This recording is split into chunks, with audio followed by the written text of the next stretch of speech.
What is up, fight fans? We are live on MMA Weekly, UFC Fight Night, Rozenstruik versus Gane, or UFC Vegas 20, whatever you want to call it. Tim Greashopper, Jeff Kane, powered by Level Select CBD from CBD Emporium. That is CBD Emporium featuring Level Select CBD. Stay in the Fight, MMA.com is the landing page. Go to stayinthefightmma.com to get 50% off right now. Level Select and CBD Emporium products. Go to stayinthefightmma.com.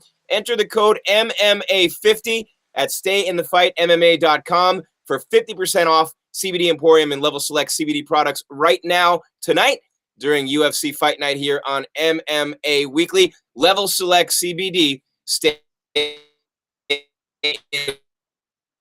Don't forget to hit that like button, subscribe. Make sure you smash that bell as well so you know whenever we're coming up with new shows and programming. Of course, tomorrow we'll be here at 3 Eastern, 12 Pacific with UFC Fallout. Can't wait for that show as well because someone's falling out tonight, Jeff Kane, in this heavyweight main event. They're in Vegas right now at the Apex, the main card getting started right now with Bruce Leroy, Alex Caceres, and Kevin Kroom. And we are waiting for the big boys. Once again, just like last week, two of the top heavyweights in the world headlining this one with Jairzinho Rozenstruik and Cyril Gane, kickboxer versus Muay Thai killer. A striking fan's dream come true tonight. Yeah, big fight in the main event. Big boys headlining the fight card again, like you said last week. Same thing. Yeah, man. What is this? Number 3 and 7 taking on each other. We're weeding out the top 10 of the heavyweight division. 4 and 7. Well, I keep calling him 3 because tonight. Dropped. Yeah, well, the winner of tonight's number 3, no matter what. So I'm gonna listen. I might call them both number 3 throughout the broadcast. But yeah, okay, number 4 and number 7. This month, man, we're cleaning out the heavyweight division. Top 10 matchups all over the place, meaningful bouts. We got another one tonight. Without a doubt, man. Very excited about this fight, Jeff, and very excited about the fight card. I've known Alex Caceres a long time. He lives in Miami. He's from Miami, but he trained out in Arizona for a lot of years at the MMA lab with John Crouch and Benson Henderson and company, and now he's back in Miami with his brother, Jose Caceres. And by the way, Jose Caceres is the only guy who's beaten Kamaru Usman as a pro.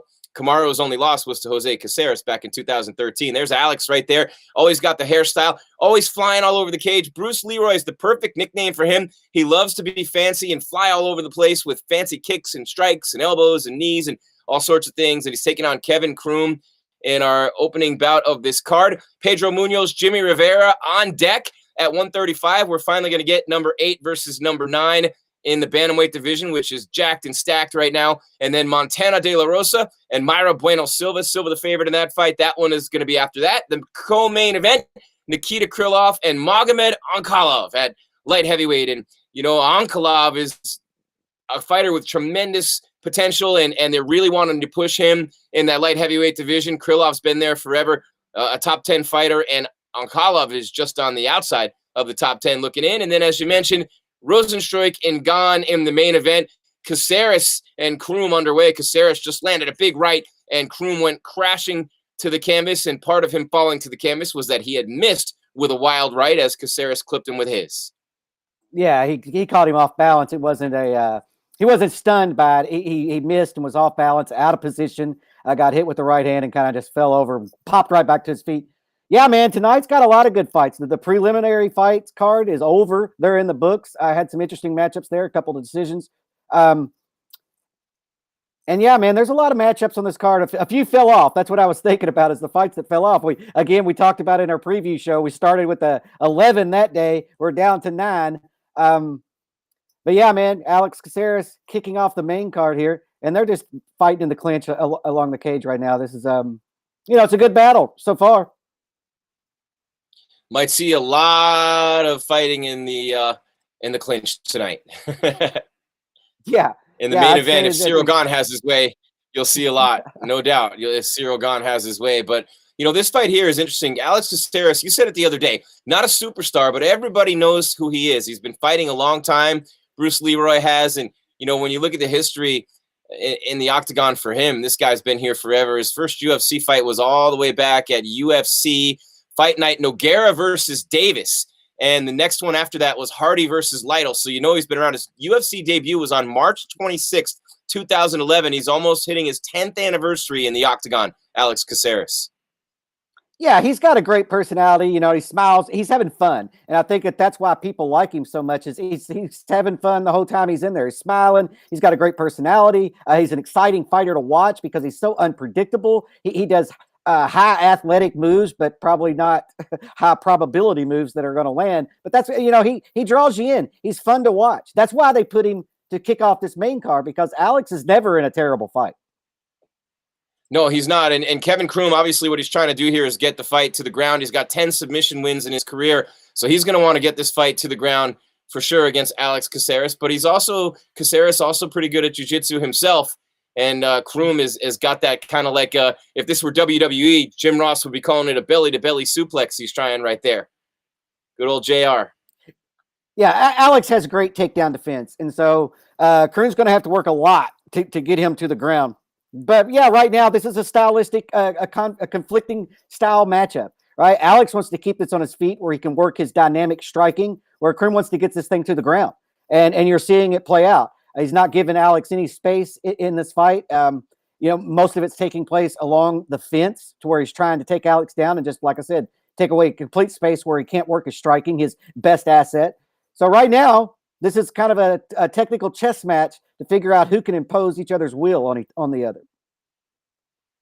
Yeah, and you and I are literally right here throughout the night for the fights. The post-fight press conference will be right after. And, man, we got a busy, weekend. And tomorrow we have the Fallout show at 3 Eastern, 12 Pacific. Every week we're going to be bringing you, we hope, live weigh-in shows, but the preview shows up. Every single week we break down the fight card in advance. We try to get it up on Thursday night. Didn't exactly work the way we planned it this week, but we're working on it every week. We're getting a little bit better. We're adding new content. We got a whole bunch of exciting new stuff coming your way across all platforms on social media. New shows starting every single week. We're going to be coming your way with live streams of every fight night. The post-fight press conferences, Jeff and I will walk you through those as well. It's going to be a lot of fun, man, as the UFC, pretty much an event just about every week throughout the year. They tried to go to Singapore. That's not working out. They're going to be in Vegas for those shows. But all kinds of huge fights coming up. And Jeff, the big pay-per-view next week. But these last 2 weeks, last week and this week, with Derek Lewis, Curtis Blades, Jairzinho Rozenstruik, Cyril Gane, 4 of the top 10 heavyweights in action,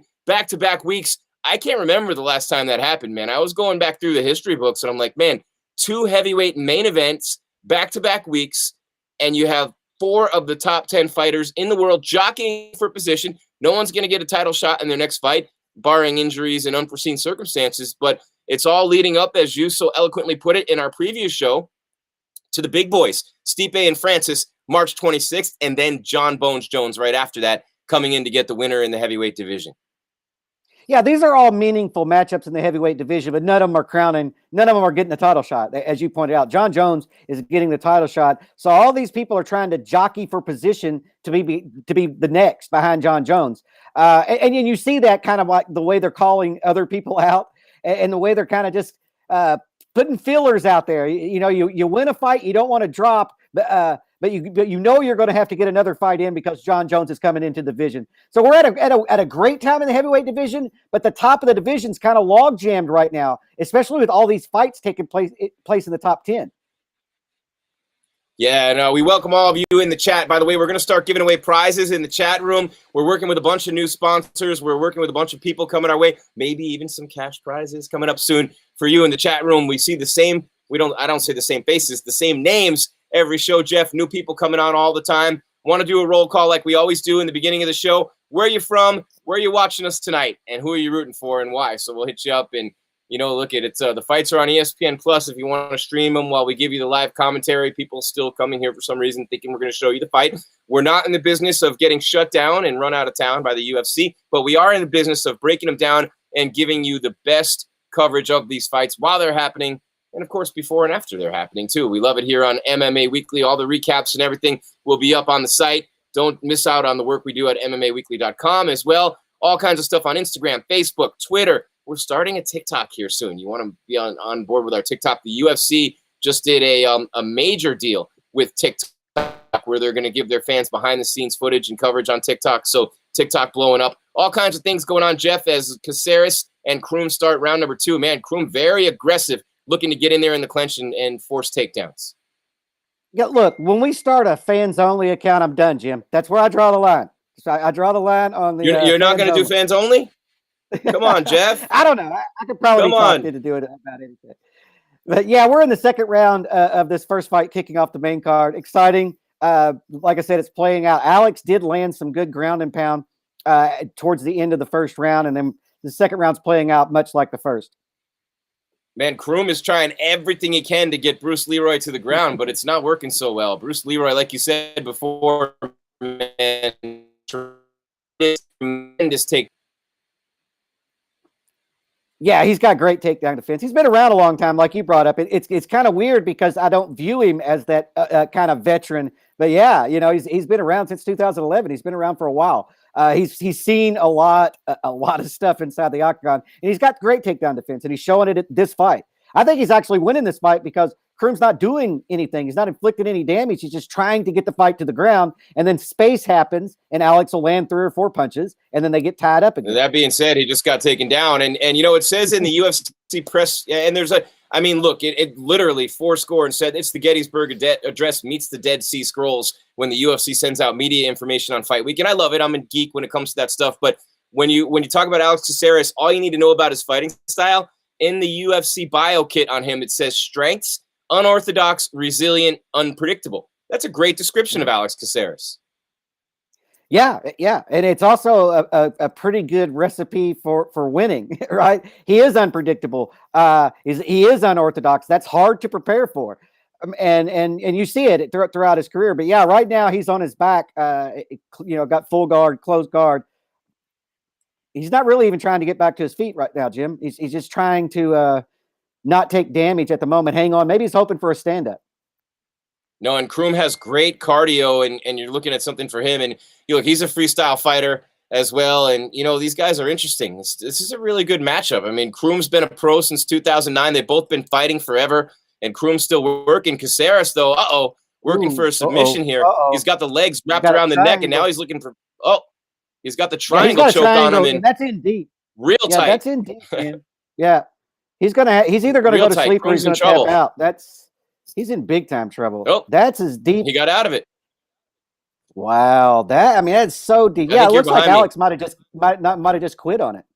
I like Alex's hair, man. He's always got a crazy hairstyle, just like you, Jeff, Alex. But now he's got like the kid in Play. But I think it's the guy. I think it's Play who had the high, like the flat top afro. Alex is working on the kid in Play. Yeah, the flat top fade. Oh, kid in Play. That's a blast from the fade, and I'm out of here. Ain't gonna hurt nobody. Kid in Play. You know what I'm talking about, right? This is like early 90s hip hop.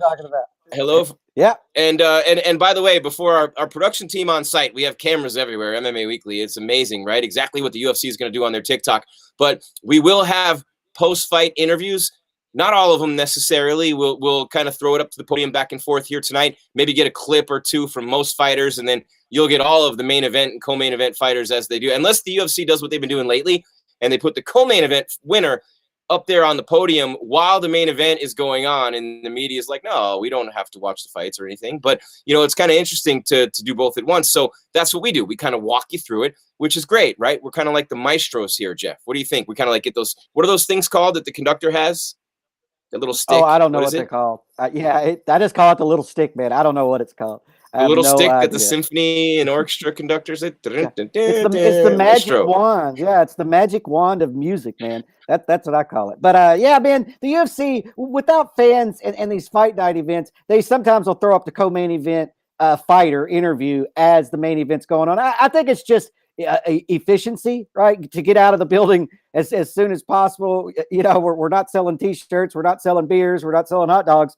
Let's get these interviews over. The fights are over, you know, pretty much. Main event's wrapping up, and that way in the post event just kind of ends up being Dana White or a UFC representative and the main event winner.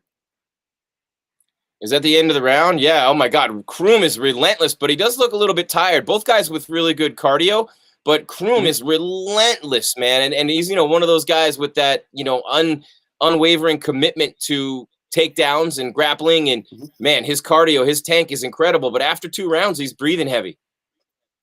Yeah, well, he spent 10 minutes, you know, constantly trying to get Alex to the ground. He's applying all the pressure here.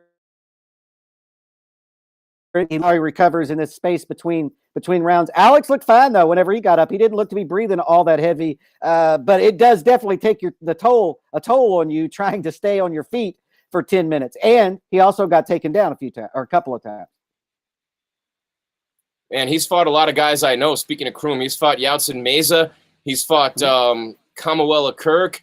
He lost to Justin Gaethje by slam KO at ROF 41 in 2011. How about that? There's a Kevin Kroom fact that not a lot of people are going to give you. He got slammed, and if you've seen, Google Justin Gaethje slam of Kevin Kroom, he literally just threw him and knocked him out with a slam. Unbelievable. And he also fought, Hewlett Productions, 2009. That's Rob Hewlett, former coach of the UMAF U.S. national team, guy who I know pretty well. And the degrees just keep on coming. Jeff, you're around this thing long enough and you start to know everybody. But interesting that Gaethje slammed out Kevin Kroom back in the day. And Bruce Leroy just did a crazy spinning kick that just missed his face. He's landed a few big shots at the start of this round, a few big shots. And I felt like Kroom might have been staggered there for a minute. He looked like he was definitely stunned. Alex looks like he is stunned right range. now. Extremely stunned up against the cage, Jeff. Mm-hmm. And he's probably fatigued, really fatigued on top of all that. But he's still like relentlessly diving at the ankles, going for a single leg now, went for an ankle pick. I mean, he is relentlessly driven and committed to takedowns in this fight. This is a fun fight, and it always is when Caceres fights. Kroom's going to get in there and give it to you. So a very, very entertaining scrap to start the main card here. Yeah, I just don't think Kroom has the energy to get this fight to the ground in the third round. He just doesn't have the energy. His legs aren't with him like they were the first 2 rounds. And then, of course, Alex has found his timing and he's hitting him a lot more. That also is playing a factor into this. But Alex, man, has found his timing and is just hitting Kroom at will. Yeah, and Kroom looks awful on the feet. I mean, he looks like a stumbling drunk in a bar fight on the feet right now because he's wobbled by the shots. That's not a shot at him personally. That's just me saying Caceres' strikes are starting to add up, and Kroom is just kind of wildly throwing at him. And now Caceres has his back up against the fence. Kroom better be careful here. Oh, but he gets the leg, and he's looking to get that ankle of Caceres, and now it's a little bit more grappling on the ground. Yeah, he finally got the fight to the ground, which is a good thing because he was eating a lot of big shots. I think that he was kind of stumbling around there partially because he's completely fatigued and the shots, but he's worked his way to top position here on Alex. So props to him for that, man, because he was definitely getting hit. Yeah, Caceres, like Jorge Masvidal, got his fighting in. Cool. He looked relentless coming in, diving at the waist, but unable to secure a takedown here. And Caceres and Kroom going at it. Caceres ending up in top position, looking for the full mount. Yeah, Alex is pretty well versed on the ground as well. I mean, when we talked about Kroom trying to get this fight to the ground, it was mainly I don't know that he has a big advantage on the ground, but it's definitely more evenly matched on the ground than he is on the feet. Yeah, without a doubt. And he's fought Michael Johnson. He's fought who else in his career? He's fought everyone. He's fought Uriah Faber. He's fought Sergio Pettis, who's now in Bellator. He's fought Yair Rodriguez, Pantera. You know, he's fought Kron Gracie, lost to Kron Gracie, and that was in Phoenix. I think that was Kron Gracie's UFC debut, actually. And he's on a 3-fight win streak over Steven Peterson, Chase Hooper, and Austin Springer. Fought twice last summer in June and August. I was there for both of those at the Apex, and he was able to get a unanimous decision win over Chase Hooper and then a submission by rear naked choke over Austin Springer. And we talk about, you know, Kroom wants to get the fight to the ground. He's got 10 submission wins. But Caceres, all those years, look, they don't let you in the door at the MMA lab if you're not pretty good at jiu-jitsu. Caceres now with a body triangle and looking for a rear naked choke from behind. Yeah, he just hasn't been able to get it under the chin. He's got the body triangle on him, like you said, hold him in place, restricting his breathing, you know, at the abdomen, and he's just peppering him with shots, hoping to get that opening to slip that arm underneath the chin, or he could just ride out this round. Less than a minute to pull it off. Yeah, he could just ride out. Kroom is bleeding from his forehead. He's got a swollen eye. You're right. Caceres could ride it out and win the fight here, but he still wants to get the finish. You know, and you know, you never know. You get a submission to the night bonus. I just want to say what's up to our guy Noah's Ghost. He's at every show in the chat room with us, and he just subscribed to the YouTube channel. So, boy Noah, thank you very much, brother. Subscribe to that YouTube channel. Keep our numbers going up, man. We want those numbers going up. We want the comments. We want the likes. You know, all those things help with the algorithm of YouTube. So make sure you do all those things for us if you would. Keep commenting. Keep it coming in the chat. If you like the programming that we're delivering you here on MMA Weekly, it's only going to get better week in and week out. Jim Grieshaber, Jeff Kane, right here. UFC Fight Night, UFC Vegas 20, Rozenstruik versus Gane. And it is power featuring D. Caceres. Not going to get the finish here, but you'd have to think 4, 3, 2, 1. End of the fight. Looks like he is going to pick up the victory. Right now, you can get a victory, just like we do every single day. I'm 49 years old, guys, and I take my Level Select and CBD Emporium products every single day. They have the tincture for under the tongue. They have the cream. They have the roll-on. I mean, check it out right here. You get the nice little cream right there, and then you get the roll-on right here from Level Select. And right now, you can get 50% off. All you have to do is go to stayinthefightmma.com, stayinthefightmma.com, 50% off with the code MMA50, just because we love you, because you're the fans of MMA who we do this for week in and week out, and we're here all night, and we're very excited. Level Select CBD from CBD Emporium is a big part of the reason why I can keep that energy up throughout the fight. You don't want to see me tomorrow morning when I wake up and try to come in for Fallout, but that's another story. Level Select CBD, stay in the fight. And Kroom was able to do that, Jeff. He was relentless going for the takedowns, but clearly, you know, I mean, you never know with the 3 blind mice, but literally, Jeff, Caceres with a dominating performance against Kevin Kroom. Yeah, it's going to be a unanimous decision. That was a clear-cut unanimous decision. No, there's no way anybody's going to score that any other way. Hold on site. Can you pull that sound down real quick? Oop. We got it. That was, yeah. First okay, of all, that's man, okay. congratulations. No, but I want to ask, really the loud third round, you look like you were getting a little bit heated there. You look like you were getting fired up. What was Thiago going on? Moises at the podium now. Just, I was trying to get a fight of the night, you know. I was looking after the bonus, and he said that he was going to take me apart. So I just I want him to back it up what he said, you know. So what sort of things were you saying to him in there? Sorry? What were you saying to him? I say yeah, let's go, man. Let's bang. You know, you said let's talk now. You said you were going to take me apart, so show this now. You know, like. And I heard you say to Dana White that you want to buy a house. Is that right? Yeah, I want to buy a house. That's why I wanted the bonus. Do you think you got the bonus? I hope so. You know, I hope I did enough. I think he liked the fight. You know, after the second round, I saw him. He was applauding. So I think he liked it. How do you feel about the fight? Were you happy with your own performance? Did Alex do anything that surprised you? How do you feel the fight went? You know, I'm not surprised. You know, I have a great team, great training partners. I know my skill set. I'm getting better every day at ATT. You know, I train with the best fighters in the world. So every day, every practice, you get better. So nothing was a surprise for me. I knew I was calm. I knew I was a level above him. and I knew I was going to dominate him. When it went to the judges' decision, were you confident that you'd won the fight, or were you a little bit unsure? How did you feel when it went to the judges? Yeah, I was very confident because two judges, they gave you the fight like 30-27. Like, there's no way I lost the third round, you know. Did you see Alex's face after the decision? Yeah, I saw his face, you know, and after third round, he wasn't the same anymore, you know. But he looked very surprised that you'd won the fight. When they read the decision out, he was stood there like kind of surprised. I think he was surprised that like he didn't expect me to fight the way that I fought, you know. I think that's what got him surprised, you know. He thought that he was going to do the same thing that he did to his last opponent. So, but I'm not at the same level as his last opponent, you know. Well, fantastic performance and congratulations on the victory. Thank you. If you can, kind of tell us, what was the game plan for Alex coming in tonight? What were you planning on doing, and how much of that actually played out there in the cage? The game plan was perfect, you know. Was stay composed, you know, ready to throw my shots, and because he has a lot of holes and he's striking.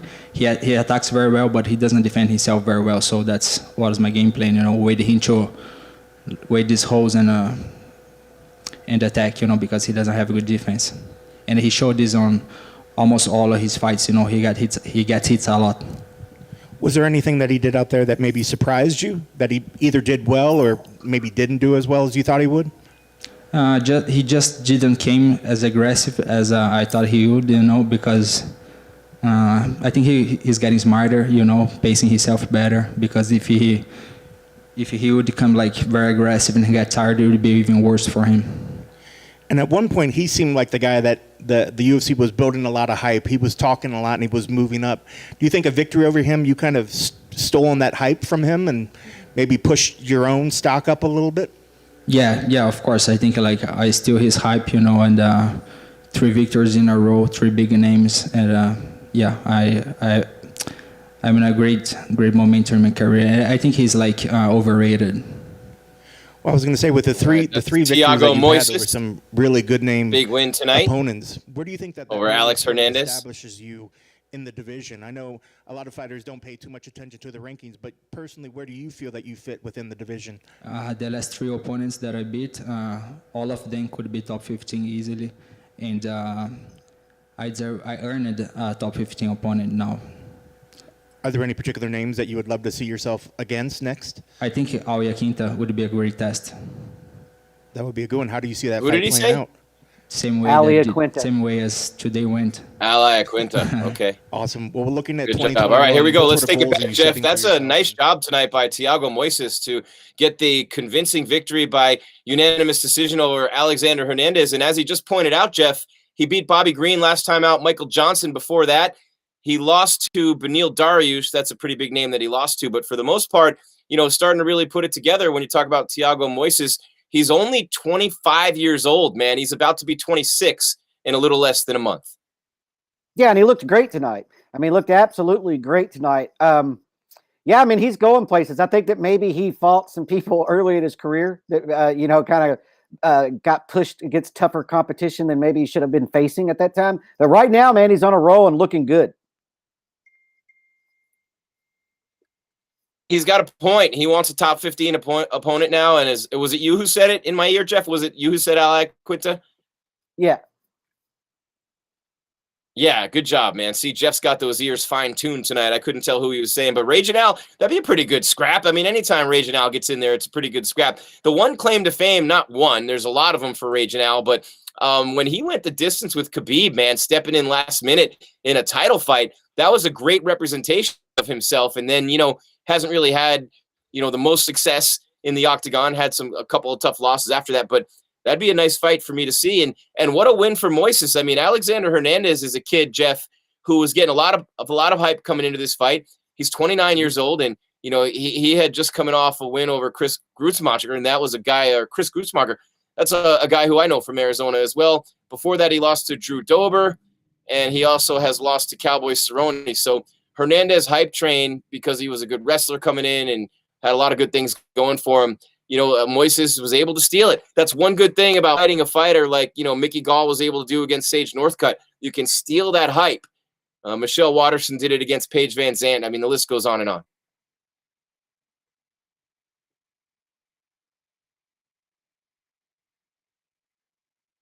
And I think Jeff froze up on us a little bit there. We'll get him back in a minute. It's UFC Fight Night from Vegas. Rozenstruik and Gane, number 4 against number 7 in the heavyweight division on the heels of Derek Lewis's knockout last week of Curtis Razor Blades, the TKO win for the Black Beast. And Black Beast went up to number 2, and Curtis Blades only fell 1 spot to 3. Rozenstruik dropped to 4. But tonight it'll be interesting to see where they end up. And we only had 4 fights on the prelims. I mean, 4 fights, only a 9-fight card.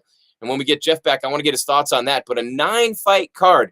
I know our guys on site like that. It's a short night at the office, to say the least. But you know what they do, though, in those cases? They put more time in between fights. They put more filler in there. And so maybe not necessarily a shorter night at the office. But 3 decisions in the prelims, which helped a lot. Can you imagine having 4 first-round finishes? You know, there was 1 third-round finish, but that was at 2:38 of the 3rd round. So 3 of them went the distance. 1 went 2:38. But I've been on those local fight cards as a play-by-play voice, as a ring announcer over the years, and I've even been to some UFC fight cards where you didn't have as many fights on the prelims, and they were all quick finishes, and then it's a nightmare because there's all kinds of filler being put in there throughout the night, and you can only watch so many video packages, but they have all those things for you when you're ready for them. It's UFC Fight Night, UFC Vegas 20, right here on MMA Weekly. Jim Grieshaber, Jeff Kane, as soon as Jeff comes back. It's powered by CBD Emporium, featuring Level Select CBD. Go to StayInTheFightMMA.com right now. That means you. StayInTheFightMMA.com to get 50% off Level Select and CBD Emporium products. All you have to do is enter the code MMA50. Get on the hype train now. There's one that's real, and it's not going to be derailed. Level Select CBD. Stay in the fight. As we await the arrival at the podium of Bruce Leroy, Alex Caceres, and the start of the next fight, Pedro Munoz and Jimmy Rivera. Really excited about this fight. I mean, guys, this is something that we've been looking forward to for a long time. This fight's been, on and on. As Jeff, each of these guys, we talked about it in the preview show. Jimmy Rivera and Pedro Munoz could easily be number 2 or number 3 had a couple of things gone their way in fights where they got losses, and most of them were by decision. Oh, yeah. If those decisions, especially the split ones, go their way, then they're high in the rankings right now. It's an interesting matchup, man. Rivera has the possibility to move up more than Munoz because Munoz lost to the guy in front of him in Frankie Edgar. But Rivera has not. And with a win tonight, Rivera could jump up pretty significantly in the rankings, depending on the fashion in which he wins tonight. Yeah, and both guys are very well rounded. Munoz has more knockout power and more finishes overall. A lot of finishes in his career by submission and by knockout. When you're looking at Pedro Munoz coming into this fight with a record of 18-5, he's got 5 KOs and 8 submission wins, only 5 wins by decision, whereas Jimmy Rivera coming into this fight tonight has a record of 23-4, and 17 of those wins coming by decision, 4 by knockout, 2 by submission. But you look at his losses, man. I mean, when you look at Jimmy Rivera's losses, he's as high level comes, Jeff. His losses are to Marlon Moraes. That's the one time he's been finished. And then he's lost to Aljamain Sterling and Peter Yan. And he lost a split decision to a guy named Jason McLean at Ring of Combat 22 all the way back in 2008.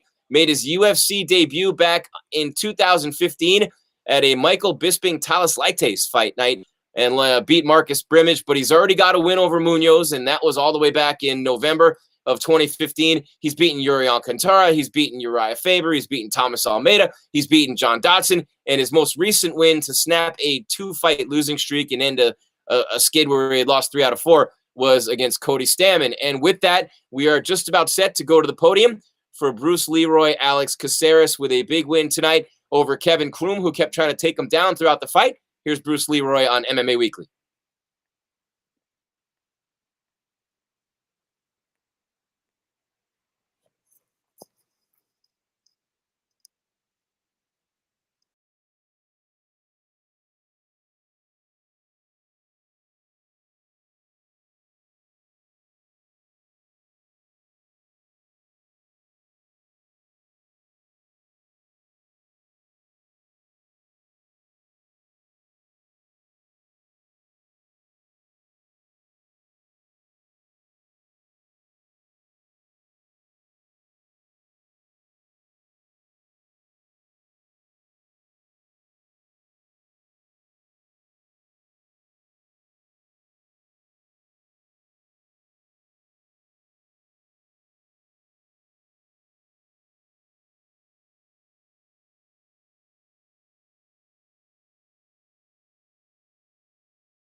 Was that something you knew you wanted to tell him before you went in, or was that just the third round, you're feeling it, you're feeling the grind, and you just think he should know now? I just felt like he started to give in. He started to fold, you know.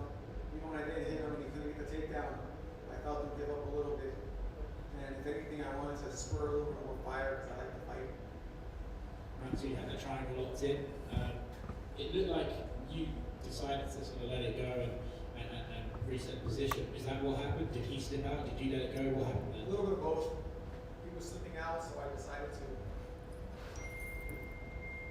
He was slipping out, so I decided to let him go because I felt like he was going to get out eventually.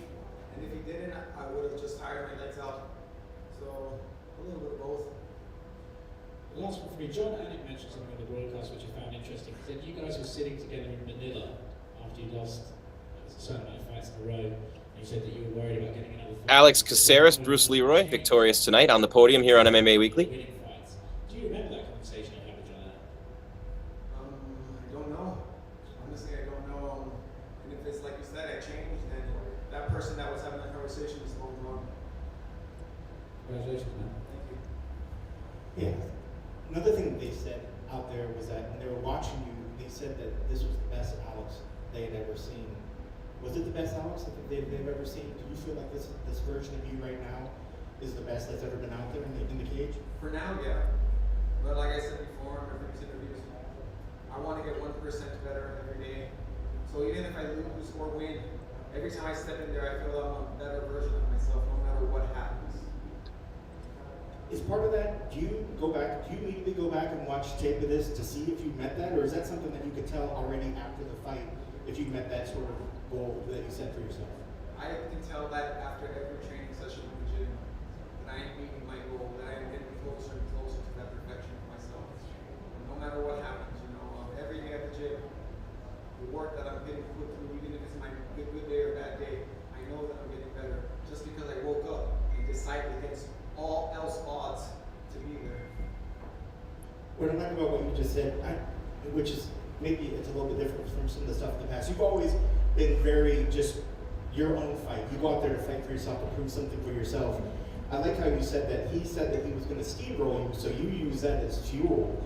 How often do you do that? I mean, because I know right now you're just like I just want to go out there. The guy's not going to get in my head. I'm going to do my thing. But do you let this happen every once in a while where a fighter will sort of amp you up a little bit and push you? Well, it doesn't amp me up. It's just I know who I am. And I know that whatever people say about me, it is just an opinion. It's not true until you're in there with me and you prove it to me. But other than that, I know that no matter who it is in there, even Uriah Faber said that I lost that fight, but he says I was no walk in the park. You know, they're gonna know me when they are in there with me. And you're gonna know that I'm a fighter.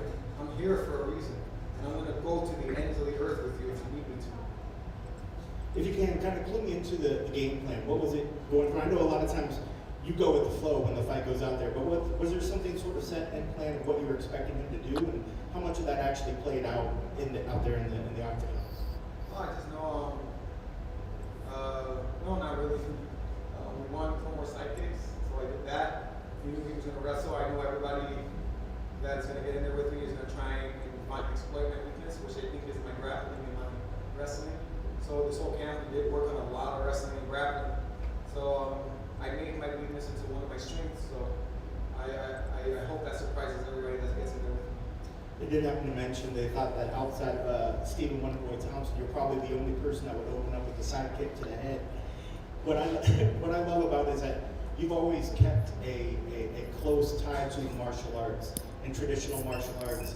And so by doing some of the things like some of these side kicks and stuff, will that always be a big part of your fight game out there, that you will always throw something out there that tends to be maybe a more traditional than what most of the MMA artists coming up today have started with? Well, I mean, tradition or non-traditional, I do what works. You know, I have very long legs. They're pretty too, so I want to throw them out there. They are pretty, and the hair is pretty as well. So looking at 2021. All right, let's take it back. Jeff Kane, Jim Greasehaber here. UFC Apex in Vegas, UFC Fight Night, UFC Vegas 20. Alex Caceres, Bruce Leroy. at the podium, Jeff. I always like, he's entertaining. He's a very spiritual, very deep type of dude. And he and I connect, and I'm very tight with his brother, Jose. I called one of his fights last year against Mike the Don Lombardo, who actually won on Dana White's Contender Series over the summer. And that was on M1 Global before the world shut down last year on UFC Fight Pass. As Pedro Munoz skips his way into the octagon, he's going to want to unleash the bombs. He's going to want to get Jimmy Rivera in a firefight right here, Jeff Kane. And, you know, when you're talking about Rivera, his only losses are to the top of the tops in the division at bantamweight, and Munoz not far behind him in that respect. His biggest win was when he knocked out Cody Garbrandt, but Rivera's been in there with everyone. His losses are to Sterling and Jan and Marlon Moraes, the tops of the tops in that division. But when you look at these guys here, very evenly matched, 34 and 31 years of age. Rivera with a 3.5-inch reach advantage. He's actually, Jimmy Rivera, a third-degree black belt in Kyokushin Karate. I just butcher it as always, but that's interesting to see. And then Munoz obviously is a big time jiu-jitsu guy. He's a black belt in jiu-jitsu, so he's going to want to take this fight to the ground if he can, but he's also a striker who loves to throw bombs. And when you look at him, he's coming off back-to-back losses. Now, he's lost to John Dodson. He's lost in the past, we mentioned, to Jimmy Rivera. Rafael Assunção, Aljamain Sterling, and Frankie Edgar have beaten him now back-to-back. The Funk Master with a unanimous decision against him, and Edgar with a split decision back in August at the Apex. Really good fight for Munoz, but number 8, number 9 at 35 right now. Both of these guys want to get back toward the top of the rankings, and remember a couple of years back, Rivera was right there knocking on the door of a potential title run. Yeah, I mean, like I said earlier, for Munoz tonight is just to maintain his ranking. He can't move up because he has a loss to Frankie Edgar, who sits one position in front of him. So no matter what happens tonight, he's not moving up at all. He can only move down. Now, Jimmy Rivera, if he wins tonight, he's going to pass Munoz. He's going to pass Frankie Edgar. And then depending on the fashion in which he wins tonight, he may go up further than that. I don't think he will, but he could possibly. So he has more on the line. Rivera has more to gain in this fight than Munoz does. But this is a hell of a fight between two top 10 guys and a fight that we've been waiting so long to see. Oh, Munoz went for a head kick right away and fell down. Now that's what I'm talking about, man. Get out there and get after it, Munoz. You are a little second ahead of me. Yeah. Man, these guys throwing bombs at each other from the jump, Jeff. Yeah, look, they've been, this fight's been on and off and on and off and on and off. I mean, they've been thinking about fighting each other for a long time, and I expect it to kind of turn out just like this. There's no feeling out process. These guys are going right at it. Yeah, and their first fight was a really good fight, man. I don't know if you remember that first one, but it was back and forth and back throughout the night, and now Munoz gets put down on the deck again. He's slipped a couple, not slipped, but missed kicks and fallen down. He's throwing a lot of kicks out of the jump. And their first fight, it was a split decision. And it was way back at Vitor, who I just interviewed Vitor Belfort, by the way. That one coming up along with Patricio Pitbull and Captain Eric Albarracin. I got 2 interviews coming up. Munoz throwing a lot of kicks, but it was a split decision back in November of 2015. And it was the night of the Vitor Hendo trilogy fight. That's how long ago it was, Jeff. That's a while ago. A lot has changed. A lot has changed since then. I mean, I just can't get over how, they're throwing heavy shots like right now. I mean, they're just trying to get each other out of there right now. I don't think this fight is going to go the distance, man. Not with the way they're slinging leather, Jim. No, and I would venture to say right now, watching the way they look early on, there's no way there are 8 bantamweight fighters who are better than these two guys. I mean, they're ranked 8 and 9. There's no way. And I was surprised that Munoz lost to Frankie. Props to Frankie, because Frankie really worked hard. Frankie got beat up really bad that night. Munoz really, hit him a bunch of times. Rivera shooting in for a takedown. But, Marlon Moraes is sliding a little bit. You know what I mean? And Frankie just got pummeled by Sandhagen with that flying knee. Jose Aldo's still up there. This is a packed division. When you look at the rankings, Assunção's 10. Dominic Cruz, the legend, is number 11. So that means 12th because the champion is separate from the rankings, whereas Sterling 1 fights Jan next week for the belt. Sandhagen just destroyed Edgar. He's waiting. Rob Font, who's on a big-time roll. Cody Garbrandt, who got himself back on track last summer and may still fight at 25. The rematch announced this past week with Figueiredo and Moreno for June 12th. And then you have Jose Aldo at 5, Moraes at 6, Edgar at 7, then Munoz and Rivera. Yeah, it's a stacked division. I mean, there's no question. It's got some new talent, some old talent, some guys who are new to that division coming in. I mean, it's got a diverse group of people in the top 10 in this division. But yeah, man, it's stacked. It's hard to believe that there are 7 or 8 fighters in the world better than these two guys. But that's the way it is right now, at least. Yeah, and Rivera's 31, Munoz 34. Munoz just landed a pretty right hand. Rivera has got a great chin. That's one thing you know about him throughout his career, with a terrific chin. Oh yeah, he can take a big shot and he can give a big shot out. I just can't believe how they're just throwing caution to the wind and standing in the pocket and unloading bombs, man. That's so dangerous, and both of these guys are willing to do it tonight. Yeah, and one of the tweets that just popped up from a fighter watching is saying this fight is not going all 3 rounds. But you know what? These guys they've been in there a million times. A lot of decisions in the career of Rivera. Iron chin, very good. Oh, Munoz just kicked his leg out and barely missed a front kick to the face. Whoa. He's letting those legs fly. This is a lot of fun, man. This is a great fight so far. Yeah, he might have got lucky that he didn't land that front kick as he was getting back to his feet. That would have been close, and we would all have to go to the replay. Yeah, we would have been debating that for months, Jim, debating whether his knee was down or not. Yep.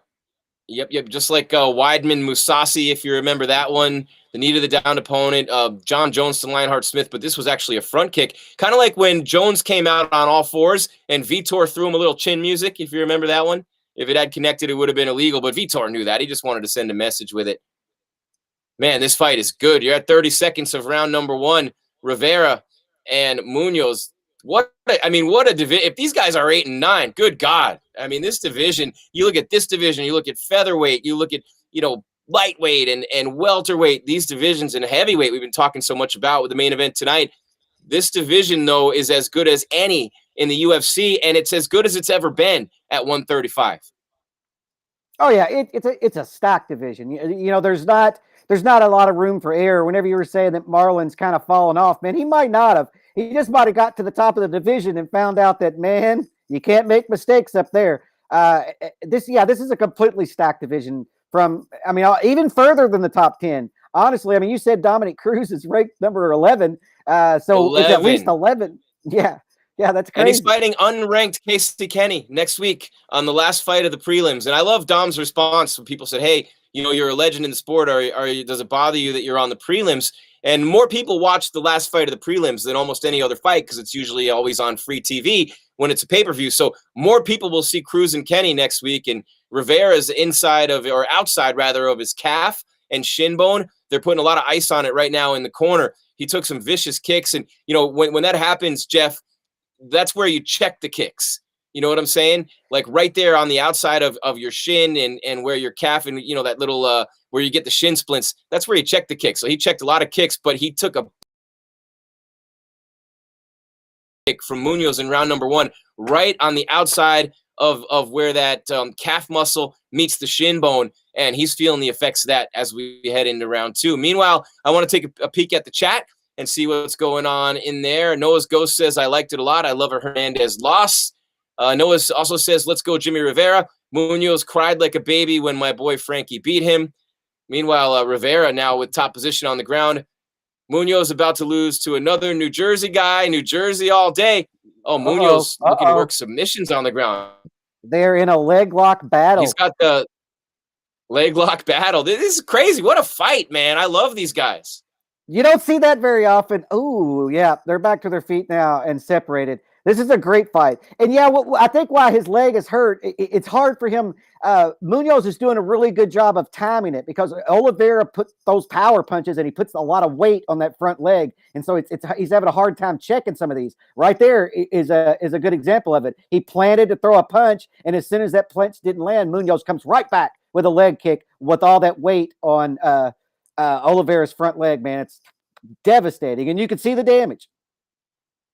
You mean Rivera's front leg? And guys, we're not showing you video. If you're in the chat looking for video, we got the numbers, cranking up, but we are giving you live analysis as the fight's happening. Munoz number 8, Rivera number 9. Rivera's on a leg and a half. His lead leg, as Jeff just mentioned, his left leg is a little beaten up from some kicks. He just landed a big time right though. Man, I don't want to take my eyes off of this. And I don't know what that question says. Jeff, do you speak Spanish? Combien de temps commence le combat? I think that means what time do the fights start? I believe that is I would what guess. time of the fights are going on. But wouldn't right it be now. like a que hora? Yeah. Look, man, the extent of my Spanish is cerveza, por favor, and de donde baños. Where's the bathroom and beer, please? That's it. Well, those are the two things you need to know more than anything, right? I mean, you got your priorities straight, for crying out loud. Well, Jeff. and then I know how, and then I say, como se dice, I need my lawyer. Oh, there you go. Yeah, that's a good one too. Como se dice, I need my lawyer. You are too much, Jeff Kane. Where's the Caniacs at tonight? Shout out to Jeff Kane. Where are you at? Meanwhile, Jimmy Rivera and Pedro Munoz. Who did you have in round one, Jeff? Who did you say?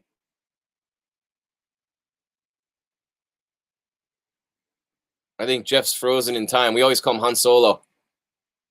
Empire Strikes Back. Oh, nice leg kick again by Munoz. Continues to beat up that one spot. So, like, feel down on the front of your leg, like the front muscle there. I forget what it's called. I can't even remember the name of it. But where the calf muscle meets the shin bone, where you get the shin splints, and oh my God, it's just an awful, awful, awful feeling when you deaden it out. When you eat those leg kicks, and you saw the calf kicks, McGregor and Poirier, it literally, it not only compromises the heel of your back foot through the ball of your foot on the front to torque those hips and get the power on all your shots. And Rivera's really gingerly limping around on that leg right now, and he missed a takedown. But Munoz doing a good job beating that leg up throughout this fight. And we'll see if that plays itself out a little bit later, or how it plays itself out as this fight continues. But it's definitely compromised. A minute 30 remaining in round number 2. Munoz and Rivera. Oh, he just kicked that leg out again. Woo! Oh, is he kicking that leg, Jeff Kane? He is beating that front leg up all night long. He just knocked him down again. Yeah, there's no reason to deviate from that. That's landing regularly and doing a lot of damage. I mean, he saw his corner and he saw the ice on his leg between rounds. And so, he's going to target that. Well, you think too, like if it was really bothering Rivera that much, he'd switch to southpaw. So it's clearly not bothering him enough for him to try that. So he's probably all right for a while. Yeah, I mean, I'm sure it hurts like hell, but he can still function on it. And so it's once that leg stops working, once you can't put your weight on it, and once it isn't moving properly, then you definitely have to change stance. You need to change stances before that, but Rivera doesn't feel like he needs to change stances just yet. But he's eating up that front leg. Yeah, without a doubt. And 25-24, the advantage in significant strikes in round 1 for Munoz, who's got a little bit more in this round. So Rivera might be in a situation where he'll be down 2 rounds heading into the third. It's close, very close. Yeah, it's action-packed. This is a hard fight, and I'm not watching it extremely closely, but it seems like this is going to be a pretty difficult fight to score, particularly that first round where they were both just kind of both of them having good success. I think as this fight is going on, Munoz is starting to shine a little more than Rivera. End of round number 2, and of course they're double dipping with the subscriptions and the commercials, so we're not in the corners, unfortunately. But the hot dog from Sonic looks pretty good with bacon and cheese all over it and tater tots. I'll tell you that. I haven't eaten at Sonic in so long, and unless they're a sponsor. And if they're a sponsor, I ate there today. Well, you know what? I'll tell you what, man. They usually, and Subway does this all the time, and this is not a commercial for Subway. This is me ripping Subway. When you look at the pictures on the walls in the restaurant and you watch the commercials, there's always like 1,000 times more meat in the commercial than there is when you get it. And I'm like, hey, man, that's not what that picture looks like. And I love it when there's a lot of people there and I can say, hey, man, that's false advertising what you guys are doing here. And they don't like me. But I always wait till after the sandwich is made because obvious reasons, I have worked in restaurants, and that is a wise move, Jim. That is a very wise move because I've worked in the kitchen, man. I mean, I never did anything crazy, but I mean, I was never in a hurry to send it back out to you, if you're rude. But yeah, wise man. Have you been to a person, Jeff, have you ever been with a person who's just a complete jackass to the waiter or waitress, and you want to send yours back in a polite way, but then the person you're with, what is this shit? Blah, blah. And they're like, how about you, sir? Is yours all right? I'm like, yeah, mine's good. Because you don't want to be a victim of being the person with the asshole. and you get Yeah. yours, yeah. Yeah, I don't think people Round get that. 3 underway. Yeah. Why would you be rude to the person who's handling your food? That just makes no sense whatsoever. It's like cussing Mm-mm. out your surgeon right before you go into surgery. Yeah, no thank you. But we're in the Munoz third still round of this attacking one, that man. lead leg of Jimmy. Yeah. It's been an action pack. You think Jimmy's down 2 rounds? Oh, he switched to southpaw, Jeff. There he goes. Nope, now right back to orthodox. I think there's a good chance. I think he lost the last round. That first round's going to be kind of how the judges scored it. He could definitely be down 2 rounds right here. But he did get a takedown in round 1, and he's Rivera's got a big mouse underneath his left eye from the right hand of Munoz, who's been following up some of those kicks. But Rivera throwing some thunder and starting to land with some of his bigger shots now. This is going to be a hell of a round. Yeah. And Rivera had a good first round. I mean, it was a close fight or a close round. So I don't know how they scored that. This is a crazy fight, man. It's crazy close, but I definitely gave the second round to Munoz. In his third round, Rivera's just moving forward and just refusing to give up in this fight. Well, I'm sure his corner is saying, hey, man, you got to do something here. You're down 2, and he just got kicked in the nards, so he gets a little break there. Munoz trying to front kick, and he got him right where the sun don't shine. It always bothers me Both when you guys don't take the full 5 minutes. Yeah, you're trying to prove something, but I think Jimmy's fine. He just landed a big time right, did Rivera. Like, Munoz has been in some wars lately, man. His face starting to get all marked up. Remember that Frankie Edgar fight? He's got a lot of decisions in his career, speaking of Pedro Munoz. And, I'm speaking of Rivera with a lot of decisions. Munoz with a lot of finishes.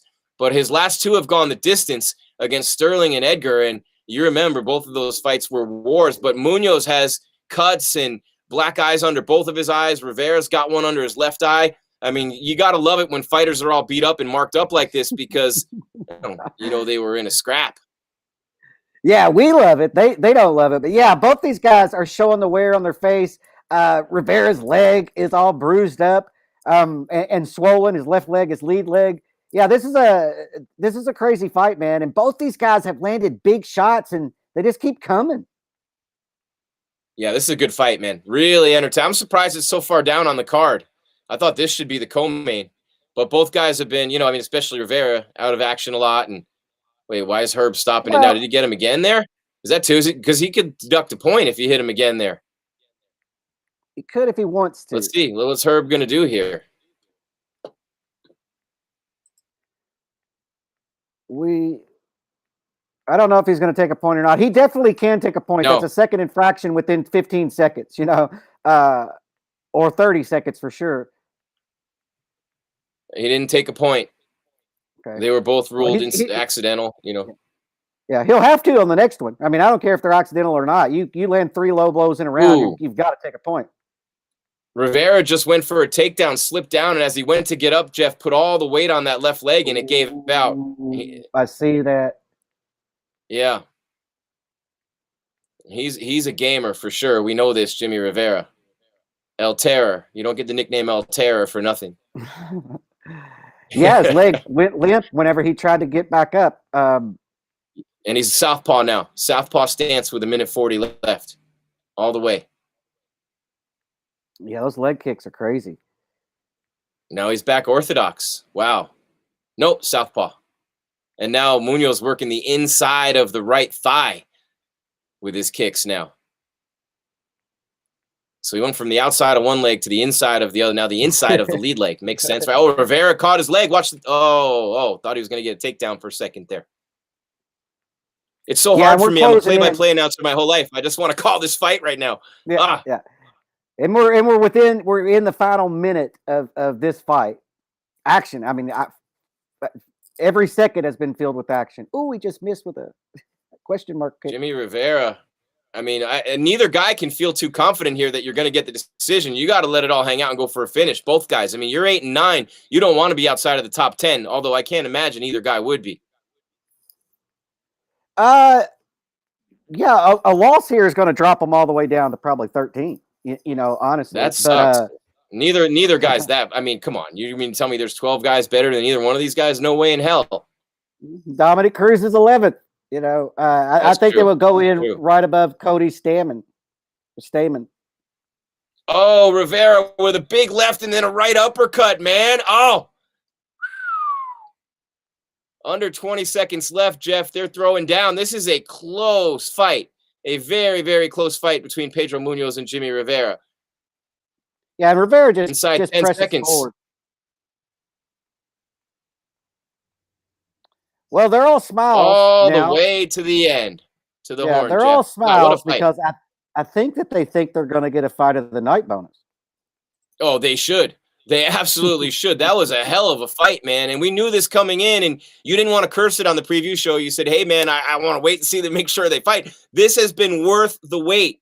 I mean, what a performance by Pedro Munoz and Jimmy Rivera, just going to show you that, man, there's no way, first of all, that they're 8-9 in the world in that division. They could hang, and they've done it. You know, I mean, time in and time out in their careers, they fought the biggest names, and they've been right in there with them. And this division with Cruz at number 11, these two guys at 8 and 9, that's with Henry Cejudo gone. I mean, this is unbelievable. And you, of course, you had Aldo and Frankie Edgar come down to 35 and join the division as well. So, you know, and then Dominic Cruz come back. There's just a lot of really cool stuff going on at bantamweight. Yeah, I mean, you can fall a long way with a loss in that division, and it's hard to climb the ladder because of who's in front of you, who's in the top 10. Without a doubt, man. And we got, I mean, next week you got the pay-per-view. I was just talking and Yin. And when I said Jan, I meant Blachowicz. And when I said Jan again, I meant Piotr Jan.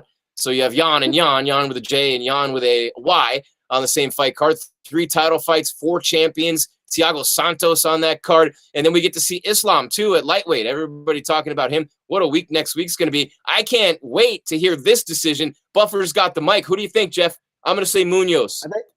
I'm going to say Munoz, 29-28. Buffer's reading them. It's unanimous. Pedro. Unanimous for Pedro. Once Buffer said unanimous, I knew it was Pedro because I knew there's no way, you know, and I thought maybe one of the judges might have seen it for Rivera, but I believe it had to have been, and I didn't hear the numbers, but it had to have been 29-28, man. What a fight, these two guys, and I'd love to see him run it back, but, you know, when I look at this fight, Jeff, and I look what these two guys just did, I mean, this could have been the co-main, but I can't see the loser of this fight, and I cannot see Jimmy Rivera dropping out of the top 10 because there's no way a Sunsao and Cruz. I mean, Sunsao's really good too. And we I didn't mention TJ Dillashaw coming back into this division. Holy crap. TJ Dillashaw coming back in this division right now too. I mean, we might have to reevaluate where we say lightweight's the best division. I don't know, man. The 35ers are coming strong. No, I think Jeff froze again. But, man, what an unbelievable – I mean, you look at this division, Rob Font is number 3. Corey Sandhagen's number 2. Sterling and Jan fight next week. Aldo, Cody No Love, Marias, Frankie Edgar. Pedro Munoz is 8, and he has a knockout win over Cody Garbrandt. So, Jeff, this division, Dillashaw's coming back in. Cejudo's gone. Cruz is back at number 11. So, I'm going to start with Dominic. Cruz at 11, Rafael Sunsao at 10, Rivera 9, Munoz 8, Edgar 7, Marias at number 6, Aldo 5, Garbrandt 4, Rob Font 3, Sandhagen 2, Sterling 1, and the champ is Piotr Jan. I mean, this is just legitimately insane, this division right now. Oh, yeah. I mean, and with that win, like I said, Munoz can't move up. He's stuck. He's boxed in because Frankie Edgar has a win over him who's ranked 7th. And for Rivera, that's 2 and 3 in his last 5 fights. He's going to end up being 12th or 13th in that division, man. Yeah, and Munoz probably could have easily been named the winner of that Frankie Edgar fight. This is UFC Fight Night. Rozenstruik versus Gane. I almost forgot the main event for a minute. I was so excited about Munoz and Rivera. Jim Grieshaber, Jeff Kane on MMA Weekly, the most trusted source of news and entertainment in mixed martial arts for almost 20 years. And we are powered by CBD Emporium featuring Level Select CBD. Let me tell you why that's important. Because Level Select CBD has the highest concentrations of CBD on the planet. No THC whatsoever. in Level Select CBD products. They've got the tinctures for under your tongue. They've got the creams. They've got the roll-ons. All these things to take away your pain, help you with your stress and your anxiety, help you sleep a lot better at night. I don't wake up in the middle of the night anymore at all, thanks to Level Select CBD. And right now, because you're our friends right here on MMA Weekly, you're going to get 50% off. All you have to do, very easy, 50% off. Think about that. And these are high-quality products. All you have to do is go to stayinthefightmma.com, stayinthefightmma.com, and put in the code MMA50. If you feel like you could watch my video that I did on the landing page, I think it's pretty inspiring, but that's just me. Stayinthefightmma.com, 50% off with the code MMA50 for CBD and pouring featuring Level Select CBD. Stay in the fight. So Alpha G says, give me TJ versus Faber before the year ends, and I will be a happy man. I mean, that's the one fight that I think maybe Uriah might take. I like Uriah. I don't know how you feel about him. He's a pretty cool dude, but I'd love to see TJ against Uriah. But there's no way TJ is fighting Uriah Faber. He wants the belt right away. So, Jeff, there are a litany of questions to ask right now following Munoz and Rivera because there's no room for either guy to really move up, as you just said. Edgar sliding down a little bit. Marlon Moraes has been on a slide. You know, maybe Frankie and Marlon's the fight to make the former teammates there. I don't know. Just thinking out loud. Aldo and Cody and Font, Sandhagen, Sterling, and Jan. So Jan and Sterling fight next week for Jan's belt. Peter Yan, right? What other fight would you like to see the most in that division right now? Fight or fights at 35? And you guys in the chat, too, throw it up. Which fight or fights do you want to see happening next at 135? Out of that whole group, who do you want to see Sandhagen fight next? Cruz fights Casey Kenny, who's not even ranked next week. Rivera, coming off this loss. Who do you want to see Munoz fight next? I wouldn't mind the Frankie Edgar rematch there. I wouldn't mind the Marlon Moraes rematch there. I'd love to see Cody Garbrandt fight any of these guys. I want to see Cody fight Rob Font. There are so many fights, Jeff, and you froze for a minute, and I'm asking the chat as well. Who do you want to see fight out of all these guys? What's the one, like we talked about Gaethje and Chandler at 55 being the one we want to see the most there. Which one do you want to see the most here? Well, I mean, I want to see Dillashaw against one of the top guys. Against the okay. I don't want to get him. I do not want to give him a title shot in his first fight back just because I don't like the precedent of coming back from a suspension. It's been done before. I'm just saying personally, I don't like that. So you got to give him a fight, and you can't give him number 5, right? So you're going to have to give him one of the, basically number 2 in the world is what you're going to have to give him. And I want to see what TJ looks like when he comes back. That's because that's a guy who's been at the top of the sport, and he's still in his prime and everything. So I want to see what he looks like coming back. Is he a better TJ than the one that left? Because if he is, that's dangerous for everybody in the division. Dude, did you see him?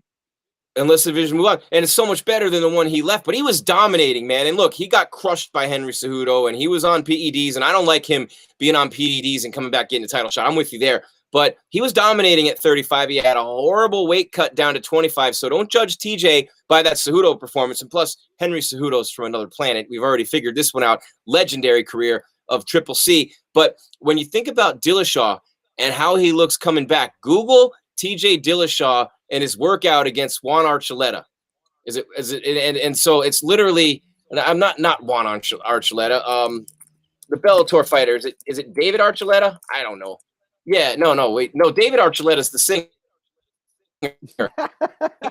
Yeah, I think he's the American Auto guy. I don't know. I haven't, but I want to see what TJ looks like, man. He's a little I want to see what America Idol. It's Juan Archuleta, the Spaniard. There you go. I'm an idiot, guys, but you already know this if you're watching. So, but he was literally TJ working out with Archuleta, man. Dillashaw looks just as quick and just as tough as ever. Yeah, and I don't take much from that loss at 125 pounds because I think TJ overlooked Henry. I think that TJ thought he was going to go out there and knock him out real quick, and was like, heck yeah, he's going to stand with me, and then got clipped. Oh. Well, so stupid. I'm sure that's a fight that he wants back. Yeah, and he got smoked by Henry. Anyone who underestimates Henry Cejudo, you're just out of your mind. By the way, they just gave us the aerial view of the Vegas Strip. The Vegas Strip is literally just crawling with cars everywhere. Vegas is coming back to life. The world's coming back to life. Jeff Kane, are you back? We lost you for a second again. I hope I am, man. I don't know. I hear you, if that matters. Guess who's back? Back again. Someone said, Rodrigo said, someone answer me, please. How much time to the main event? It's 3 fights away. You got Montana De La Rosa. And this is a pretty important fight in that division. Could make Edgar and TJ fight as well. Alpha G, shout out to Alpha G. He's in the chat room all the time with us. They're showing Rozenstruik. He's got the coolest beard in the UFC, man. It's a little nicer than Blades' beard. Just for the I'm rating beards now, Jeff. Chase Johnson says Dom on the prelims is disrespectful. Dom against an unranked opponent. Dom on the prelims, Jeff. Think about that. And we're going to be talking so much next week about these title fights and about Santos and about Islam. What a card that is. Chase Johnson's, comment right there in the chat room. What do you think? Dom on the prelims, disrespectful? Yes? No? No, Maybe not at so? all. Not at all. I think it's actually showing Dom respect, because what the UFC is banking on is that Dom's going to put together a good fight, and people know Dom, and whenever they're watching his fight, they're going to say, oh yeah, maybe I want to buy the pay-per-view tonight. So I think it's actually a compliment to Dominic Cruz. If he's on the main card, he gets lost in all the title fights. So what's the best use of Dom that you can get? Main headline, the preliminary card. And get those eyeballs. And that's a TV thing for ESPN too. Every once in a while, you got to throw ESPN a bone on the prelims and give them a huge name fighter in the main event. And that's the featured prelim. So that's putting Dominic Cruz in that spot is not disrespectful. That's actually a primo spot. The main event on the prelims is a primo spot. That's where you're going to get the most views, the most fans. Dom actually said that this weekend. He said it didn't bother him 140 times in 20 seconds, which makes me think it does. But, that's okay. Dom is he's a proud dude. He's a great champion and a legend in art. I love Dominic Cruz. I'm actually pretty good friends with his mom, Suzette Howe. She's an author, goes around and has a series of books called Broken Before Battle, where she talks about fighters and their lives outside of the sport. And it's just a really cool woman. I actually sat next to her a few years ago for a whole fight night in Vegas. And then at the end of the night, she goes, you might know my son. Like, who's your son? Dominic Cruz. And then ever since then, he's done every interview with me. But it just also goes to show Noah's Ghost has a good point. Dominic Cruz crying about referees is disrespectful. Remember, Dom said he smelled like booze and cigarettes. But when you look at Dominic Cruz, he was the beneficiary of Henry Cejudo wanting to fight him last year. He got that title fight out of nowhere. And now after a title fight, have you ever seen a fighter, Jeff, after a title fight, drop out of the top 10 when he got a title fight, right? Granted, Cruz a legend. That's why he got it. And Cejudo wanted to fight him. The Arizona boys went at it last year. But have we seen a fighter fight in a title fight and then his next time out is against an unranked opponent? That's like extremely rare. We've seen people in a title fight and get exited from the UFC afterwards. So, which one? Who? Romero. Yo Romero's the most recent one, right? Wasn't his last fight? Yoel Romero. Yeah, now he's in the Bellator light heavyweight tournament. That's a good point. Yeah. And so it's just. I see you soon, boy, in Bellator. Just comes down to how much value the UFC sees in you. Yeah, Jeff, and Chase Johnson says, I'm a Cruz fan, so it's just weird to see, but I understand where you are coming from. And look, Dominic Cruz is not a guy, I don't think, who's going to hang around and keep fighting just to make money. He's smart with his money. He's got a nice house out in San Diego. He's doing commentating. He's got his own series of workouts, and the Dominic Cruz footwork videos his footwork's incredible, dude. So you might want to take that up. But Dominic Cruz is not going to hang around and, get beat up, fight in and fight out. Dominic Cruz is there to make another run at the title. Make no mistake about it. And remember, the last time Cruz was in this main event position on the prelims was when he first came back before he got the title fight against Dillashaw. Give me a second. I'm going to tell you. I think it was Yushin Okami, Jeff. Let me see. Well, and he literally mopped the floor with him. This was way back in 2016 because Cruz has had so many injuries, poor guy. I mean, he literally fought three times in 2010, twice in 2011, and then, 3 times combined in the next few years. So let's see. 1, 2, 3 in 2016. Oh no, it wasn't it was Mizugaki that he fought on the main event prelim. Yeah, Okami's a middleweight, but yeah, Yeah, he looked great in this spot, and that's a good point that you bring up. He's been in this exact position before. And look, I'm not. I like Dominic Cruz. I think he's a great representative for the sport. I've covered him for years, and I agree with what you said. He's not going to stick around. He doesn't have to. He could probably make more money or as much money being a commentator as he does fighting, and he's just not gonna do that to himself. This is going to be his last run. I mean, honestly, if Dominic Cruz loses that fight, I would not be shocked at all if he walked away. No, and it should have been, I think, and give Cruz credit for taking this fight. And Casey Kenny, I want to make a point about him in a minute.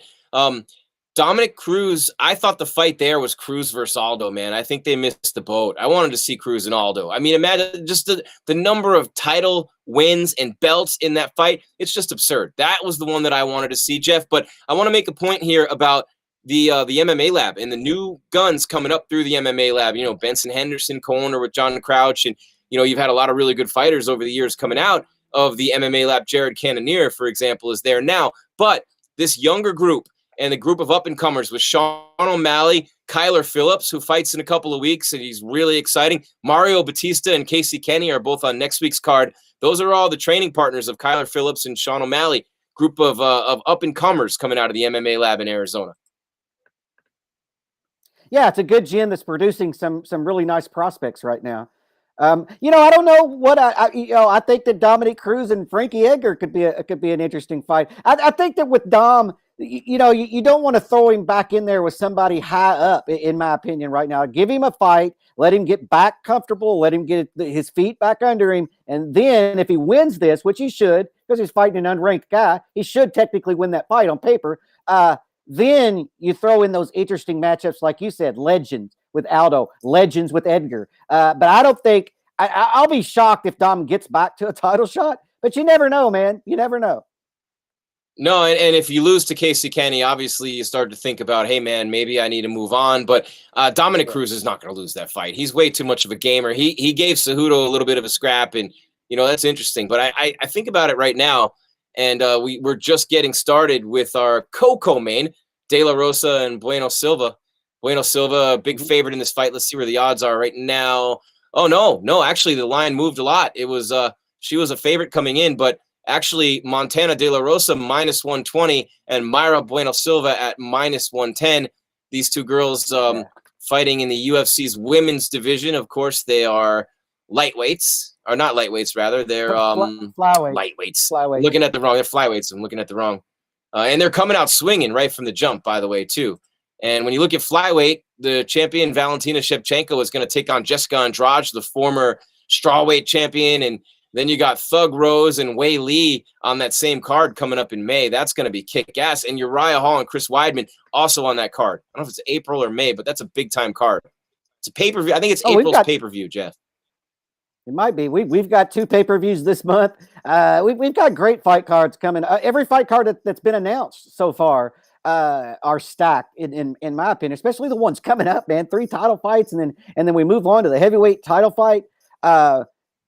Yeah, man. And then the fights that you just mentioned, they're all sprinkled. All these beautiful fights are sprinkled out over the next couple of months, man. It's going to be a good time. And Montana De La Rosa with a takedown, and you don't want her. She's a brown belt in jiu-jitsu, but she's, got 8 submission wins out of her 11 in her career. So she's looking for submission. She's coming off a loss to Viviane Araújo. Before that, Andrea Lee. She's fought in Cynthia Calvillo. She's lost to Mackenzie Dern. She's fought some pretty big, girls in terms of their name and stature. And for Bueno Silva, she's coming off a win over Maria Romero Barella, and she is virtually untested. This is only her 4th UFC fight after she fought her way in on Dana White's Contender Series back in August of 2018.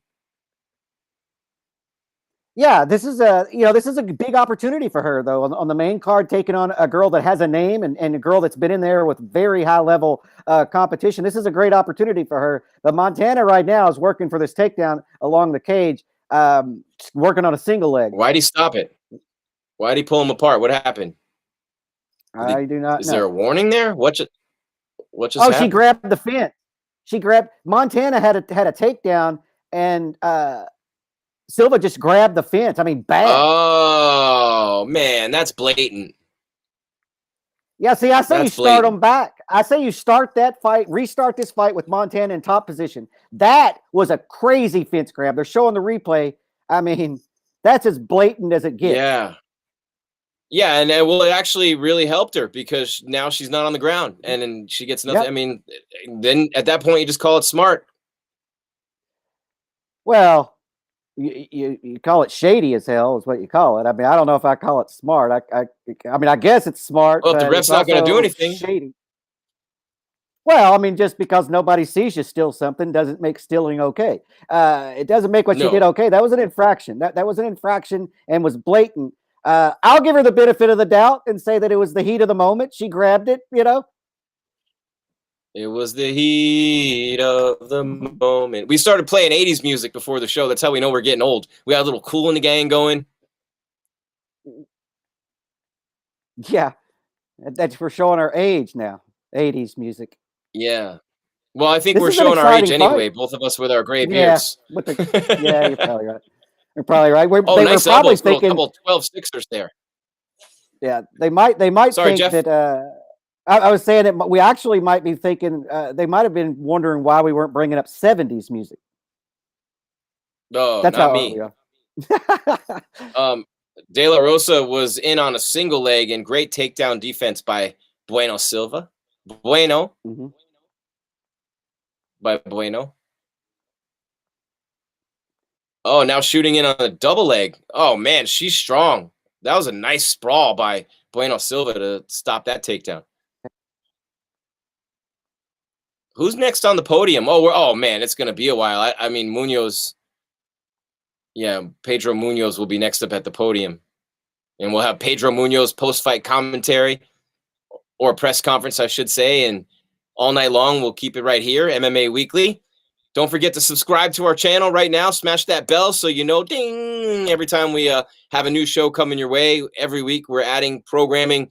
We got the Fallout show tomorrow at 3 Eastern, 12 Pacific. And, of course, leading into the big pay-per-view. We'll have the press conference live next week. And as a matter of fact, we're going to do the virtual media day or the press conference event 3 hours, I believe, on Wednesday. We're going to be here. I got to get some clarification on that and let you guys know before the end of the night. Round 1 comes to an end. But, man, I'll tell you what.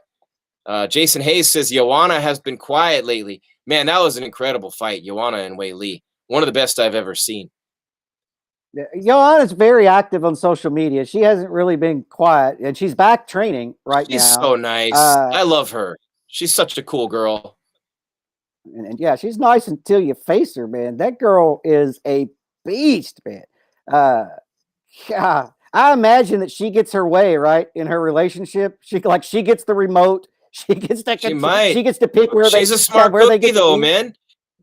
The last fight we had with fans, Jeff, or Fight Island, McGregor, Poirier had some fans. But the last fight we had with on March 7th of last year, we're coming up on a year.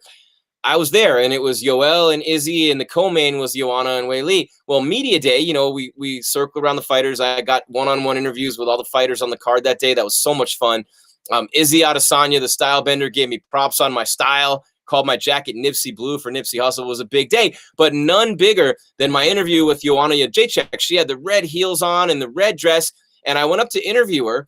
And I'm cool and calm in those situations, and I've been doing this a long time. But she smiled at me in a way, and I felt like it was kind of like telepathically controlling me, like with that smile. She's like, "You will ask me what I want you to ask me," and she was. You're right. She was in control. But so nice and so sweet. I love Joanna Champion. And to talk about an all-time great legend in the sport, that fight against Wei Li was incredible. But De La Rosa and Silva starting up round 2 here. And that's a different division. That's at 115. I know, look, it's no gimme for Valentina to fight Jessica Andrade. That's going to be an incredible fight. And then you have, Wei Li and Thug Rose. But if both those fighters win, I want to see them fight each other, Valentina and Wei Li. And I want to see it in China. That'd be badass.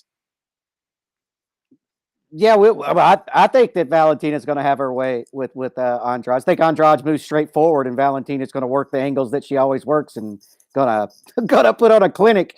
But that's my opinion. Speaking of Muay Thai, we have fun. Yeah. Speaking of Muay Thai, Yeah, oh, without a doubt, without a doubt. And Joanna, by the way, is tight with Jan Blachowicz. They used to train together over in Poland, and Jan, of course, defending his belt against Israel Adesanya next week. Mm-hmm. I love that Izzy's not gaining weight to go up. Oh, I thought the ref was standing them up, but nope. Oh, big shot. Woo! She just ate a huge, it looked like one of Derek Lewis's on Blades. Well, not exactly, but similar. The form, not the effect. Yeah, not the effect. Yeah, La Rosa's on her back right here, taking some shots, man. If Derek Lewis hit me once the way that he hit Blades those 2 times when Blades was laying down on the canvas, I would have died.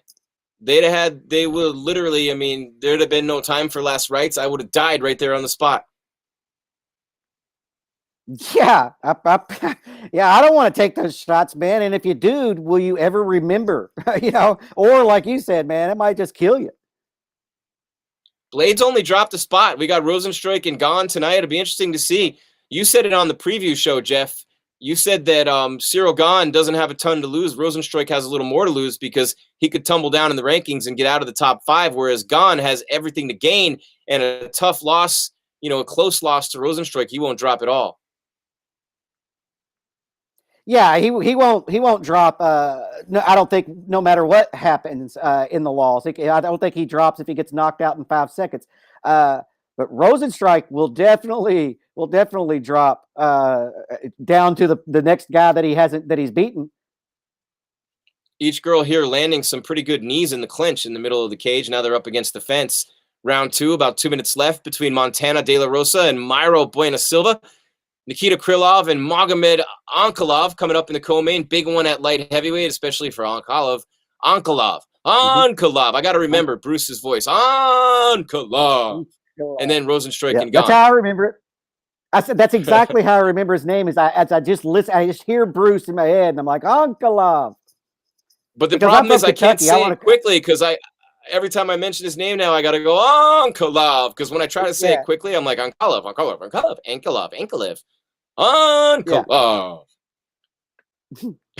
Yeah. Look, from Kentucky, I look at that. I do a lot of going back and listen to Buffer or the announcers, Cormier or whoever, Anik, to get these pronunciations. Ankalaev, though. I like that name. Always, hey, Jeff, I'm going to give you a little clue here. I'm going to give you a tip. You ready for an insider's tip as a play-by-play guy? Always go with the play-by-play guy or the ring announcer on pronunciations. Never the analysts, right? And that's because they're fighters, unless it's Joe, but usually go with Anik. Anik is on the money with everything. But, man, when I think about, and I'm watching this fight here, these 2 girls getting after it. I mean, this is a really entertaining fight. De La Rosa and Bueno Silva here at women's flyweight, and man, I'll tell you what. Oh, I know what I was going to say. For once, and if you guys are watching on ESPN Plus, Bruce Buffer does not have the nicest jacket on the telecast. Jeff, how in the world does this happen? He's got like a burgundy wine-colored jacket. Guess who has the nicest jacket on the telecast? Outdoing the buff man tonight. Who? Laura Sanko. She's got like this shiny purple. I mean, Prince would be proud of this jacket. Let's just put it that way.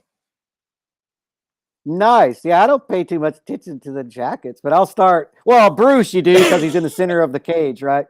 But everybody else, I don't really pay much attention to. That's I'll start doing that though.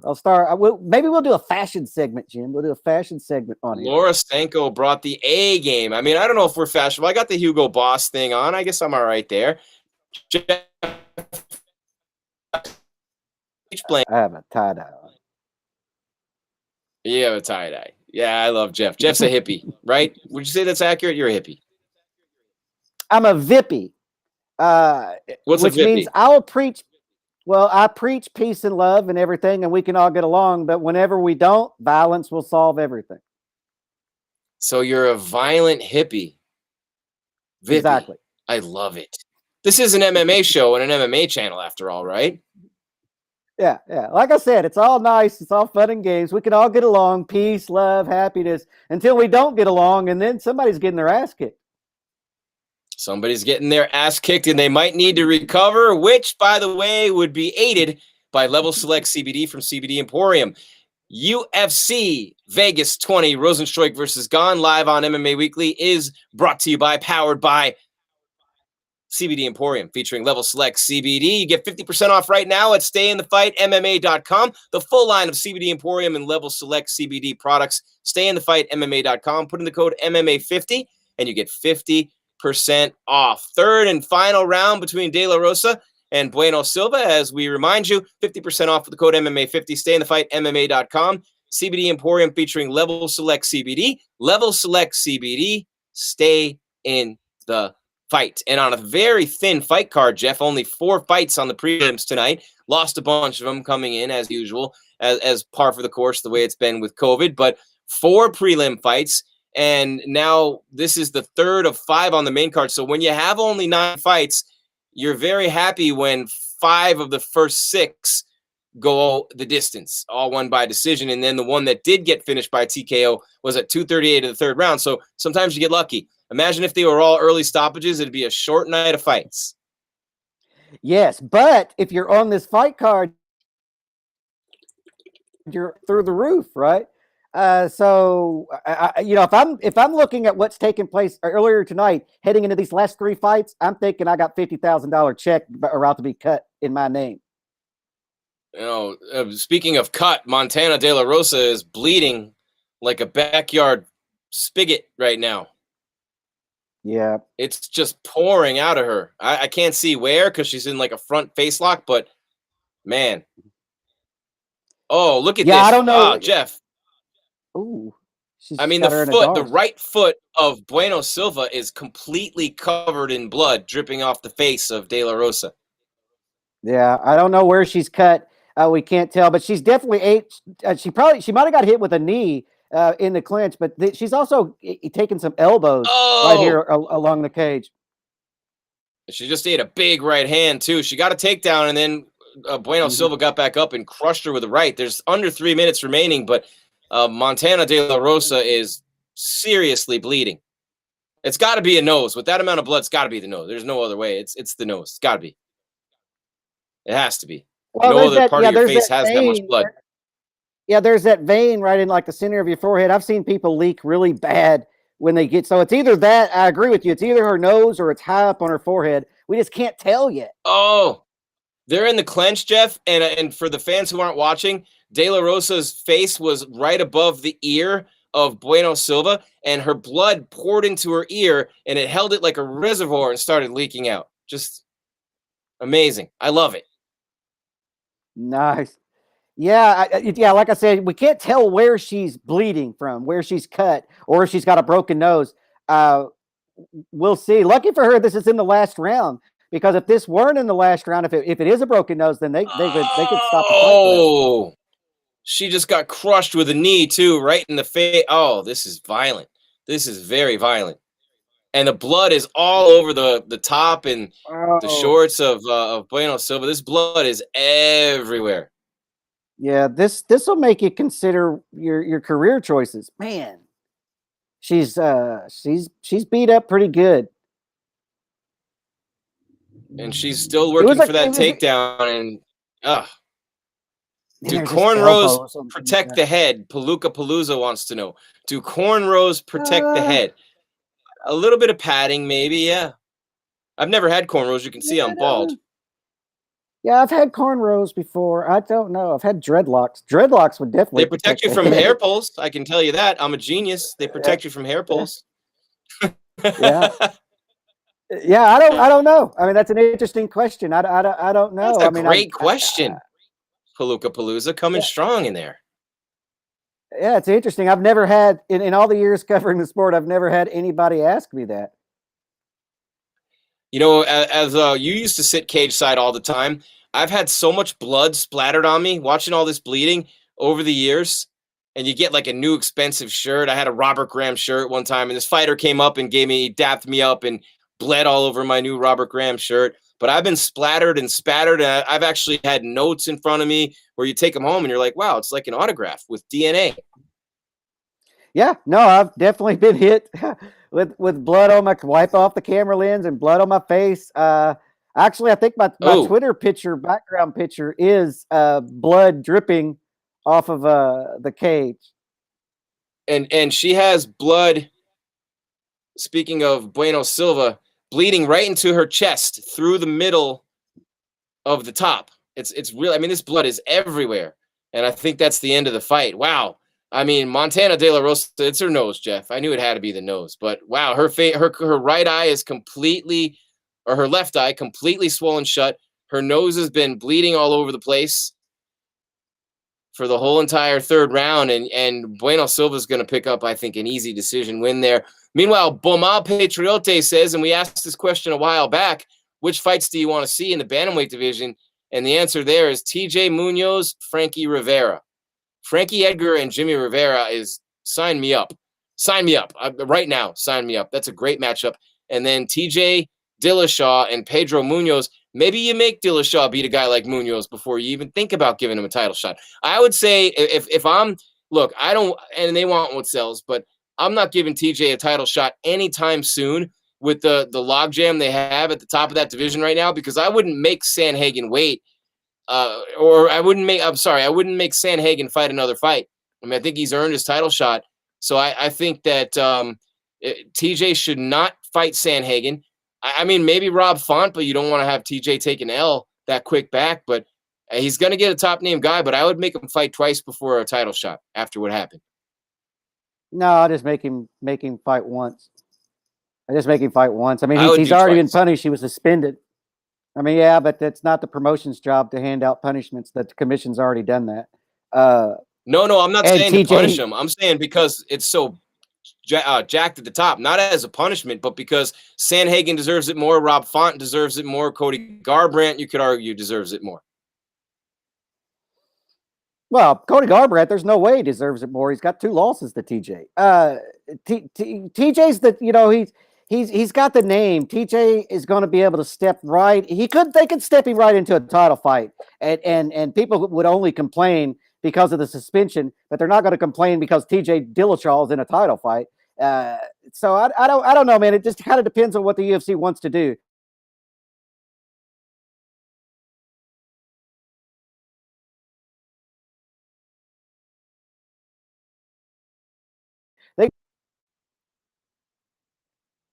What's going on here?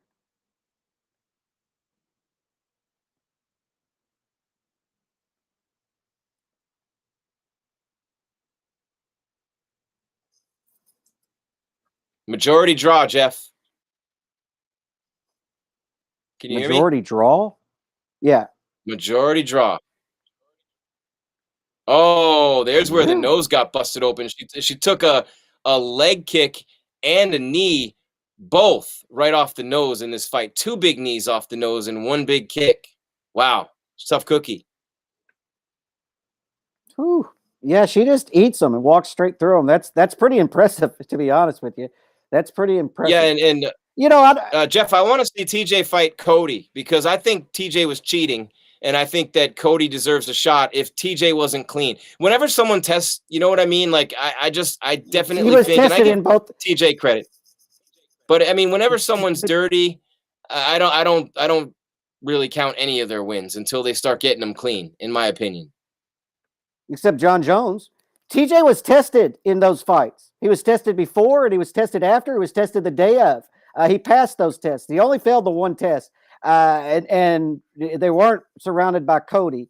But hey, I'm sure that TJ Dillashaw is willing to beat Cody Garbrandt up again. He didn't seem to have too big of a problem with it either other times before. No, and of course you never know what's going to happen there. But I disrespect champion. It was during the weight cut for the Cejudo fight, and you really want to think it was an isolated incident because of the weight cut. I mean, really, when you're cutting down, I don't know why TJ went down. I do because he wanted 2 belts, but that was a bad cut for him, man. Some guys just aren't meant to cut any lower, and I think he was for sure one of them.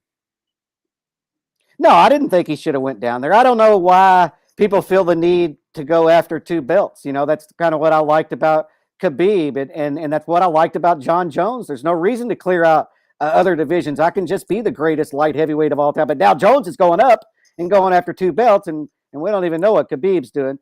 But I don't know why he felt the need to go down to that. You were the champion. Make somebody come up to you. Why go down? He wanted 2 belts. He wanted to take Henry's belt.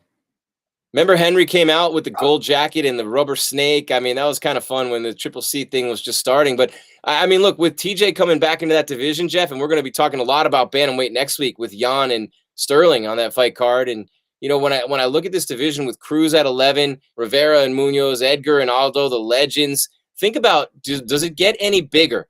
And that you're talking about 3 former champions, 4 if you count Cody, right? So 4 former champions in the top 10 if Cruz wins next week. You got Cruz, you got Edgar, you got Marias, fought for the belt against Cejudo, and he was a World Series of Fighting champ. But Cruz, Aldo, Edgar, and Garbrandt, all in the top 10, all former champs at bantamweight. Now, Aldo and Frankie weren't champs at bantamweight, but imagine, what other division have you seen with 4 former champions in the top 10? Well, I mean, it's been a minute, especially because the champions largely didn't fight that much last year. Yeah, I don't know. I'd have to think about that, man. I'd have to think about that. It's probably go back to the lightweight division, right? Whenever McGregor went up and won the title, maybe there was 4 or 5 former champions in the top 10 then. Or light heavyweight when Jones was first making his run with Machida and Rashad and Rampage and all those guys. Oh yeah. Yeah, Shogun. in that era, there was tons of them. Yeah, like right after Chuck lost the belt and John Jones kind of took over, there was tons of guys in that division that were former champions. Shogun, Forrest, Chuck, Tito, just to name those, and then the Machitas and Randy Couture was still around. I mean, there was a lot of people at that time, but it's been a long time. It's been a long time, and especially for the lighter weight classes that didn't come into the sport till later. Man, Amanda Nunes fighting. What she's unbelievable. One of the greatest of all time. But you look at lightweight right now, Jeff, and you got, Ferguson was an interim champ, right?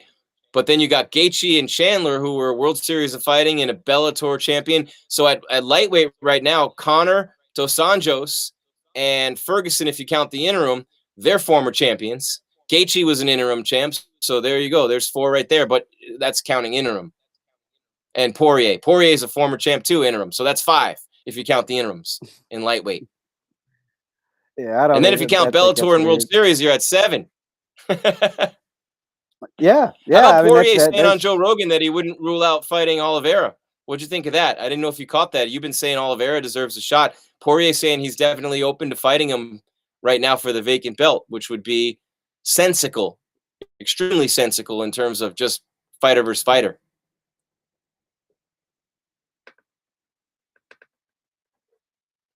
Jeff? Oh, Jeff's frozen in time again. See, look at the look. He's looking off to the side. That's where Jeff's TV is. But how about this? Jan Sterling and Amanda Nunes and Megan Anderson. Man, and then obviously Jan Blachowicz and Israel Adesanya next week. And Jeff fell off. We got the co-main event coming up right here, guys. Nikita Krylov, number 8. And Magomed Ankalaev, number 11 at light heavyweight. And they're looking for Ankalaev to make a run here, by the way. This is why he's in this spot. Krylov's been around forever, if you've watched the preview show. A lot of people saying Jan's going to beat Izzy in the chat. But, man, when you're looking at Nikita Krylov, his UFC debut was all the way back at 164 against Sal Palele. He beat Walt Harris in the next one after that, lost to Ovince St. Preux. Man, look at the guys he's fought. He beat Fabio Maldonado back in 2018. He lost to Jan Blachowicz by arm triangle choke in September of 2018. Chase says, call Jeff Mr. Freeze. He's Mr. Freeze Meister. Remember that? Oh, what cartoon is that? Mr. Heatmeister or Mr. Freeze Meister? That wasn't Frosty the Snowman, was it? He's Mr. Freeze Meister.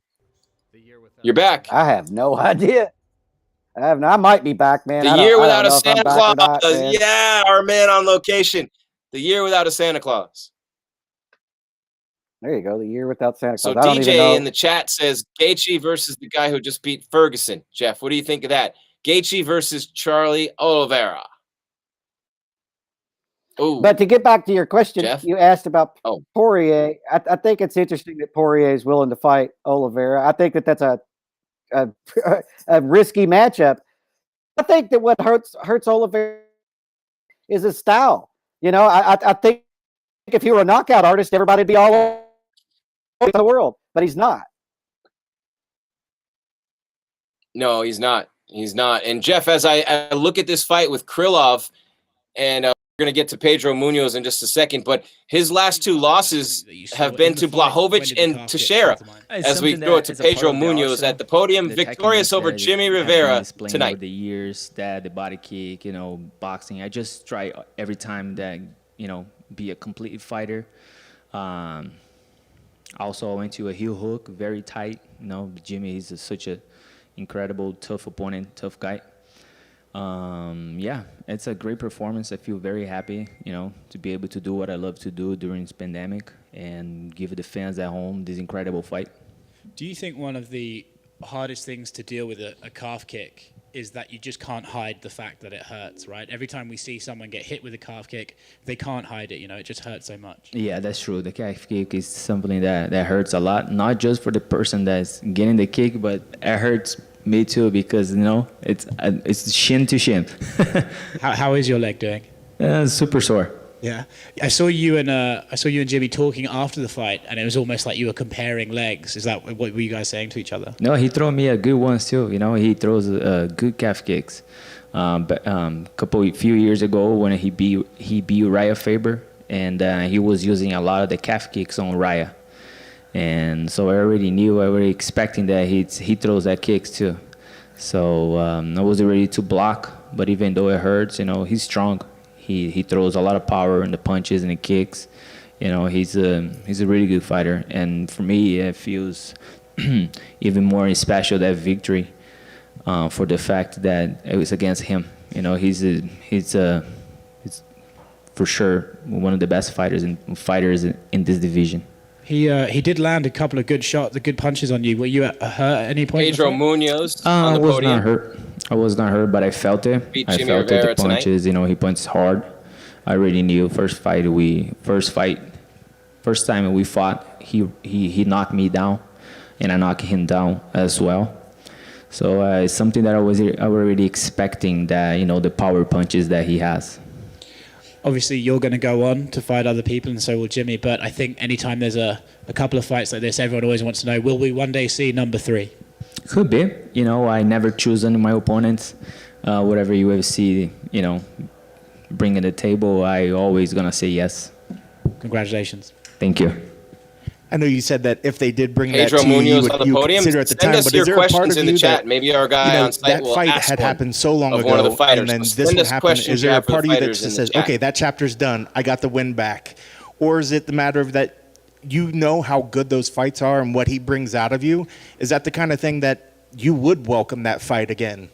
Oh yes, definitely. I'm professional. I like I said, I never choose on my fights. Jimmy is really good, so it's not something that I say, oh, I'm gonna beat him every single time from now on. No, I have a lot of respect to him. I know his capability. So and every time we fight, it's a fight of the night. And tonight, I just expect and get the bonus that the first time we didn't get. And I know it's been what, 6 years since that last one happened. When you were in there fighting, how much of that first fight sort of flashbacks, and how much could you tell that you both had grown as fighters since that fight? Yeah, definitely. I felt that seeing him, tonight, it brought me a lot of back the old memories. The hard punches he throws, but I felt more composed this time, more experience to more time on the octagon. Since that fight, I felt that I grew a lot, training at American Top Team, and all my coaches, Anderson França, Chad George, Cattell, Conan, and many other biggest fighters, that we have there. And it's something that I do every day. I like to go in the gym, always, training hard, getting ready for fight, or even though I don't have a fight coming up, I'm helping someone getting ready for, future fight and things like that. and I love what I do. So for me, every day is a gift. I know that you said that the calf kick was just one part of the arsenal, one thing that could have came out, but what was the game plan coming in? And once that established itself that it was working, did that change the game plan? And what was it initially coming in for him? Game plan, it works really well, but inside that, it's a special thing that happens in here that you gotta be ready to deal with and able to go there and display that kind of fight. Is something that I feel very proud of myself. I know you talked a little bit about the rankings. You weren't quite sure, how the UFC rankings sort of play themselves out and what's next. But when you look at where this fight is, he was one step behind you, so it's not like you can swap positions there. But when you look at the rankings, who are some of the names that make sense? I mean, is like a Jose Aldo or Marlon Moraes, are those the guys that you think initially that maybe the UFC can give you next? And are those fights that you would welcome?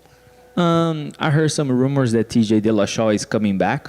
The possibility to fight Marlon, it won't happen so soon. Besides the training partner is, we're become friends. Yeah. We would fight if it was for a title. Other than that, we have so many big names out there in the mix that I would fight. And I think that fight that would make sense. TJ Dillashaw is coming back. I heard some stuff that he's coming back. I have anything against him, and I'm nobody to judge him, whatever.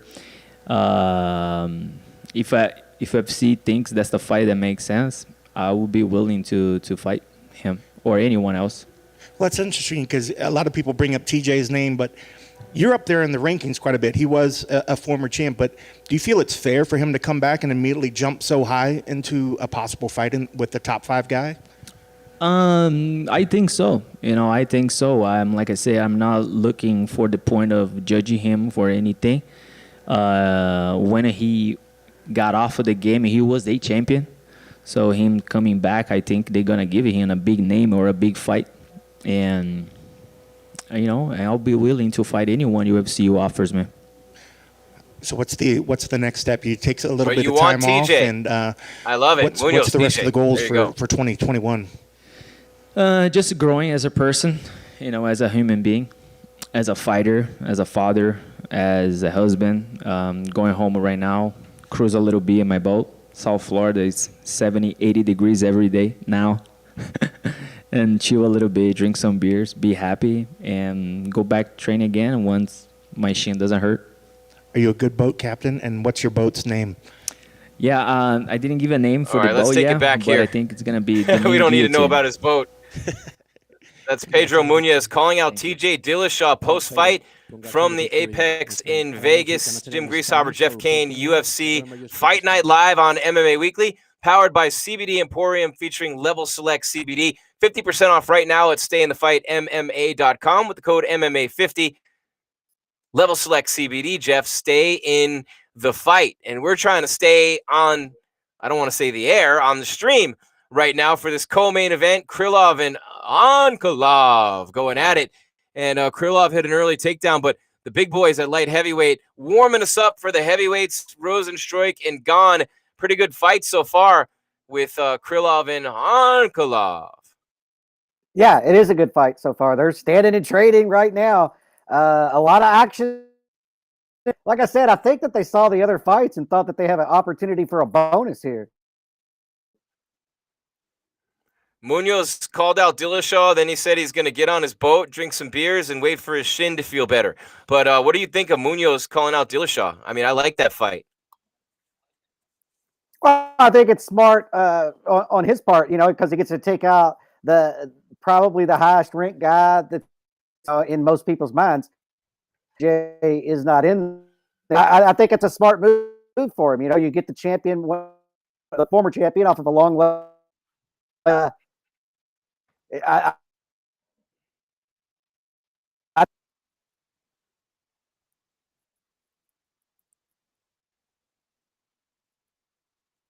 That's Jeff Kane. I'm Jim Greasehaber here on MMA Weekly. And meanwhile, Nikita Krylov is saying, hey, I am no gatekeeper. And he's welcoming Magomed Ankalaev to the big time of light heavyweight division. Look, back-to-back wins over Ian Cutelaba and no big names on the resume of Ankalaev, who now is literally being welcomed to the upper echelon of the light heavyweight division. Krylov taking it to him a little bit early on here. Yeah, it's competitive though. It's it's not a one-sided fight. No, not at all. But definitely level. There's levels to this game, and Ankalov is finding that out. Now I'm doing the whole Buffer voice every time I say his name. But Krylov and Ankalov, this is a good fight. Nice little scrap so far in round one. Yeah, it was a nice little round one, man. They got after it in a hurry. We'll see what happens. The adjustments heading into round two, each of them get to make. Good night of fights so far, man. Really good night of fights with Alex Caceres. Good performance in the opening fight of the main card against Kevin Kroom, and Moises on a dominating performance over Alex Hernandez in the headline of the prelims. And then, you had the Rivera-Munoz fight, which Munoz won, numbers 8 and 9 at bantamweight. And then De La Rosa and Bueno Silva with a majority draw. Don't know which girl or if both girls will end up in the press room or not, but we'll get their thoughts from the podium if they are, because we didn't get to watch the fight close enough to figure out what the hell happened with the judging there. But a majority draw, and both girls were very surprised with that outcome, but it was a hell of a fight. So it says, okay, so one judge had it 28-27, and two judges had it 28-28, but I don't know who. I think Bueno Silva, the one judge had it 28-27 for Bueno Silva, and then two had it 28-28. There had to be a 10-8 round or a point deduction in there, right? Yeah, there was a point deduction, right? Wasn't there a point deduction in that fight? I don't know. There either had to be a point deduction or a 10-8 round. Help us out in the chat. Yeah, help us out in the chat if you know what happened there. We can't see it. So, Jeff, we got the main event coming up right after this. And what do you think of round number one between Krylov and Ankalov?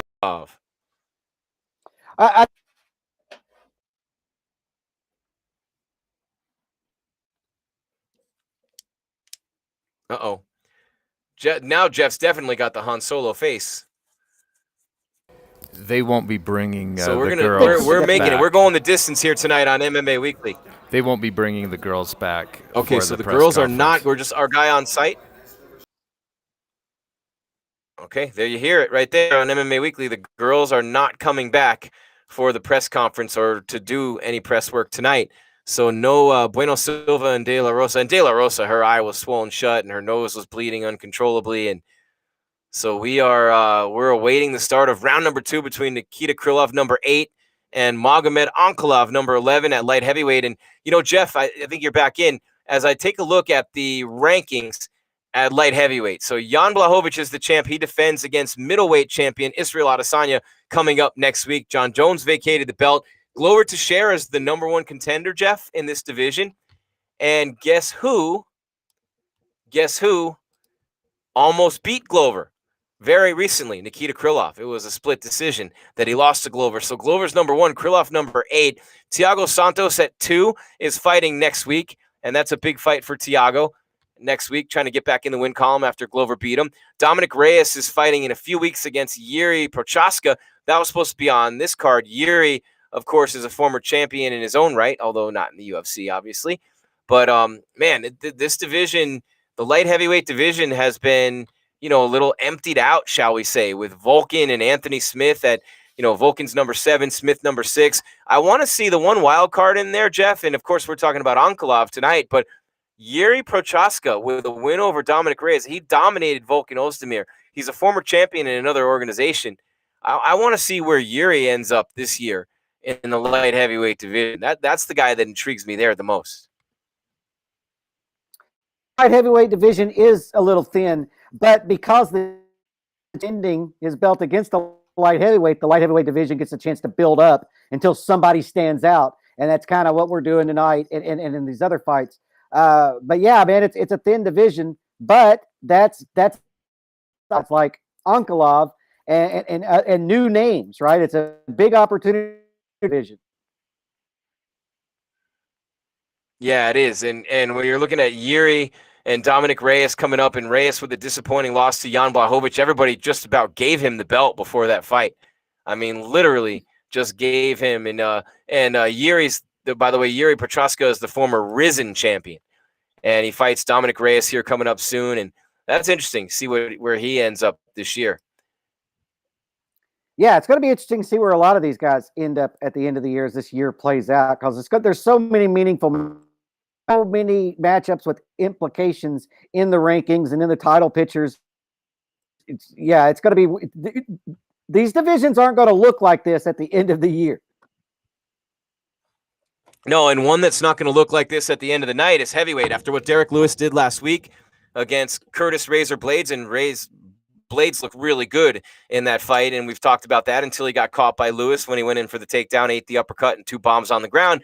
So Lewis moved up to number 2 for number 4. Blades dropped from 2 to 3. Jairzinho Rozenstruik dropped from 3 to 4 after that fight without even fighting, and he takes on Cyril Gane, number 7 tonight, the kickboxer against the Muay Thai fighter. Jeff, you had some great insight, and check it out on our MMA Weekly Instagram if you want to see it real quickly. I threw it up tonight. There's a 59-second video clip of Jeff Kane talking about why he thinks Rozenstruik is going to beat Gane. And Jeff, you talked about the jab and the left hook of Rozenstruik and the way that Gane positions his hands in the video that you watched. I just wanted to have you pick up on that so people can go to the MMA Weekly Instagram and check that out right now. Yeah, Rozenstruik has a devastating stiff left hand that ends fights. It's not just a jab to set up the right hand or to set up a combination. He throws a stiff jab and he also likes to time a lead left hook as you're closing the distance.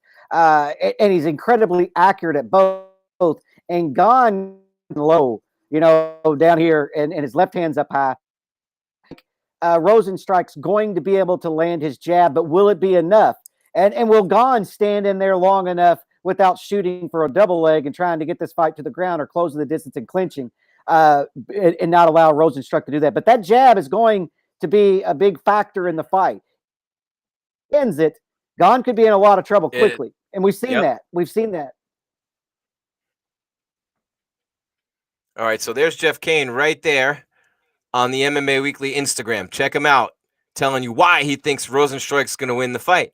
Right there, Jeff Kane. Look, he had the ponytail, the hair slicked back there. That was just on Thursday when we shot this. So MMA Weekly Instagram. Give us a follow, man. We need our numbers to catch up to our YouTube, our MMA Weekly Instagram. So there's Jeff Kane right there on MMA Weekly's Instagram account. Go check it out right now. Instagram. I think I have an Instagram IG, baby. account. IG. You do. You have your profile picture is a space. You're wearing a space suit. You're going to Elon Musk's Mars mission or something. Oh, yeah. Yeah. Yeah, that was whenever I went to the moon. Hey, you've been to the moon just as many times as Neil Armstrong has. I'll tell you that. So, maybe more. Oh, that was maybe more. So many people don't believe the moon landing actually happened. Conspiracy theories right here as we hit round number 2. Nikita Krylov and Magomed Ankalaev in my worst buffer voice ever. But Krylov looking to hold on to his number 8 ranking, and Ankalaev looking to climb up the rankings at light heavyweight. That was a long time in between rounds. Oh no, my stream was frozen. So no, there's 4 minutes left in round 2. Yeah, my screen froze as well. So, Jeff, now you have a reason to go to Instagram to watch your video. I edited a bunch of clips together because I thought your analysis was so on point. And if I'm trying to get people to go to our YouTube and watch the preview show, I wanted them to see why you thought Rozenstruik was going to beat Gane. And Rozenstruik's a little quicker, Gane probably more athletic, but Gane's going to want to stay on the inside, elbows, knees. He's a Muay Thai fighter after all. He has submission wins. He's going to want to take him down. He's going to want to follow the blueprint that Alistair Overeem gave us for Rozenstruik, and you also pointed out during that same segment, it's the same way to beat Francis Ngannou. Get in tight, beat him up in the clinch, take him down, exploit the lack of a ground game. Meanwhile, these two guys are throwing down in there. Ankalaev and Krylov. Whenever you have a lav on the end of your name, odds are you're a hell of a fighter. Exactly. Don't accept the fight with lav. Ankalaev's having a successful It's like when you round, see a guy with the ears in the bar, Jeff. When you see the guy with the ears, don't mess with that dude. No, do not. And I've done it. Trust me. Don't make the same mistake.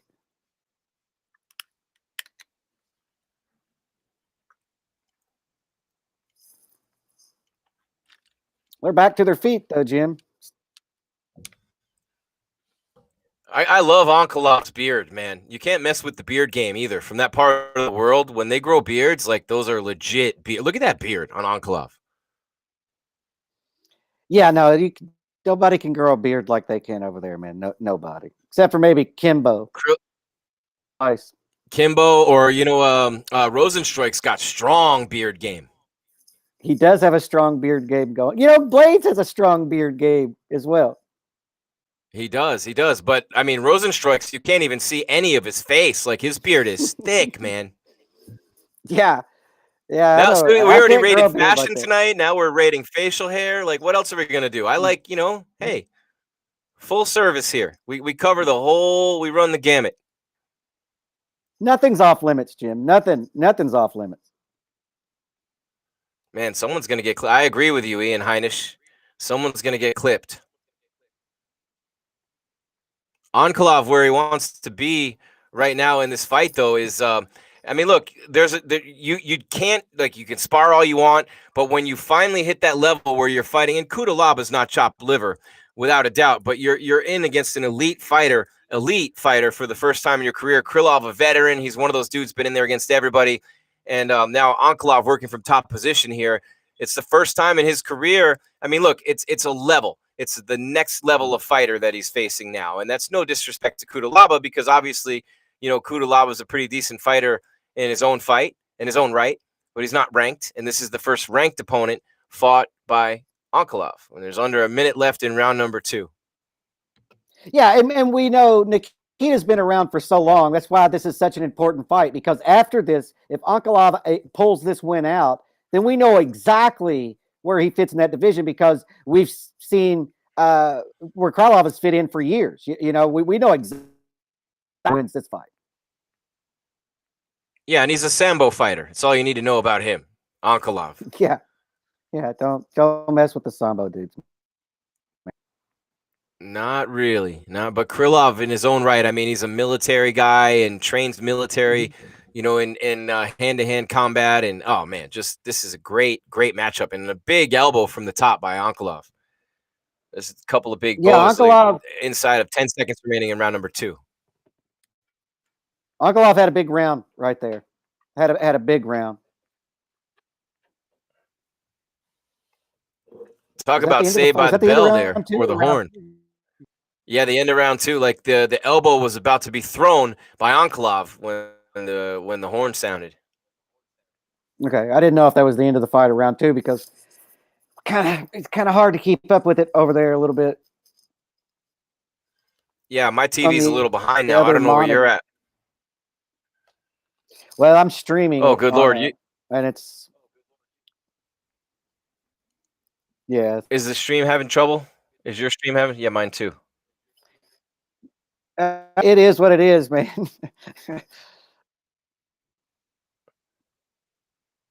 Pizza Hut makes Detroit-style pizza now. I'm oddly intrigued. You're starving to death when Pizza Hut looks good. Hey, man, that commercial didn't look bad. It did not look bad. I'll tell you what. That little burnt cheese around the edge, man. I don't know. Right now, I'm literally looking at things all over my studio that are like rubber and plastic and wood, and they look good right now. I'm so hungry. So, that is the end of the fight, Jeff. You were right. Good job, Jim. I couldn't tell. I thought that it was, but I couldn't tell, man, because it's they don't put the round they're used to. It's the dashes underneath of it. Ankalov won. Unanimous decision. So he passed his test against Krylov. He won the fight. He didn't finish it. It wasn't a super dominating performance, but in this case, the win is the win, and he's going to move up in the rankings as he looks to continue his ascent in the light heavyweight division this year. And they're very high on him. Everybody's very high on him. Yeah, I mean, he's going to jump well into the top 10 with that win. And so that was a huge win for him. Nikita doesn't drop far, but now we know how good Ankalov is and where he fits in the division. And he's going to get a big-time opponent in his next outing. You have to think he'll get like a Vulcan or an Anthony Smith.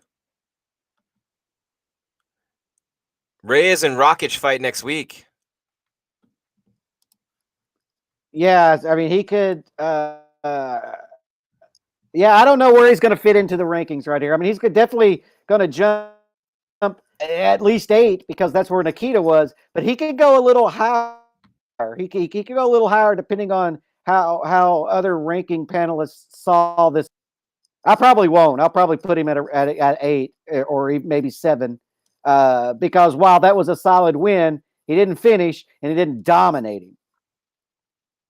No, and Jeff actually is one of the journalists with a vote in the rankings of the UFC and Bellator. And when I look at light heavyweight, and I said Reyes like a jackass, but it's Santos who fights Rakic next week, not Reyes.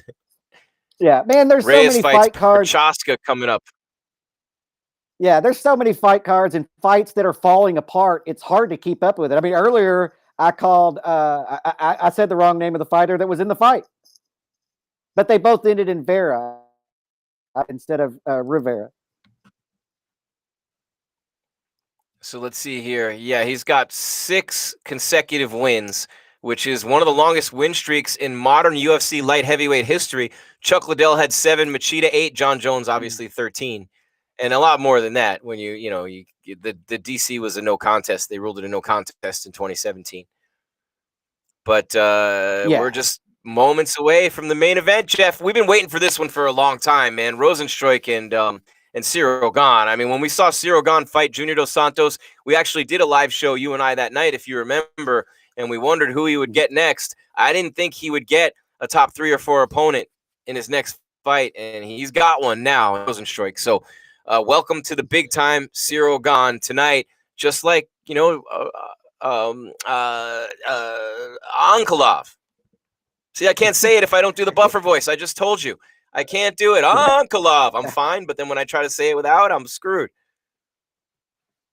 Yeah, with Cyril Gane, man, this is a huge opportunity. But at the same time, I feel like this is the matchup. Rozenstruik, he matches up best with top echelon of the division, because if you take Rozenstruik down and control him on the ground, you have a great chance of winning, where the other people are a little more well-rounded than Rozenstruik, in my opinion. So I think Gane's got a great chance tonight. Although I picked Rozenstruik to win, I still think Gane, he matches up better with Rozenstruik than he does with in the top of that division.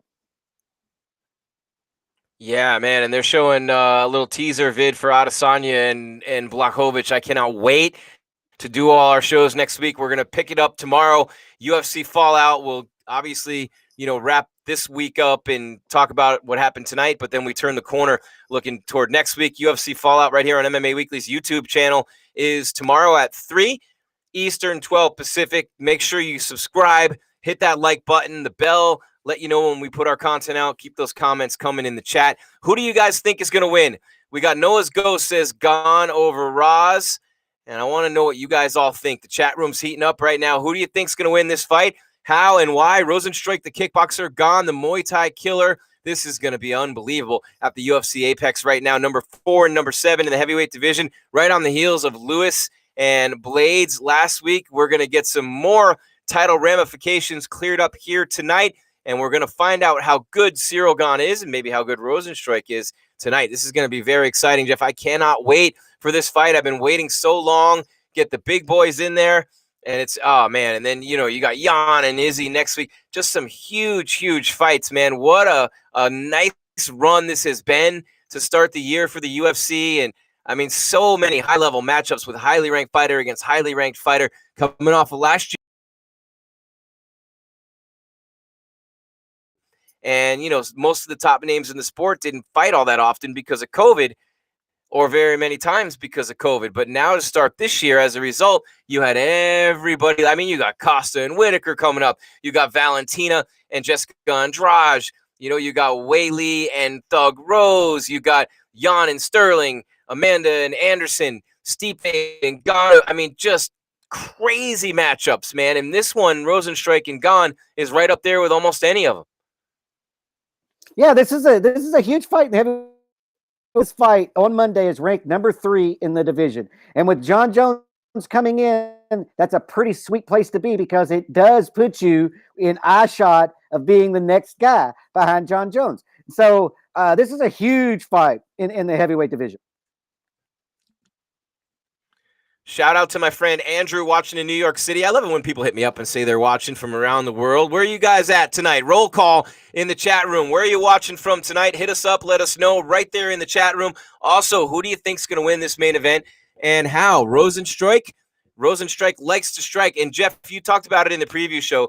He likes to stay at distance. He comes in with that jab, but he'll use the lead hook as a jab. And it's a devastating. I mean, look at that punch he knocked Overeem out with less than 10 seconds remaining in that fight after Overeem had that fight won and had really, and some people saying that that Rozenstruik was down 3 rounds in that fight.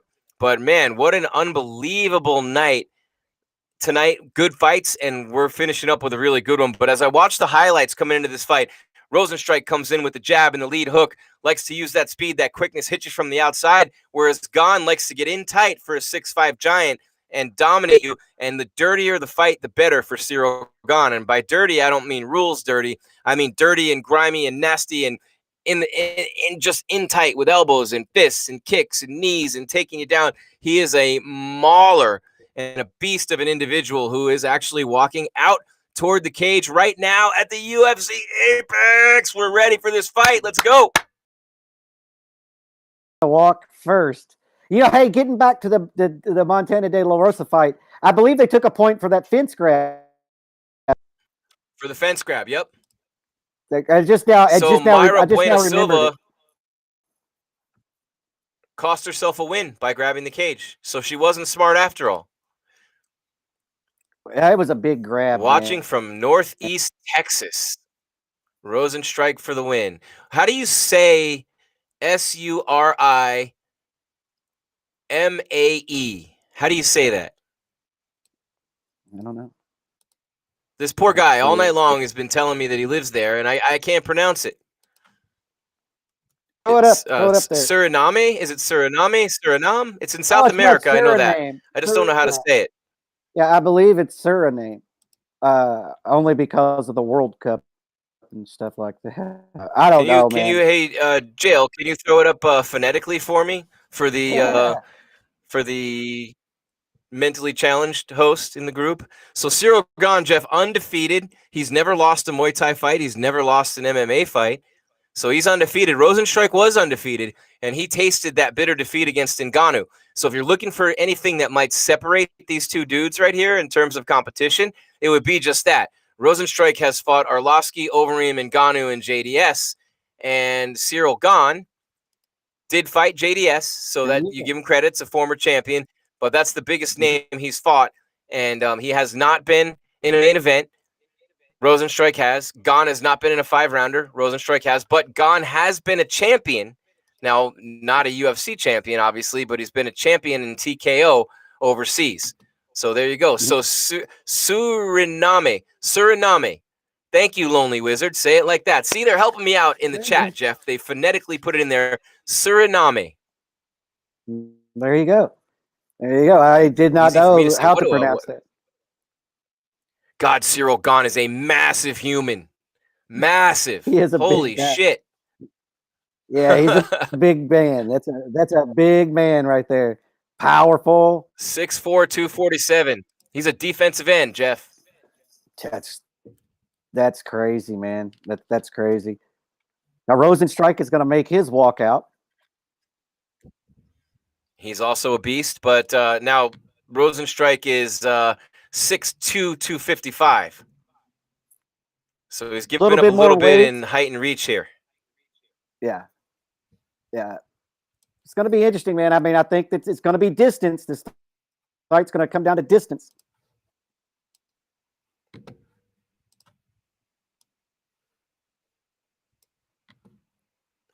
Remember when Rozenstruik knocked out Alan Crowder in 9 seconds?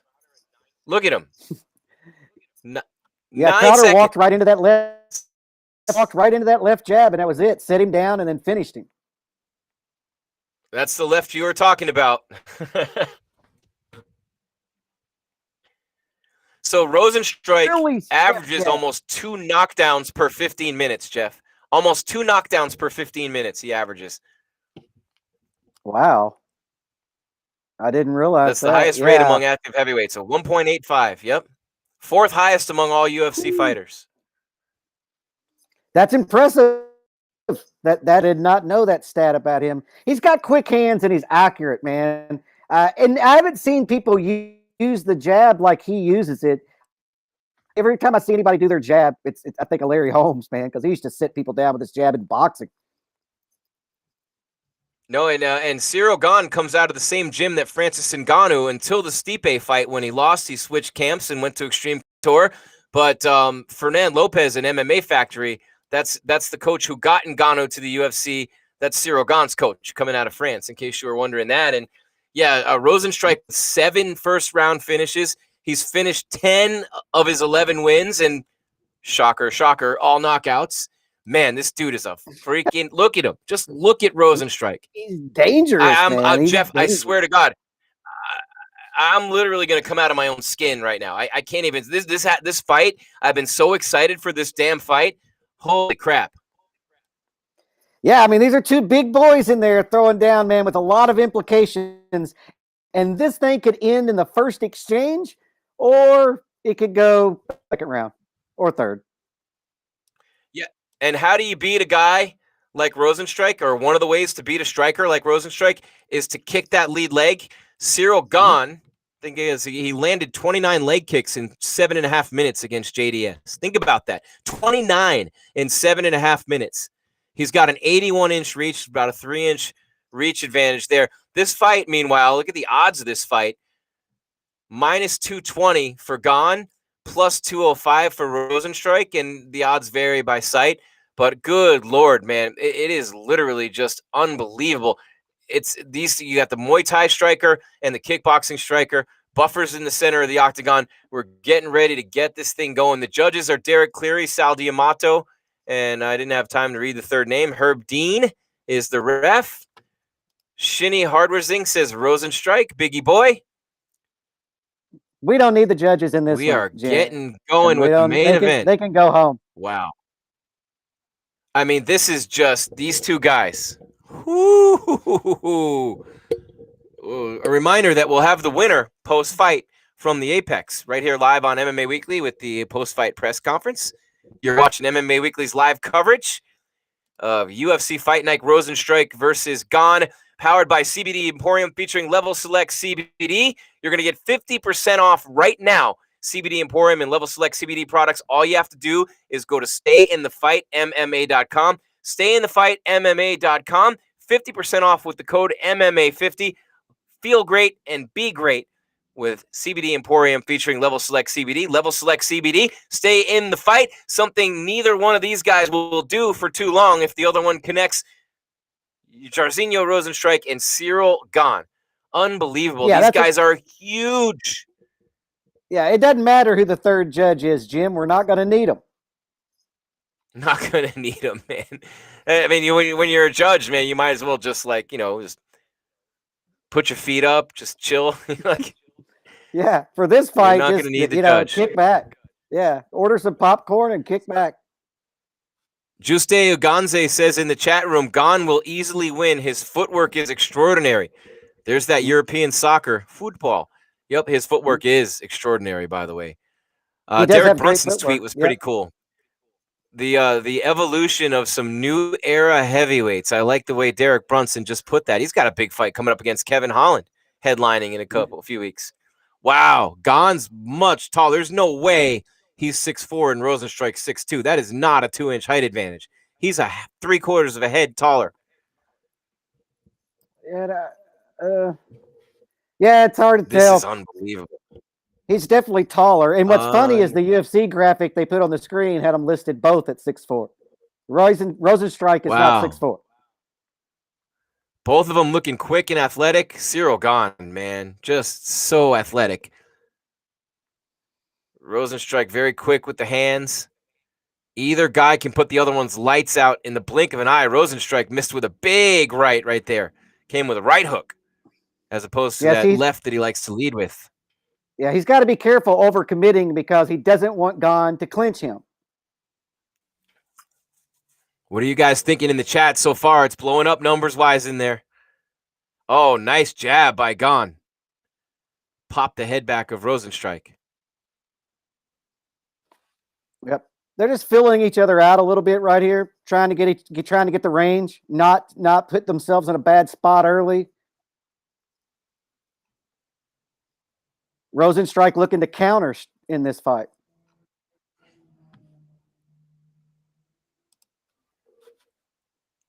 Ciryl Gane bouncing around in there, got a lot of spring in his step, very confident. He was laughing and joking on the way into the building tonight, not phased at all against the higher level of competition in the main event. That calm, smiley demeanor, Ciryl Gane, you like to see that. And if someone's never been there before, he likes to throw a lot of kicks. Don't underestimate his leg kicks, and don't underestimate the jab of Rozenstruik. But if he's 2 inches, there's no way. If he's 2 inches taller than Rozenstruik, then I'm literally Stevie Wonder sitting here watching this, because there's no way. Yeah, I mean it's close, man. They like I said, the UFC graphic had them both listed at 6'4", and Ciryl Gane 6'4", but Rozenstruik is definitely no taller than 6'2", and I believe you're probably more correct with saying he's about 6'1". Yeah, and I look at Ciryl Gane, changing levels, coming up with that jab. A lot of fighters doing this, throwing the jab on an upward angle. Mm-hmm.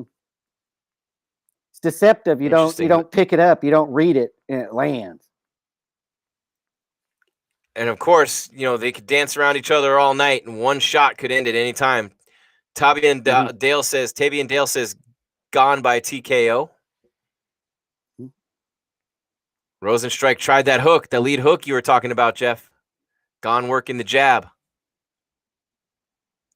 Yeah, it's quick, man. That's a quick little left hook that he throws. Look, neither of these guys have hurt each other early. Like I said, they're showing each other a lot of respect, honestly. But they are touching each other. Ooh. Man, Rozenstruik's hands are fast. Did you see? Did you see how they quick he was fast. on that flurry combo that he didn't connect on any of them? But holy crap, he's fast. Yeah, he has says my money's on hands. Rozenstruik. One perfect right and Gane's down. That's true against anyone. Gane is huge, though. Gane's landing leg kicks. Oh, he left his head out there. Better be careful. Oh, yeah. Ciryl Gane left his head out there for a split second. Yeah, he can't do that. He's starting to get in there tight. He cannot do that. Yeah, against the top guys, that's going to be a problem. Gane just landed a nice right. Very confident now, trying to shoot in on the cage, and there is where he wants this fight. Pushing Rozenstruik up against the fence, working for that clinch, possibly toward a takedown. So this is the first time in this fight with 1:15 left in round number 1 that Ciryl Gane has it where he wants it, up against the cage. Yep, he's peppering Rozenstruik's legs with knees, taking a little bit of power, diminishing the punching power of Rozenstruik. This is a smart move by Ciryl Gane. Digging that shoulder in under the chin into the neck of Rozenstruik, which doesn't feel good. Well, I think that head. Look at this here. I like it too, Has. Fight in the chat room. Keep them coming, guys. 30 seconds left, round 1. Gane just bullying and pushing. Bullying, not bullying. Bullying Rozenstruik up against the fence, looking for a takedown now. Working a single now, a double leg. Ciryl Gane with a takedown, Jeff. That's big in a close round. Probably just won himself the round there with 10 seconds left. Yeah, he probably did, because that's the biggest thing. I mean, like I said, on the feet, neither one of them hurt each other. Both landed a couple of shots, and this takedown's going to win him the round. Don't throw a knee. Don't throw a knee to a down opponent. Okay, end of the round. I thought he was lifting up his leg like he might throw a knee, and Rozenstruik was actually sitting with his back against the fence, and obviously a knee there would have been no bueno.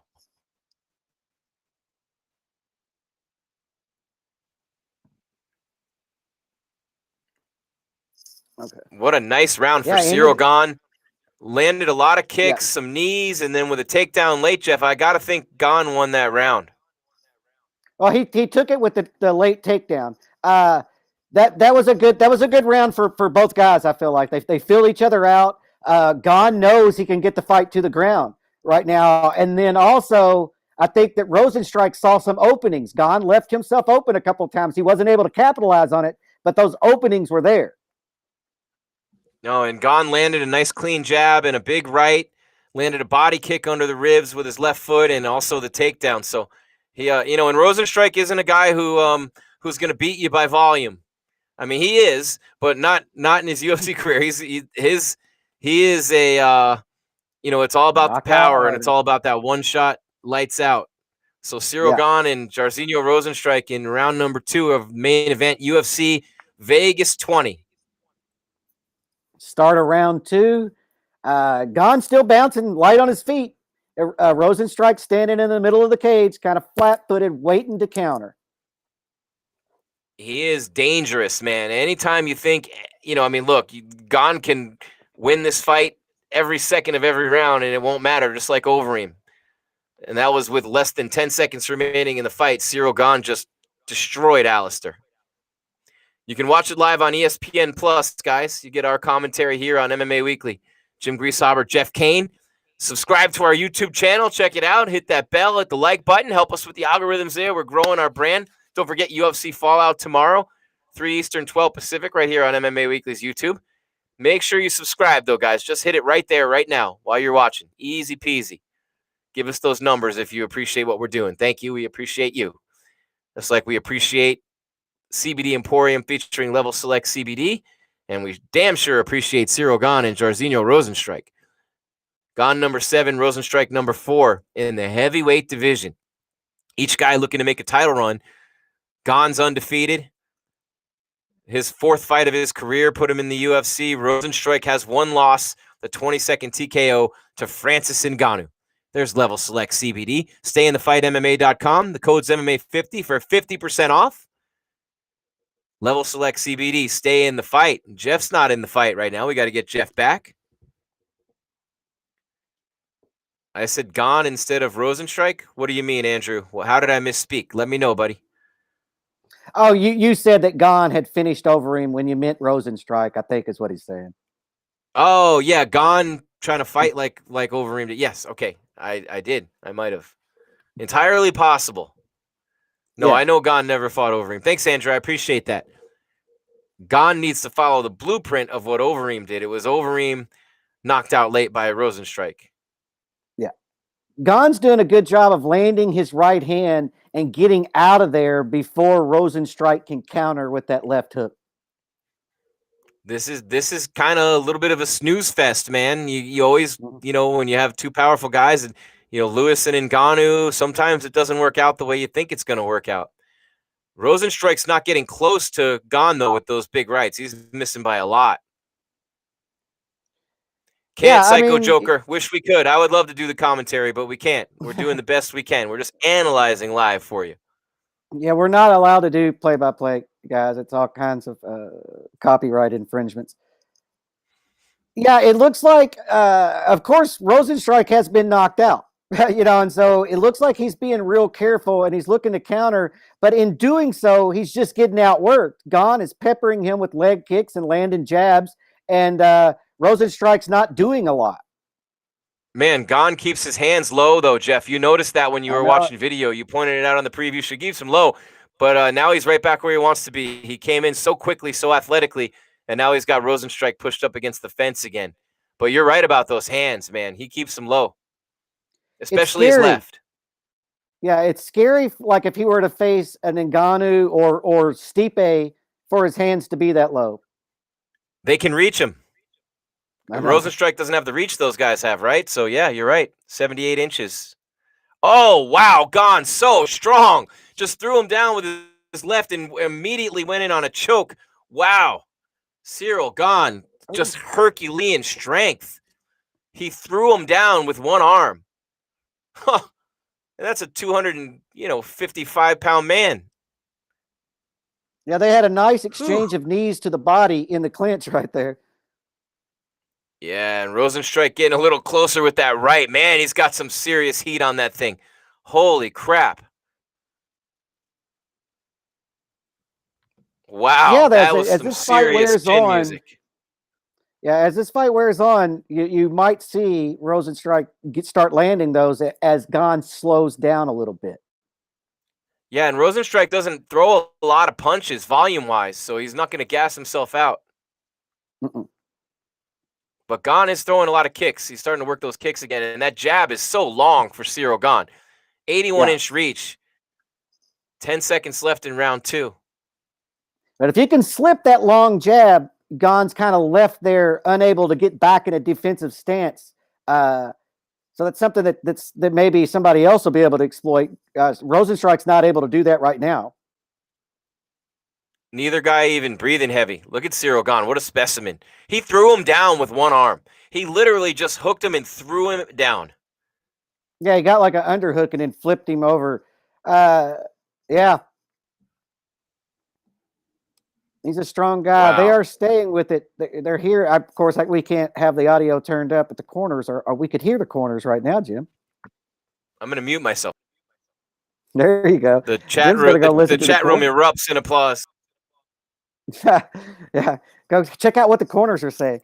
Right, so far in this fight, both guys have been showing each other a lot of respect. Gane's landing leg kicks. He's dictating the pace. Rozenstruik is looking to counter, but hasn't done so very successfully. But in the meantime, he's throwing huge right hands, and they are getting closer. And if one of them lands, it's going to be big. But that's basically what's happened so far in the fight. All right, I have a report from the corner, Jeff Kane. There you Cyril go. Gane's corner told him your next takedown's going to come from the ankle. And he said ankle pick him. That's the only thing I got. But that's interesting. That is interesting. Oh, Gane just threw a big left. He hasn't thrown many of those. He's southpaw, obviously. But that jab is long. Ooh. He did throw that big left hand. Rozenstruik does look a little tired. He looks like he just can't get any. Yeah, he can't get anything going. You know, he can't get any.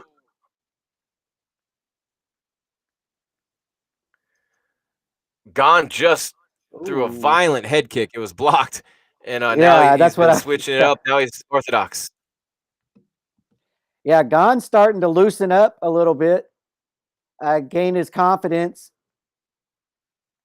I just feel like Rozenstruik maybe is frustrated. Like he can't get anything going, and Gane's peppered him with stuff, and Rozenstruik can't do anything. Gane's clearly a more well-rounded fighter. He's switching stances here. He's throwing kicks to the fronts of the thighs, that little stomp kick right out front. His jab is a mile long. He's throwing that. Ooh, jab to the body and ducked under a big right that missed from Rozenstruik.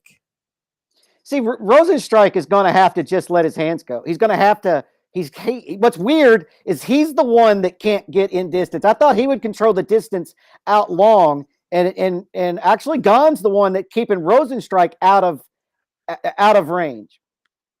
And yeah, Gane just connected with a big right. He's been shooting in for takedowns too. Rozenstruik looks like he's tiring down a little bit, wearing down a little bit. And Rozenstruik just landed for one of the first times of the fight. It wasn't much on it, but he landed. Gane's connecting with a lot of kicks now too. Rozenstruik is looking a little more aggressive, Jeff. I think he heard you. He better had, because he's down 2 rounds in a 5-round fight. Rozenstruik. Yep. Yep, you picked him to win because of the jab and the hook, but we haven't seen that hook yet, really. He hasn't thrown that hook many times, that left hook that he loves. No, he looks like I almost want to say gun shy a little bit, like he doesn't want to eat a big shot by Gane. Well, once you fight Francis and you have your lights turned out in 20 seconds, I guess that changes you maybe, huh? Yeah, because he's not committing. You know, he's not committing to things. And Gane is able to commit to things, and that's been the biggest difference. Gane's definitely winning this fight. Yeah, Andrew M in the chat says Gane is taking over, and he is. He's taking over the fight. Very see exactly what we, but he hasn't really thrown the volume of the jab and the hook that you talked about. You want to see him throw more. Rozenstruik looking a little more active in this round. Of course, one punch turns out almost anybody's lights on the planet. But I wonder if Gane could eat one. Kind of like Ferguson took so many Gaethje shots, but nobody else could. I wonder if Ciryl Gane could eat that big time right. I don't know if he's going to eat more than one, but he's a huge dude. He is a big guy. I mean, maybe we'll find out. I don't know. Right now, he's not getting hit by Rozenstruik. You know what I'm thinking as I watch this fight, Jeff? Go ahead. I'm thinking Gane's doing exactly what Blades should have kept doing last week against Derek Lewis. Those little leg kicks, being patient, throwing the jab. Yeah, see, what I don't like about Gane is he keeps that chin up, right? You know what I mean? He stands tall, and it's just hands down. I just feel like that's going to be a nightmare against certain heavyweights. Oh, Rozenstruik's so late on the counters, though. Gane's in and out so freaking fast. He's so quick and athletic for such a big guy. And he landed a nice combo to Rozenstruik there. Rozenstruik trying to say that it was an eye poke, but they were punches. Herb better be careful. So we're at under 40 seconds in round number 2. Ciryl Gane, you got to think, is on the verge of being up 3-0, which means that if it goes to decision, he would already have this fight won. Yeah. I mean, but like we said, Rozenstruik was able to score that really late knockout over him in the 5th round. He carries his power throughout the fight, but he's not really even close. His corner needs to be telling him to go first.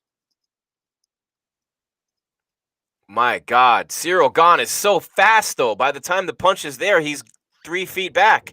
He's out of striking range so quickly, and now the end of the round, Gane tried to take down late, but Ciryl Gane, Jeff, the difference in this fight, I believe, so far has been Ciryl Gane is so much faster than Rozenstruik thought he was going to be. There's no other way to explain it because Rozenstruik is throwing counter rights. Think about this. Gane's coming in and committed to a punch. Rozenstruik is throwing a counter right at a target that's there 1 second, and in the blink of an eye, Ciryl Gane is 3 feet back and out of striking distance. He is so fast to get in and out of that pocket. It's unbelievable. I mean, I got to think that even like Francis has got to be watching this. Like, this guy is going to be a tough guy to deal with for anybody because he's so damn fast out of the pocket. I don't. It's just footwork. He's not. I still think Rozenstruik's hands are definitely faster than Gane's. It's just Gane's movement is extremely better. Fast. He's able to kick. He's able to cover distance better than Rozenstruik can. But I mean, I like I said, Gane has to change some things, or he's going to get. He's not going to beat those top guys. But this is a favorable matchup for him, and has been. If I'm Rozenstruik's corner, I'm telling him for these last 2 rounds, you have to go first. You have to be the one to go first. Rozenstruik is breathing pretty heavy. He hasn't thrown many kicks. He's a kickboxer. Gane's been throwing more kicks. He's been more active. He's been working that clinch a little bit, looking for takedowns. The hips and the footwork of Gane are incredible, absolutely incredible. And Rozenstruik, all it takes is that one shot. But Ciryl Gane, very impressive. The hype is real. There's a reason why he was a favorite coming into this fight. 30-27 Gane after 3 is what I'd say for sure.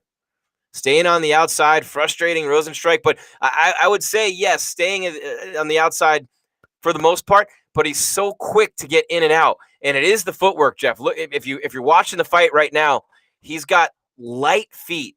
Incredibly light feet for a 255-pound guy who's 6 feet 5 inches tall. He's got point guard feet. He covers distance really well. Yeah, he covers distance really well. And there he looked for a takedown. Gone up in the volume here too. Might as well. I mean, Round unless 4. Rozenstruik's going to do something to make you change up. The new breed of heavyweight, man. It's round 4. He's been extremely active the whole fight. At almost 260 pounds, he's not even breathing heavy, speaking of Ciryl Gane. And he's so fast out of the way. Rozenstruik just got nothing but air on those combos. And think about it for 1 second as a power puncher. There's almost nothing more tiring than punching and missing. It takes a lot out of you. Oh, yeah. I mean, he's loading up. Right now, he's just looking for a Hail Mary, right? He's down on the cards. He's trying to end this in one fight. 61 but to I'm 22 strikes. yeah. Total But I strikes, mean, leg and watching everything, this, Jeff. man, I'm still not seeing anything out of Gane that makes me think he has even a remote chance of beating Stipe. Oh, Stipe is 6-time heavyweight champ. That's Goat Mountain right there. Francis Ngannou going to get another crack at Stipe Miocic coming up late March. We'll be streaming live during that one right here on MMA Weekly as well. April 17th, Whitaker and Costa and Jake Paul, Ben Askren. How about that live stream? Both on the same night. What night is that? April 17th. Next week, we got the 3 title fights, Jan and Sterling, Nunes, Megan Anderson, Izzy and Jan Blachowicz. But right now, Cyril Gane putting on a clinic at heavyweight against Jairzinho Rozenstruik. About 2-minute mark of round number 4, Cyril Gane striking at will, landing at will. He's so patient, not caring about the force of the punches as much as the points here. And he's so quick to get out of that pocket. It's about levels in distance. You have close range, medium range, and then you have the outside range. Close range is everything goes. Punches, elbows, knees, you get hit with any of them. Medium range, pretty much you're out of range of anything but kicks. And then outer range, you're out of range of everything. But he changes and gets in and out of these ranges so fast. Speaking of Cyril Gane, that's the biggest difference in this fight so far. And Silver and Black 831 says it right. Gane looks like he plays in the NFL. He just threw a flying knee into a clinch, and I think he got him. Yeah, I think it was a low blow. Threw a flying knee to try to push him into the fence and get into the clinch. That's not a low blow. That is not a low blow. Not. Yeah, he hit him in the. Come on, Herb. Yeah, he did. That's an he abdomen. hit him whenever. What? No, it's the foot that hits his groin. Oh, I didn't see it, so maybe I'm wrong. I want to see the replay again. He threw the knee to the body, and his foot came up and hit him in the groin. Okay. That's why you're Jeff Kane. The Caniacs. Where are you at, Caniacs? The chat room going ballistic right now. What are you guys thinking? About 1:10 remaining in round number 4. Rozenstruik in trouble in this fight. Cyril Gane getting more and more confident, more and more volume. Yeah, I mean, Rozenstruik's just literally not doing anything. I mean, it's kind of crazy. It's going to be interesting after this fight to see how many punches he actually threw. You don't want to be too confident, though, if you're Gane. And again, his left hand is low, and that's where that right could come through for Rozenstruik, just like he did against Overeem. He was badly outclassed in that fight. Some people thought he was down 3 rounds. Big left lands from Gane. Big left. And now that jab coming straight down the middle. Cyril Gane really getting aggressive here, Jeff. I think he can sense something. Rozenstruik wearing down. Jim, are you Jewish? No, Rich, I'm not. I wonder why you're asking if I'm Jewish. It's a weird question. Yeah, am I Jewish? No. Yeah. Weird. Random. Yeah, random. Random. Yeah, random. It's the end of round 4. Why isn't Rozenstruik throwing? I wonder too, Andrew. Why isn't Rozenstruik throwing? 3 seconds, 2, 1, done. Cyril Gane just kind of smiling at him. He's not even breathing heavy, dude. Look at this freaking guy. He's 255 pounds. He's not even breathing heavy. Well, it's not like he's being pressured at all. You know, he's not having to do. But he's throwing a lot of volume, though. Yeah, but this is like sparring. I mean, you know, he's not. Rozenstruik is doing literally nothing in this fight to make Gane make an adjustment or do anything. I mean, Gane could just stand there. That was not a low blow. By the way, that was a knee to the stomach. It was not a low blow. Very clearly on the replay between rounds, not a low blow. Jeff, I'm going to mute myself again and try to hear this. Hey, listen, fair play. You know, he wants to take a look.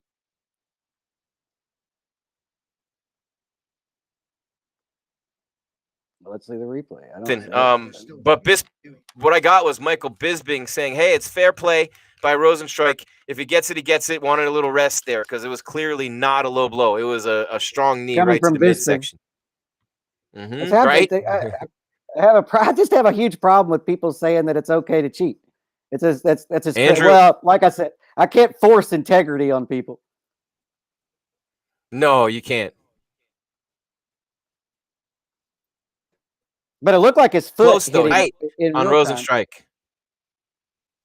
See, Rozenstruik has Nice to do inside something leg. here, right? I mean, he has to do something in the 5th round. He's done nothing for 4 rounds. He's got to at least like try something here. Cyril Gane is toying with him. He's got his hands down super low, and he doesn't feel like Rozenstruik can do anything against him at all in this fight now. And, you know, I mean, but Rozenstruik still has that dynamite in that right fist. He does not look like an upper-level heavyweight. He does not look like a title contender at all in this fight. And it's easy for me to say, I'm not sure either but one Cyril of them Gane do. looks amazing. I think Gane does. I definitely feel like Gane does. Well, we're going to talk about that a lot. Who do we have winning? Paper Castle, are you kidding me? now I was asked if I'm Jewish. Now I'm being asked if I'm gay. What would it matter? Retarded Dog is the guy's name. Jim, you gay? No, I'm not gay. But there'd be nothing wrong with it if I was. Is it the baby blue shirt? You guys don't like the baby blue shirt? So now Gane's got him up against the cage again. Oh, John Jones tweeting in. These boys better get used to pushing the pace. All this standing around ain't gonna fly when Daddy comes home. Bones injected himself into the middle of it there. Yeah, Jones. Yeah, I don't see anything that shows me that Gane can hang with Jones either. Just Rozenstruik's not making anybody do anything. You know, he's just literally standing. It's like a sparring session. You know, and Gane doesn't have to. I mean, Gane's not rushing in. He's respecting Rozenstruik's power enough not to just rush in. But he's just got to stand in there, jab, leg kick, jab, jab, and Rozenstruik's not making him do anything. No, and Cyril Gane's so patient, and he's not staying in range. That's why you're not seeing him go for the finish and throw the big power shots himself. He still has to respect the power of Rozenstruik, so he's doing what he needs to do to win the fight and putting on an absolute clinic in the process. I'm super impressed by Cyril Gane. Not saying that this will work against Stipe or anybody else. I think it'll work great against Francis, actually. Perfectly against Francis. But, man, I'll tell you what. Stipe and Gane, too, coming up. Edward wants to know who we have. Jeff loves Stipe, and why wouldn't he? Everyone loves Stipe. Great champion. And shout out to Stipe Miocic for accepting my LinkedIn request this week. Thank you, champ. I appreciate that. No, I mean, Stipe's not going to do this. You're like, if you carry your hands this low with Stipe, you're done. You back straight up like Gane does, you're done. You have your head straight up in the air, you're done. And so, and the same way with John Jones. And I would say, I mean, if you're going to go in there with your hands this low against Derek Lewis, you've got a death wish, or Francis Ngannou. Stipe, I mean, that shot that he knocked Verdum out with, for example, that is something that, you know, you could see happening against the Cyril Gane. Or the way he's just rushing into the fence again to push him up against there. And Rozenstruik, it looked like landed a knee, maybe a kick. Yeah, I don't think that Gane's really even trying to take him down here. I think he's just going to ride out the clock in the clinch. You know, there's no reason to do anything. Well, if he takes him down, it's over. No, but he's got to want to keep it here. Yeah, I just don't think he's necessarily even trying to get the takedown. He's just got the one underhook. He's going to land some knees to the legs and just ride out this last minute. All you have to do is one thing if you're Cyril Gane right now, which is stay the hell away from that right hand and that left hook. You have to stay away. You have to stay. You don't want to be at distance. You have to stay away from the potential knockout because you literally, you know, and then Francis Ngannou, by the way, just responded to Jones's tweet and put "Daddy comes home?" ? And put smiley laughing faces. Oh, Gane's all the way in for a takedown. Now he's got his back. Yeah, Rozenstruik tried to get away from him and ended up turning his back to him, and Gane did not let him get away. He just held him there, and he's going to drag him to the ground. Andrew says Gane using this style is not marketable, and I agree with that most of the time as he gets the takedown. I agree with that most of the time, but nothing's more marketable than winning, and you got to make sure you do that first. Except if you're Curtis Blades, that wasn't marketable. No. Well, he had, if he would have kept his patience, we would have seen Blades doing the exact same thing last week that Gane's doing right now. And look, no one's going to be thrilled with this. Dana White's probably going to say it's boring. I'm talking about Blades' win where Dana said it. Yeah, I was saying Blades' win where Dana said it was boring. 14 takedowns in that fight for Blades. That's almost 5 takedowns per round. I mean, against Volkov. I mean, that was kind of a snoozer mania. I mean, that was a sparring session. I've seen harder sparring sessions. Rozenstruik, that was absolutely a terrible performance by Rozenstruik. I mean, like I said, I've seen people. easy win for Gane, right? Like easy night at the office. Easy for me to say. Just Unbelievable. 25 minutes of Let's sparring. go ahead, Jeff. Sorry. Said it was just like Go a ahead, Jeff. 25-minute sparring session. Go ahead. We got to throw it to the stage. Well, we will in a second. I just wanted to keep it here for 1 second and just say that was a clinic by Cyril Gane. Nobody wants a heavyweight fight that goes the distance without anybody even being so much as knocked down or wobbled. But we're gonna whoa, easy. We're gonna go to the podium now and hear from hold on, Magomed Ankalaev. And if you can hear me on site, that's super loud. There you go. That's better. And it's a translator anyway, so we'll take a little bit of this and we'll come back. Самая главная победа. No, I'm not disappointed because my victory is what matters. And when would he like to fight again? How soon? Как скоро вы хотите свой следующий бой, в своем следующем бою участвовать? Ну, я возьму чуть перерыв, так как скоро будет священный месяц Рамадан. Пока после Рамадана где-то 3-4 месяца, я думаю, меня не будет. Well, I want to take a break because of Ramadan, and I'm thinking that about 3-4 months I won't be actively fighting. Ну, то есть через 4 месяца я буду готов. So basically, after 4 months, I'll be ready. Thank you. Спасибо. Usually when people aren't really happy with their performance, it's maybe because the game plan didn't work out. Can you tell us what the game plan was tonight and how much of that actually played out there in the octagon? Обычно, когда люди не совсем довольны, когда бойцы не совсем довольны своим боем, это значит, что не все пошло по плану. Вы можете поделиться вашим планом перед боем? Да, у нас общий план был выиграть, добить победу, но получилось, что мы добили победу, но не так, как мы хотели зрелищно. Well, yeah, our plan was to win, and I did win, except in my opinion, it wasn't as spectacular as I wanted to be. Was there anything out there that Nikita did that surprised you? Что-нибудь вас удивило из того, что Никита применил во время боя? Нет, ничего такого. То, что ожидал, все получил. Not really. Everything that I expected happened, so there were no surprises. And even though he maybe wasn't the happiest with his performance, when he looks at the rankings, does he think that this performance should propel him up in the rankings? Несмотря на то, что вы не на 100% довольны вашим боем, но когда вы смотрите в вашей весовой категории,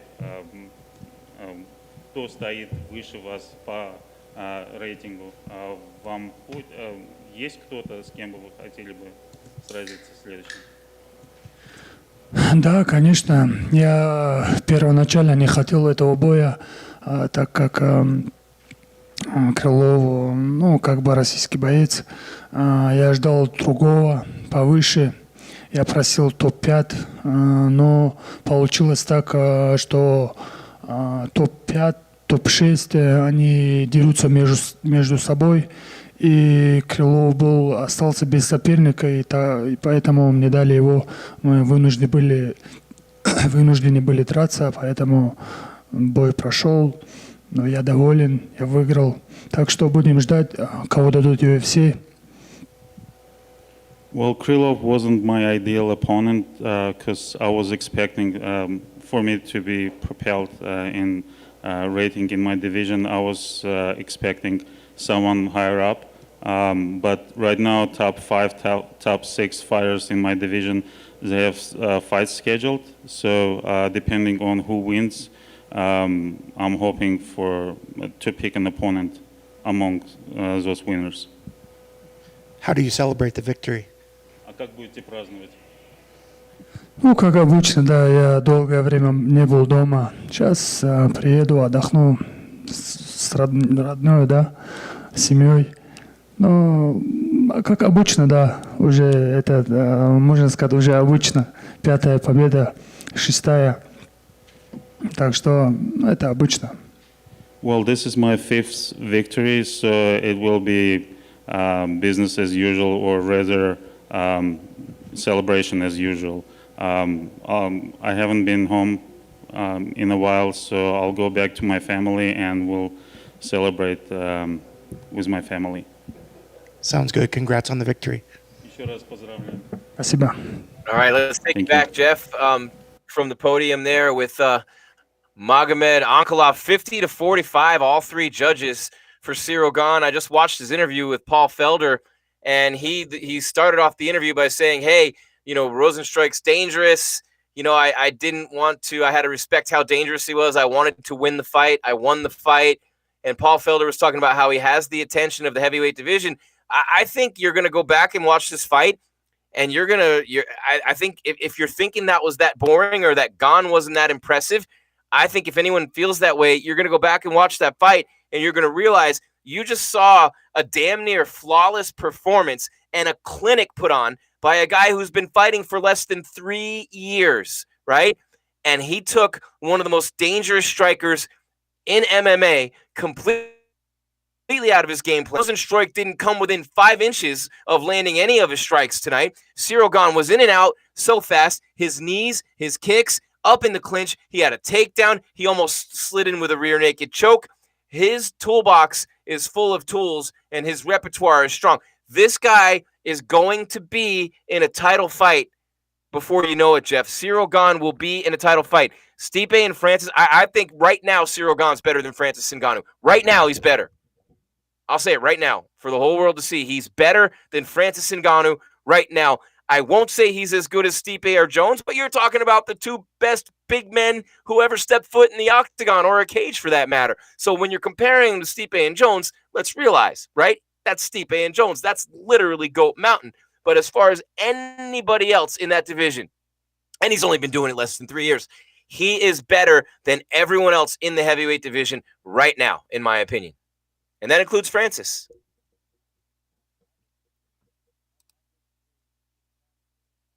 Jeff? A guy who wasn't pressured by an opponent and stood there and did a 25-minute sparring session and didn't have any urgency to finish. He didn't do what Lewis did. He didn't make a statement tonight. Maybe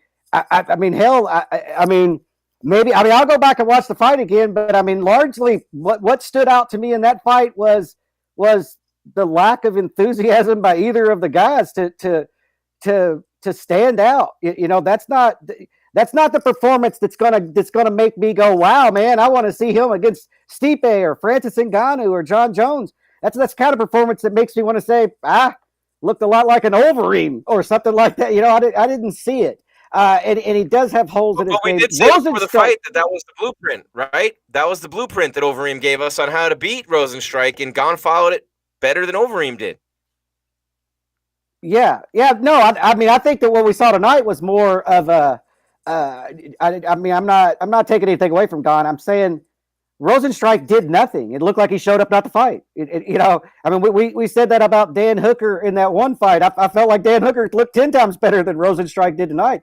Rozenstruik never did anything for 25 minutes to make an adjustment for what was going on at the start of the fight. He just stood there directly in front of Gane and let Gane pepper him with leg kicks and pepper him with jabs and didn't.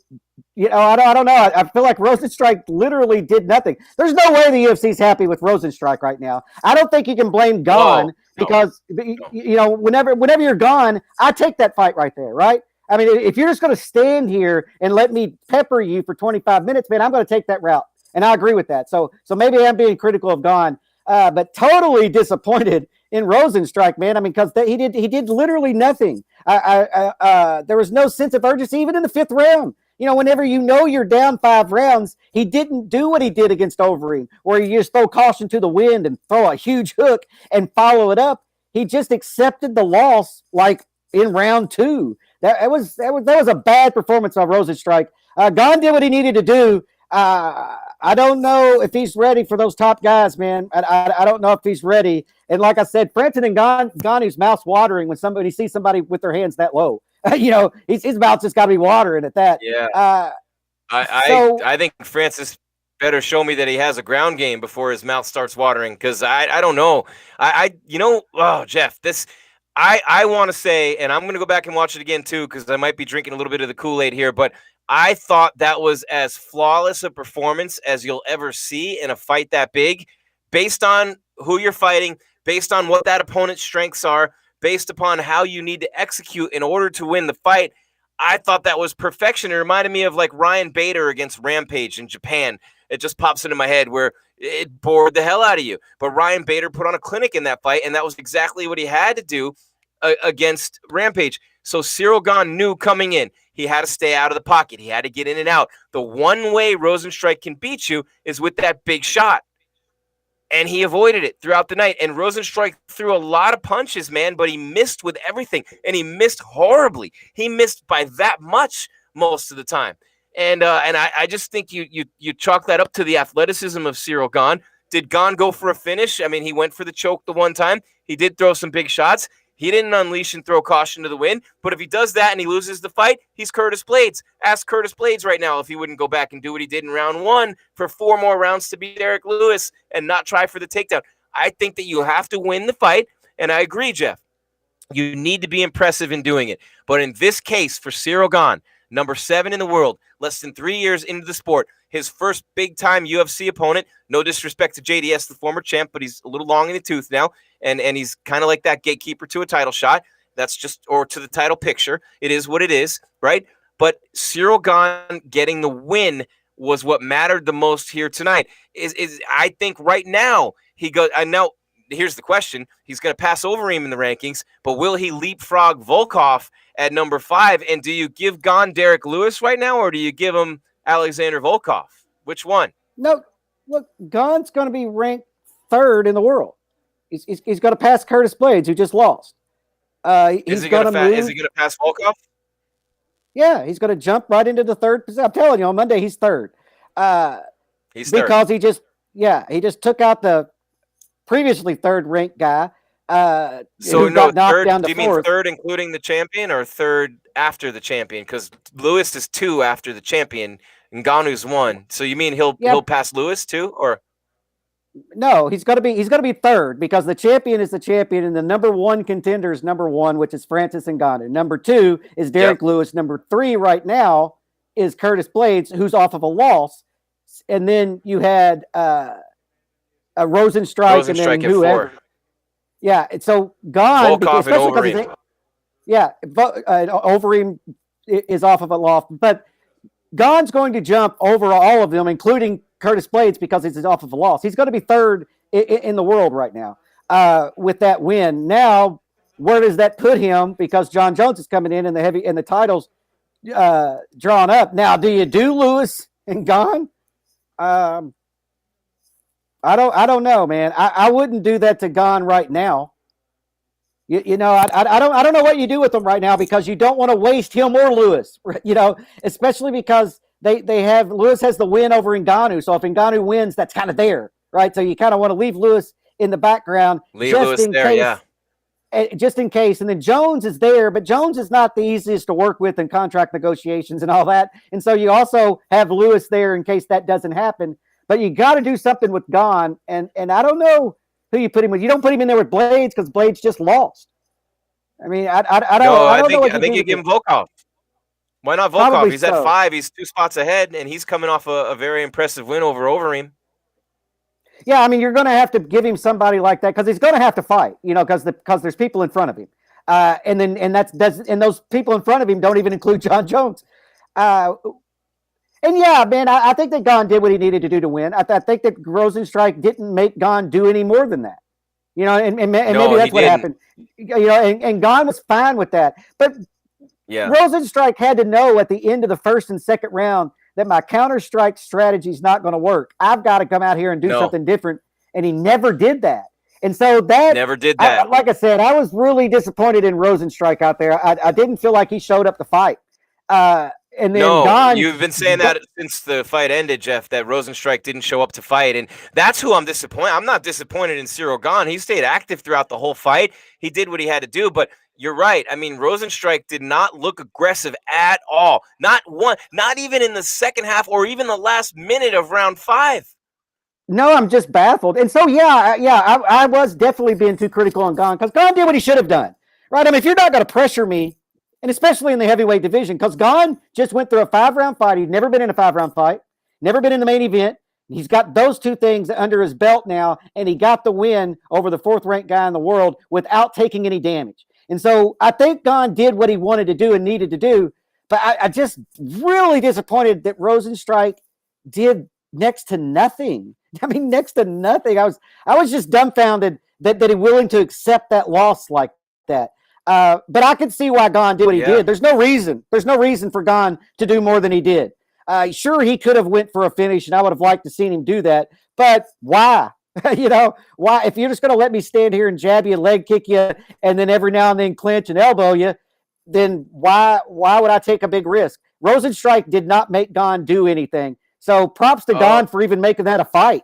Honestly, because if Gane had done what Rozenstruik did, it would have been terrible. No doubt. And I want to read a couple things in the chat. Give you a chance to check out Laura Sanko's jacket that I was talking about earlier. Take a peek over at your TV, Jeff. Brandon Maxwell says, Gane put on a clinic, and to think he's not ready for the top competition in the division is foolish to say. His hands were down when he was out of range, but notice he put his hands up when he was in range. I agree with you, Brandon, 100%. Chaldine says, I saw it. We want a rematch. Brandon says, Gane has a fight IQ that most heavyweights don't have. I think John Jones is going to be banking on that big time. And Jeff says that all the time. You're right, Brandon, there too. Let's see. Blades probably won't fight for at least half a year. Gane's performance was better than Adesanya's performance against Romero. Well, yeah. I mean, Romero, that was just a shit fight.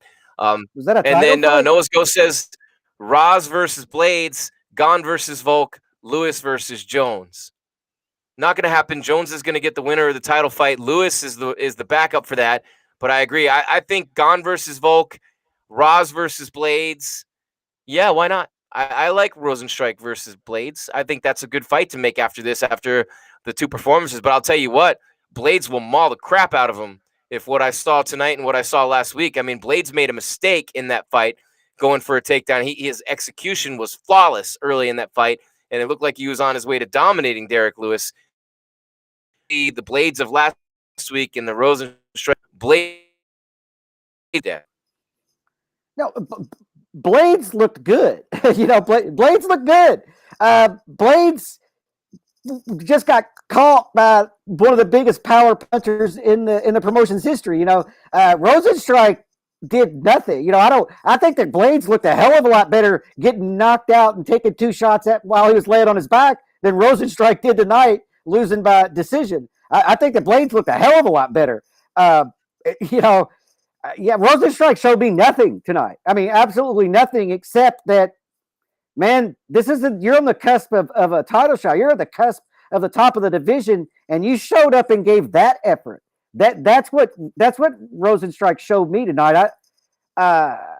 He is going to drop, considerably on my back because he showed you nothing. He didn't go out on a shield. He didn't dig deep, or he didn't even make an adjustment. He just accepted that this is the way this fight's going to go, and I'm just going to lose on points. And that is a terrible look, man. That's a terrible look. Drew B has jokes in the chat room. He says Jairzinho got robbed. He won that fight. Jeff says Gane wanted to avoid what happened to Blades, without a doubt. No doubt. And where's the purple Jesus in the chat? Where did that one go? He said Jeff's sweet lettuce won. It always wins. It's undefeated. It always wins. Undefeated. It's undefeated, man. I'll tell you what, though, that was a clinic by Cyril Gane, and let's talk more about John Jones's tweet in just a second, Jeff, because I want to real quick remind everybody to subscribe to the channel, hit the like button, hit the bell so you know when we're coming on. Remind you we have UFC Fallout tomorrow at 3 Eastern, 12 Pacific, and that this is UFC Fight Night Live, Rozenstruik versus Gane, or should I say Gane versus Rozenstruik. After that performance, it's powered by CBD Emporium featuring Level Select CBD. 50% off right now. Stay in the fight, MMA.com with the code MMA50. Stay in the fight, MMA.com. The code MMA50 for Level Select CBD from CBD Emporium. And as you take a look at the screen behind us and the energy drinks and the mic on the table, that is where we will see Cyril Gane in not that long of a time. And if you want our guy on site to ask a question to Cyril Gane from you in the chat. Now's your chance. Throw up the question that you want our guy on site to ask Cyril Gane. And if it's good enough, maybe we'll ask that question. So throw that in there. And I agree, Pasang Tai, Gane versus Volk will be a great fight. But Jeff, I want to get back to what John Jones tweeted out. All this dancing's not going to fly when daddy comes home. Jones and Stipe are all-time greats. They can do it all, but their fight IQ is incredible. Rozenstruik doesn't belong in a cage with either one of those guys, so forget about him. Just forget about Rose. After this performance, forget about Rose. He's not in the he's as far away from the title picture as anyone I've ever seen. But Stipe and Jones, they have to know, and people have to know, Cyril Gane is someone really to deal with there. Cyril Gane is legit, the real deal, going to be a title contender. But if I'm Jones and I'm Stipe, I'm looking around this division. They're on a collision course for each other, man, because no one's coming close to those two guys. Overall, Stipe could get clipped against Francis, but clearly as mixed martial artists, there's Stipe and Jones, and then Cyril Gane's that next level down. But Lewis is the home run swinger. You know, Jairzinho Rozenstruik is out of it right now, out of the title picture. The only guy I can see giving Jones trouble outside of that group, and I think he gives Jones a lot of trouble, is Volkov, because he's very similar to Gustafsson. If you remember what Gus did against Jones, Volkov striking and precision, I think he would give John Jones problems, but not Stipe. I don't know. I mean, just overall, what are your thoughts of Jones coming into this division, of his tweet, of the way he's thinking right now, looking at those? He's got to be thinking, shit, man, I'm going to come in there and I'm going to be better than all these guys. Well, I think that Jones is looking at that. Yeah, I don't think that Jones is worried about anything that he saw tonight. And with Francis, you know, it's the thing you always have to worry about whenever you're facing somebody like that. And then Stipe, Jones definitely has to worry about. And then, like you said, Volkov matches up well with Jones, but Jones probably isn't worried about that fight. If Jones, in my opinion, is looking at the heavyweight division going, don't want to get hit by Francis, and Stipe is going to be a hell of a fight, and then everybody else I think I can beat pretty easily. I think that's where John Jones is probably thinking he can beat Stipe easily. Yeah, you know, just because that's John Jones's mentality. Joe Soria wants to know that right now. Will Jones beat Stipe right now in a fight? And will Jones have the punishing power at heavyweight? I don't know. You know, Jeff, I know how you feel about this, and I want to throw it to you in a second for this. So people who haven't heard your take on Stipe versus Jones, you're talking about the two greatest of all time. You're talking about two guys who are going to weigh almost exactly the same, be almost exactly the same height, both of whom are incredibly strong, incredible. You know, Jones, of course, a great wrestler. They're both real. Stipe would have the edge in boxing. Jones would have the edge in wrestling. The fight IQs are enormous. I'm 50-50 on Jones versus Stipe, but I'm 100% right now that either one of them beats anybody else in this division.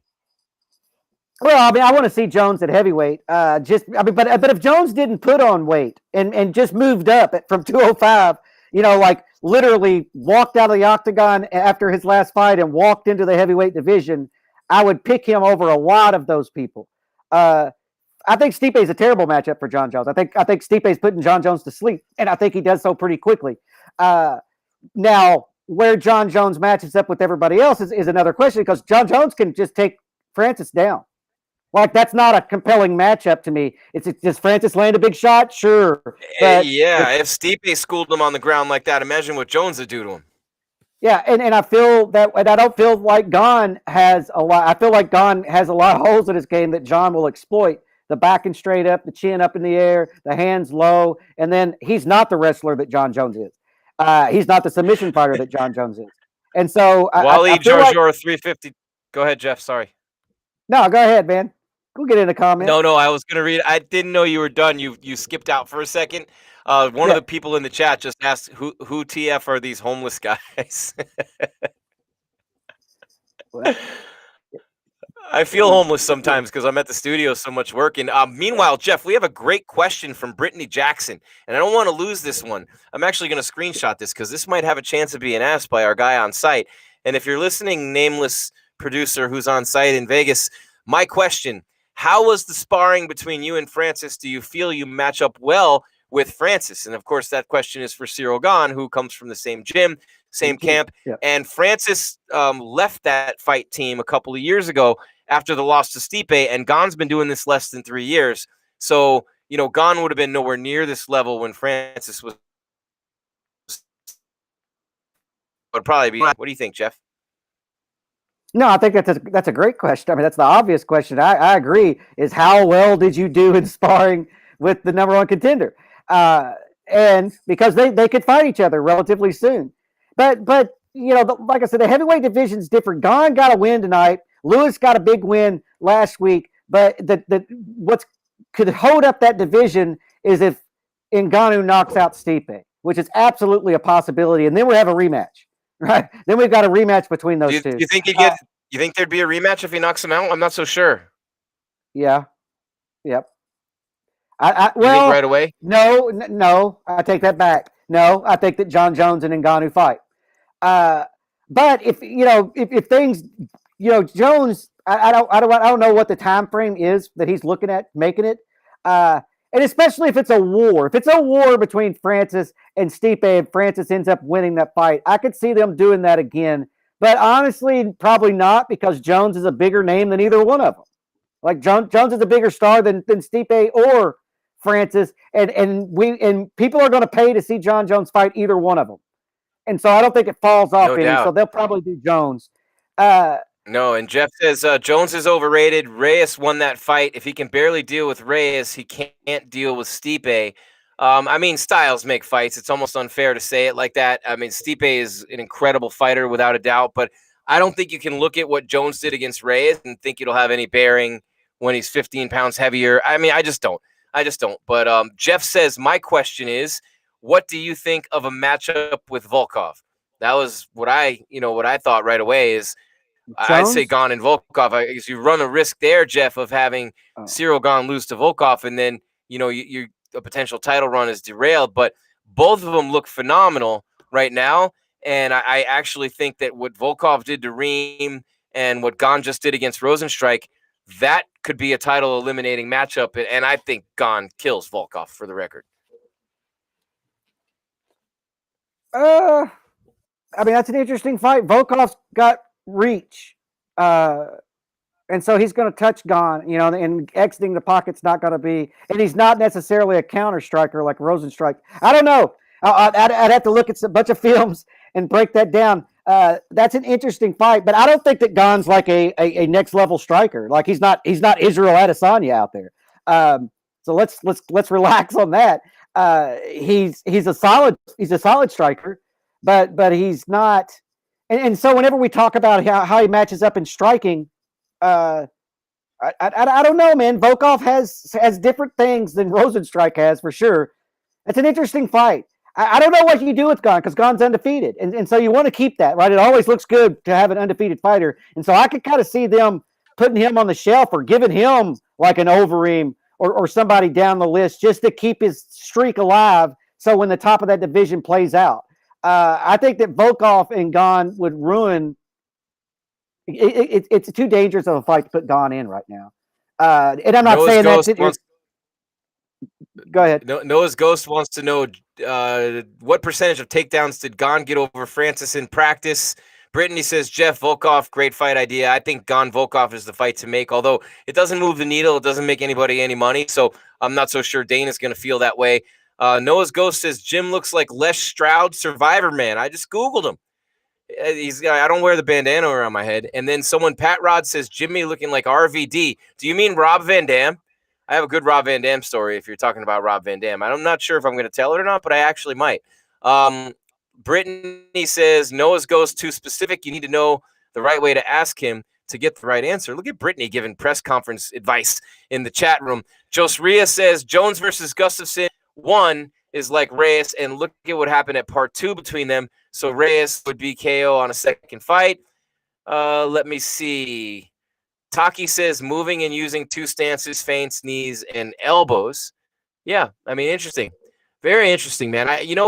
I definitely agree with you, Jeff, that I don't want to go overboard on Cyril Gane's performance and make it seem like he's the second coming. But he was phenomenal, and I'm going to go back and watch it again. I think anybody who goes back and watches this fight again will realize what he did against a great striker. And look, this is the danger of having one tool in the toolbox. When you have one tool in the toolbox and the other team takes it away, you're the Kansas City Chiefs. No Tyreek Hill, no ring. That's what the Buccaneers did. They took away Tyreek Hill. They said nobody else, he's not beating us. Nobody else on your team can. And that's what Gane just did to Rozenstruik's knockout power. You only can beat me one way, and you're not doing it. And Rozenstruik never adjusted, and he had no other way to beat him. So to me, that was brilliant, but it's not going to be that way for Gane. Even against Volkov, it's not going to be that way. Against Blades, it's not going to be that way. Against Lewis, it's not going to be that way. And certainly against Jones and Stipe, it's not going to be that way. No, they're not going to stand in front of him and let him do what he wants to do without any resistance. And so that's, those matchups are going to look a lot different than tonight's did, especially the top of that division. And even Volkov. I mean, like I said, hell, I think that most of the people, because that's the way I'm looking at tonight. Gane did what he was supposed to do, but Rozenstruik just looked terrible. Just looked absolutely terrible. Like, Jeff hates Rozenstruik now. You're mad that you picked him. You're like, why the hell did I pick this guy? No, I know why I picked him, and I still say that. Hell, I still don't know that he wouldn't beat Gane if he were actually fighting, but he didn't fight. He didn't do anything. He literally did nothing. He tried to land that left hook counter 4 or 5 times. He threw unset up huge right hands a couple of times. Didn't use hardly of the leg kicks or body kicks that we've seen him use in the past. I don't know. That was weird because the way that looked, that's what I was afraid was going to happen to Gane in his first title or his first main event. And it looked like that was Rozenstruik's first main event. That looked like that was his first 5-round fight. That was weird. He wasn't there. He almost looked like he was afraid tonight. He almost looked like he was afraid of Gane. Look, Gane's a monster, and nothing. Rozenstruik knew he wasn't coming close to him. Meanwhile, Brittany's got the question of the night. We're not going to ask it, obviously, but all I want to know is, Gane, will you be my Valentine? He definitely is a good-looking dude. Huge. He's got the right skin tone. He's undefeated. This dude is, I guess, would never have any problems with the ladies. This is what I'm guessing. Meanwhile, Pat Rod wants me to tell my Rob Van Dam story. I will, and I don't know if now's the time. We're waiting for Cyril Gane to come to the podium, but we're talking about the heavyweight division in the UFC. After these last 2 weeks with what Lewis did, Blades look good. We thought that a couple of guys would be eliminated from the title picture after these 2 weeks. Well, I think Blades is still in it because he looked really good, and he only dropped one place in the rankings, Jeff, which kind of illustrates that point. Clearly, Jairzinho Rozenstruik is not a title contender. Clearly, he's not that level. Clearly. He got knocked out in 20 seconds by Francis. He got dominated by Overeem, bailed himself out late, and now he didn't even show up to fight Cyril Gane. Rozenstruik as a title contender, DOA right now. Yeah, no, I'm almost thinking that they should give Overeem that rematch. They're both off Jeff of a is loss. looking like Ronnie Van Zant. You look like Ronnie Van Zant, someone said, Jeff. Josria says that. I like it. I was just looking go ahead, up Jeff. I'm sorry. It's like that comment. I was just looking up who the hell Rob Van Dam was. He's a WWE and ECW champion wrestler for years. And when the WWE bought ECW in about 2005, I was doing a show every day on Sports Byline USA and Sirius XM on 114 stations around the country, plus Sirius XM. And we did a 3-hour talk show every day.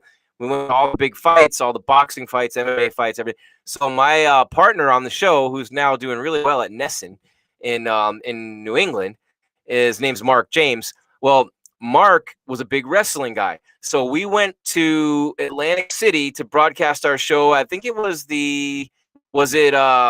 Mosley Vargas? I was one of those fights in 2005, I believe. It was in Atlantic City. And we went to that fight in Atlantic City, stayed at the Borgata. And, you want to talk about a great place, the Borgata in Atlantic City.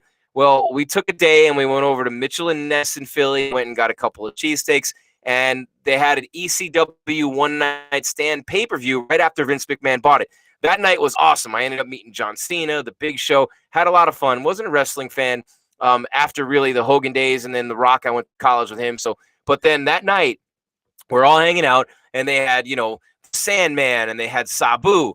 Well, after that fight, Mark had been friends with Sabu and with Rob Van Dam. So we end up walking from the Hammerstein Ballroom. This was not in Philly. This was in New York City. I take that back. We were in New York City for the ECW one-night stand fight card.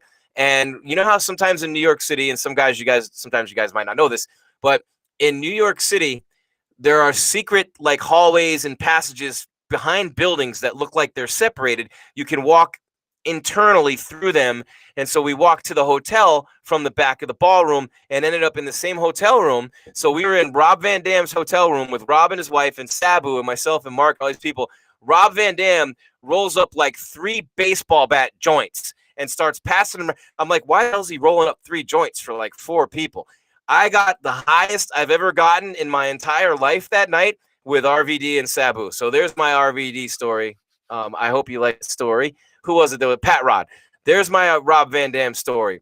The baseball bat joints passing around the hotel room. And we went to a diner, and those dudes were still in their wrestling gear when we went to the diner. And I go to the diner at like 4 in the morning in New York City with Rob Van Dam and Sabu, and they're still in their freaking trunks and their boots and all that shit. And yeah, it was just an epic night. I think we ate like $300 worth of food after we smoked those baseball bats. This was 16 years ago. Yeah, see, I never got into pro wrestling. In fact, I didn't even know it was popular until I won tickets to go see an event. Yeah, Diaz style, Pat says. Now, I never smoked a joint with Nick and Nate Diaz, but, you know, I mean, we got the contact ties from there. I think Nate just lit one up on camera during a TV show. But that was pretty cool, though. Like, that was one of those nights that you look back on in your life and go, damn, I actually did that. But that's a good story. But, you know, interesting night, Jeff. I think when I look back on these fights, Alex Caceres is talking to us, going, "Oh, good performance by him." But thank God for the Rivera Munoz fight, because the co-main event was a snooze fest too. Yeah, I agree. Thank God for that fight. Yeah, I mean, like the main event wasn't a snooze fest because there was action, but there was just no. I didn't really feel like I was watching a fight. Like I said, I've seen a lot of sparring sessions, and it looked a lot like a sparring session. Yeah, it did. It did. And, you know, I mean, interesting, man. Very, very interesting. Yeah, but I never watched. So I do have boxing news, Jeff. Canelo won. He retained his WBC and WBA super middleweight titles with ease tonight, as Yildirim's corner threw in the towel at the end of round 3. And this is what you get now: Canelo fighting a bunch of tomato cans on this big contract. I mean, I hate boxing. I'm done with it. I really am. I hate it. I used to be the play-by-play announcer for Roy Jones Jr. Boxing on national TV. I grew up loving boxing. I mean, the UFC has crushed boxing. Dana White's right. They've just crushed it, man. All of us who love boxing, we want to see boxing make that comeback, but you just can't compete with MMA, man. Sorry. And what they're putting out now for a product, who the hell even watched Canelo tonight? I mean, does anybody have watched Canelo? I wouldn't watch Canelo's fight if they paid me tonight to watch it over this fight. Well, I mean, boxing killed itself, man. You know, they wouldn't put together the matchups that they were supposed to put together.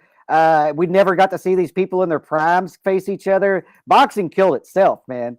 But I'm not a boxing fan anymore. And I used to, Muhammad Ali's from Kentucky, man. You know, I grew up in boxing, watched boxing, Wild World of Sports, you know, the Tyson era. And now, man, I only watch fights, boxing matches whenever they put me in here with you to do it live.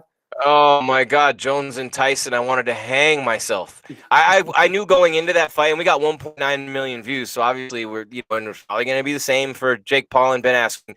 But when I look at it, I go, man, I thought I would rather have my eyeballs stabbed out with toothpicks while my eyelids were being held up by pliers than watch Tyson versus Roy Jones.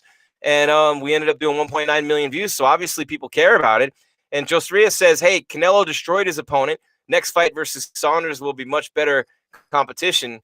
I mean, yeah, I guess. I mean, Canelo Triple G was okay. Wasn't bad. Let's see. Yeah, Gage Martino says you couldn't pay me to watch Canelo. I agree. You couldn't pay me to watch Canelo either.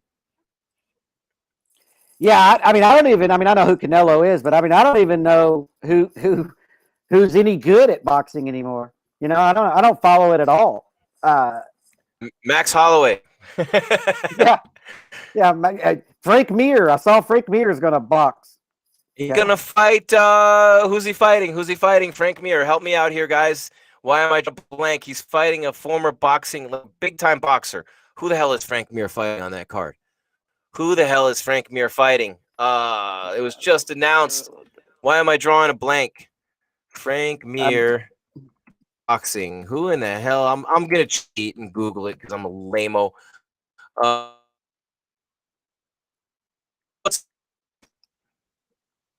Who is it? Frank Mir versus Antonio Tarver. Oh, Frank Mir against Antonio Tarver on the Jake Paul Ben Askren card. Yeah, I mean, man. Yeah, Frank Mir's gonna get beat up. Tarver was in Rocky. Was it Rocky 6? Rocky Balboa, I think it was. Yeah, I don't know. Yeah, I stopped watching it. I saw him fight in his prime too, Antonio Tarver. Yeah, I mean, I remember I used Tarver. to love boxing, man. It's a shame. Yeah, I mean, I was still a boxing fan when Tarver was having success. I don't know who anybody is anymore. I went to we did our show from Radio Row for all the pay-per-views, and you know it was great. We get Merchant and Lampley and Mosley and Vargas and Bernard Hopkins, and I interviewed Oscar twice. The first time I interviewed Oscar, I was doing my radio show, thinking I was still cool in my 30s. I was wearing like what I'm wearing now, like a warm-up suit, but a nice one. Oscar rolls up in a 3-piece suit. So the next time I interviewed Oscar De La Hoya, I stepped it up and I dressed nice. So I'm like, yeah, man, you know, like Oscar, you know, this time I came strong because I was dressed like a bum compared to you last time. And then he pulls out the shades and he's like, yeah, but do you have these? And I'm like, you win, Oscar, you win. So that was my claim to fame with Oscar De La Hoya. But I used to love boxing, and now it just sucks. Like, it sucks straight up. I mean, I'm not. Lomachenko is great. He just lost. Teofimo is fantastic. But, you know, I mean, Spence and Crawford, and I know the Benavidez brothers in Phoenix since they were little kids, and I want to see them do well. But, I mean, it just can't compare to MMA when you're talking about takedowns and elbows and knees and kicks and just so many different ways to win a fight. Boxers have pillows on their hands compared to MMA fighters. And, you know, Gage says the UFC is just superior. You know, it's just Gage says Jake Paul is my favorite boxer.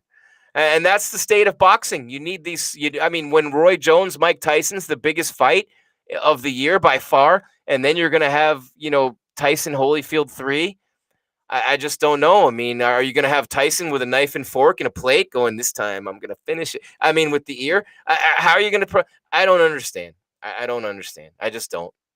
How can they not do something with what has been such a great sport? It just fucking irritates me. It does. Well, and I'm cranky. It's been a long day, but it's just not that they just don't have the stars. They can't, and you can't build a star now. And so, or boxing can't really. I mean, it would take somebody, you know, to go on a 30-fight knockout streak before it would catch the public's attention in boxing right now. And they just don't have anybody like that.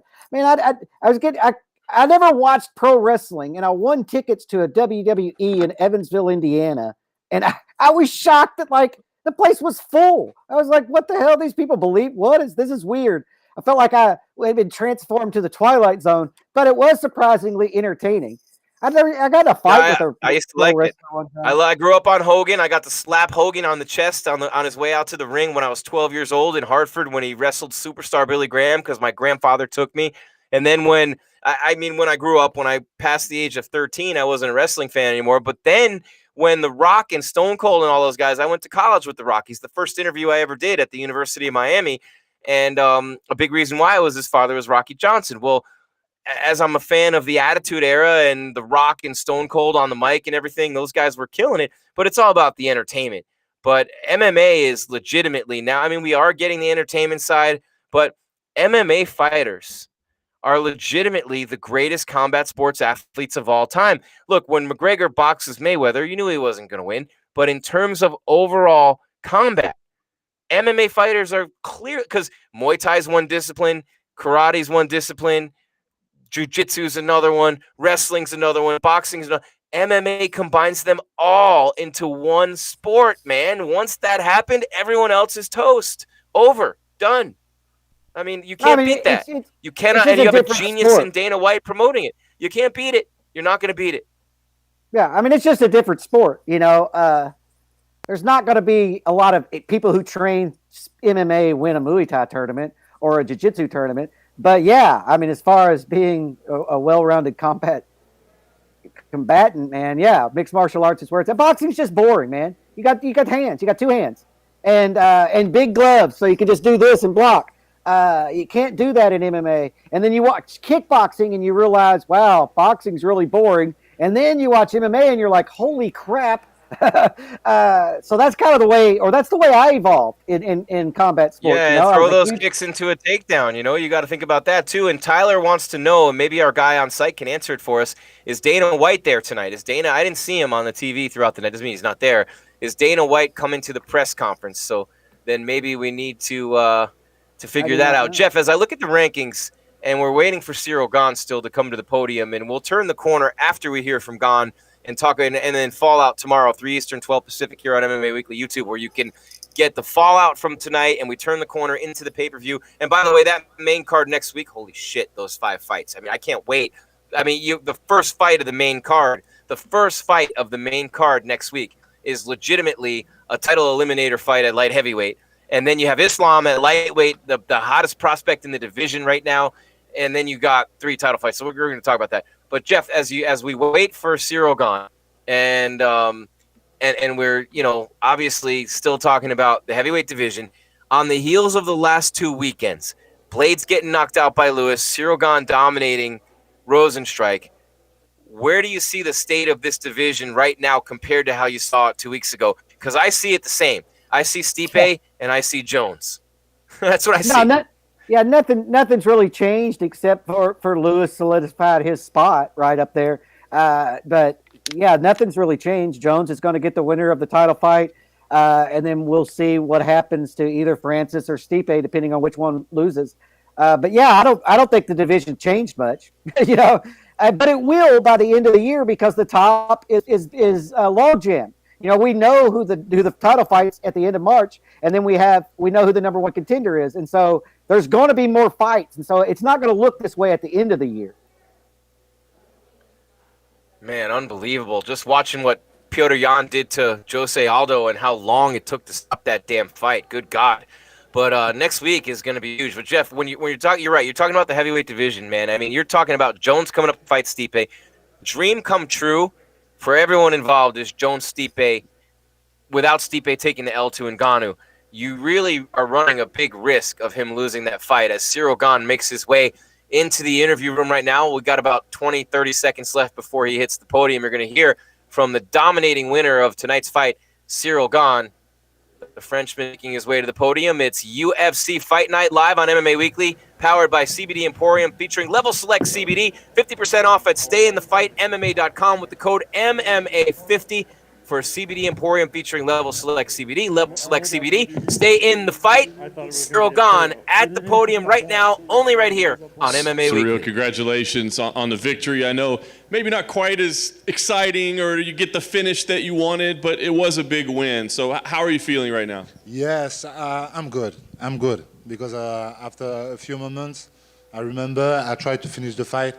I didn't, but I tried to finish the fight, and yes, we managed the fight very well. So yes, I'm happy. Yeah.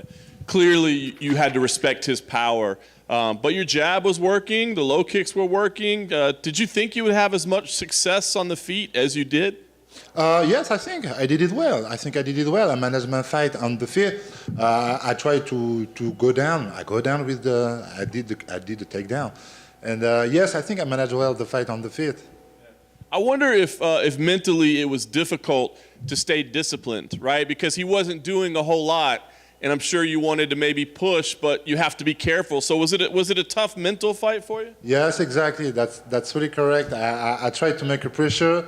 I'm looking for some way for finish the fight, but we know he like that, and he did well on it. His former fight. He finished his fight like that, and yes, well, I was be careful. At the end of round 4, You smiled at him and you actually laughed a little bit. What was going on there? Were you trying to send him a message, or what happened there? No. It's just a moment. This moment was a little bit fun because we heard the clap, and he did like, okay, I'm done, and he tried to do something, so it was funny. So, I mean, obviously you're going to go back and watch this and learn from it, but as you sit here now, do you have any lessons that you take, or has Fernand had any feedback for you over what to take out of that fight? Je suis pas sûr d'avoir compris les gains. Tu vas penser à ça bien après, mais maintenant que tu es assis là tout de suite, est-ce que tu as eu un retour ou quelque chose que tu pourrais avoir retenu de ce combat, une leçon que tu as apprise de ce combat? I think I talked with my coach, like you say, and I was not really happy, but he said, man, you did very well. You won 5 rounds of 5, you know? And so I did well. So yes, I'm happy, and I think I proved something. I can do 5 rounds, and I can manage 5 rounds, and I'm really comfortable with 5 rounds. Can you say how you felt in there? Because, you know, a main event, but you look so relaxed. You look very comfortable. Were there any nerves, any pressure at all? No more pressure for this fight than the former fight. I don't know why exactly, but I'm this guy. I'm just, every time I enjoy the process. I'm just happy to be here. And yeah, I go to the cage, I manage my fight, I finish the fight, I'm cool, I go back to my home to kiss my girl and my daughter, and yes, I'm just happy every time. It's crazy how early you are in your career, but people are going to start talking title if they're not talking title already. Are you ready to be in that conversation of championship fights? Oh yes, I think I can talk. I can talk to the title. I think the people like the men like me, young, a little experience, but I manage very well. And yes, I'm legit. I'm undefeated, and I think I'm only one undefeated in this division. Yep. Yes? In the ranking. In the ranking, okay, all right. So yes, I think I'm legit. So I want to say to everybody, yes, if for the next month you have a place for me, if someone are injured, I'm here, man, no problem. Last thing for me, if a title fight isn't next for you, it looks like, a #1 contender fight maybe. Is there anybody you want to see on the other side of the cage? Is there a matchup that you really like or want to fight? For me? No, not really. Now I think I told with my coach, and we say if I win this weekend, we're gonna go after the belt. That's it. All matter who are on the line, we're gonna go after the belt now. Cyril, I got a chance to talk to Dana before. He wasn't thrilled with the fight, and I wanted to read you what he said and get your reaction to it. He said, everybody's talking about Cyril being this big contender, but look what Francis Ngannou did to Jairzinho. He said this was his coming out party and his chance to show the world who he is. He won, but let's leave it at that. He won. So, obviously Dana wasn't impressed by the fight, and I'm just wondering your reaction. Did you, were you aware of the fact that that wasn't the most exciting fight that you've ever been in? This is a boss, so yes, of course, I'm really happy about that. Il dit que Dana n'était pas impressionné par ton combat, par ta victoire, vu ce que Francis a fait. Ah, yes. Donc, et donc du coup, il veut savoir, est-ce que tu es au courant de ça, que Dana a dit ça, et qu'est-ce que ça te fait comme réaction de savoir que effectivement, beaucoup de monde parle de toi, mais il n'est pas, la victoire, la décision n'était pas impressionnante pour lui. Il attendait une finish. Yes, yeah, I can understand that. I can understand that. He is a boss and he wants to make money, so he wants the guy bankable. And we know the people want the show, want the big KO, like. And yes, so yes, I don't finish the fight. I tried, but I don't did it. So yes, I can understand that. But I'm okay. Were you surprised that Biggie Boy wasn't throwing more at you? He wasn't throwing his hands much, and so it didn't create a lot of openings. Were you surprised that he wasn't more aggressive? Yes, I expect a little bit more from him because I make the pressure, maybe hold the fight, maybe. So yes, I was a little bit surprised about that. Thank you, sir. All right. You good? Thank you, guys.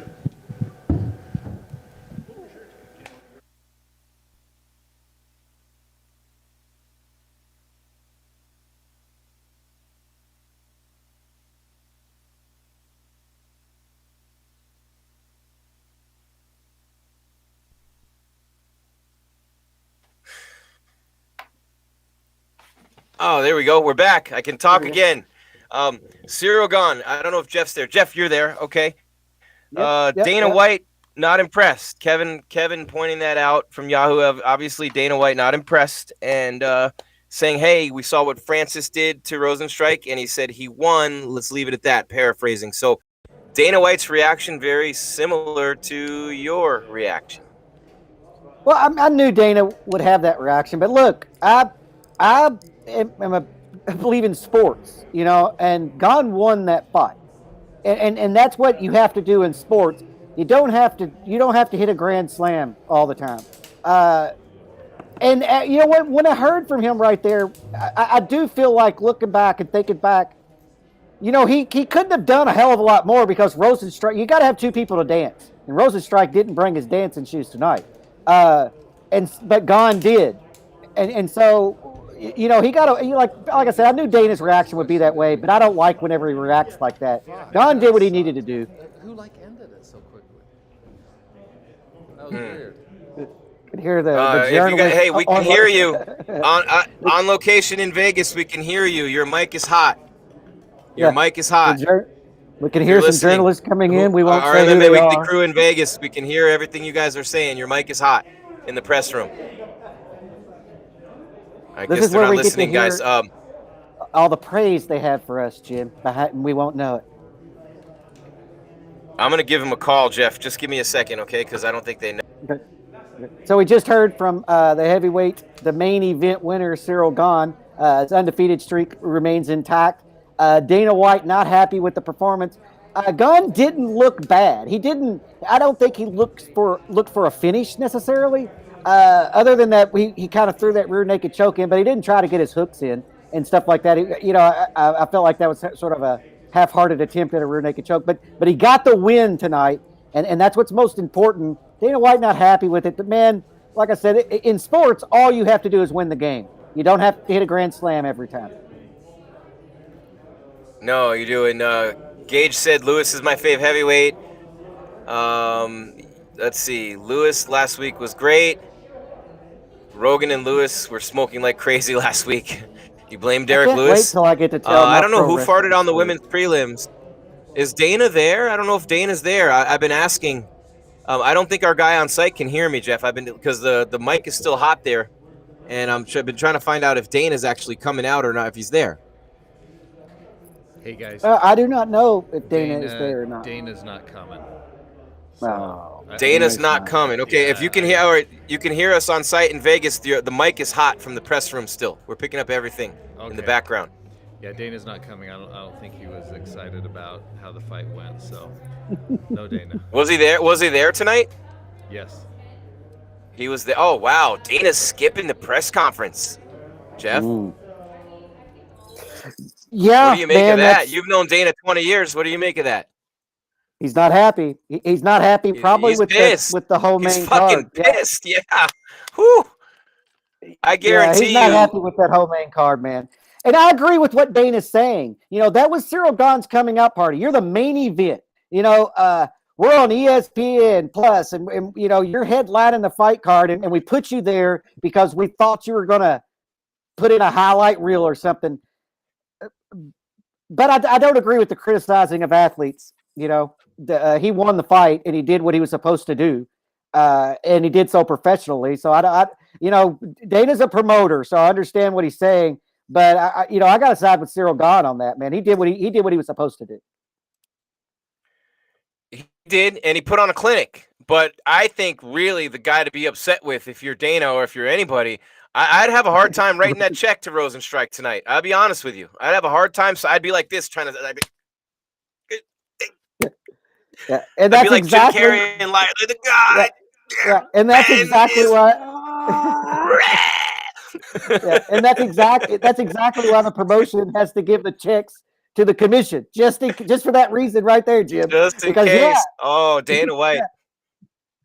Yeah, that's not a payment you're happy to make. And I think you made a good point, Jeff. The whole entire fight card, for the most part. I mean, look, the prelims are the and what you call it. I thought the main event on the prelims was pretty good. I thought Thiago Moises was fantastic. Ronnie Lawrence dominated Vince tonight, Vince Cachero, but Ronnie, I mean, look at the numbers on that fight. Ronnie Lawrence had 122 to 23 in significant strikes and 8 takedowns compared to none. So he put on a clinic.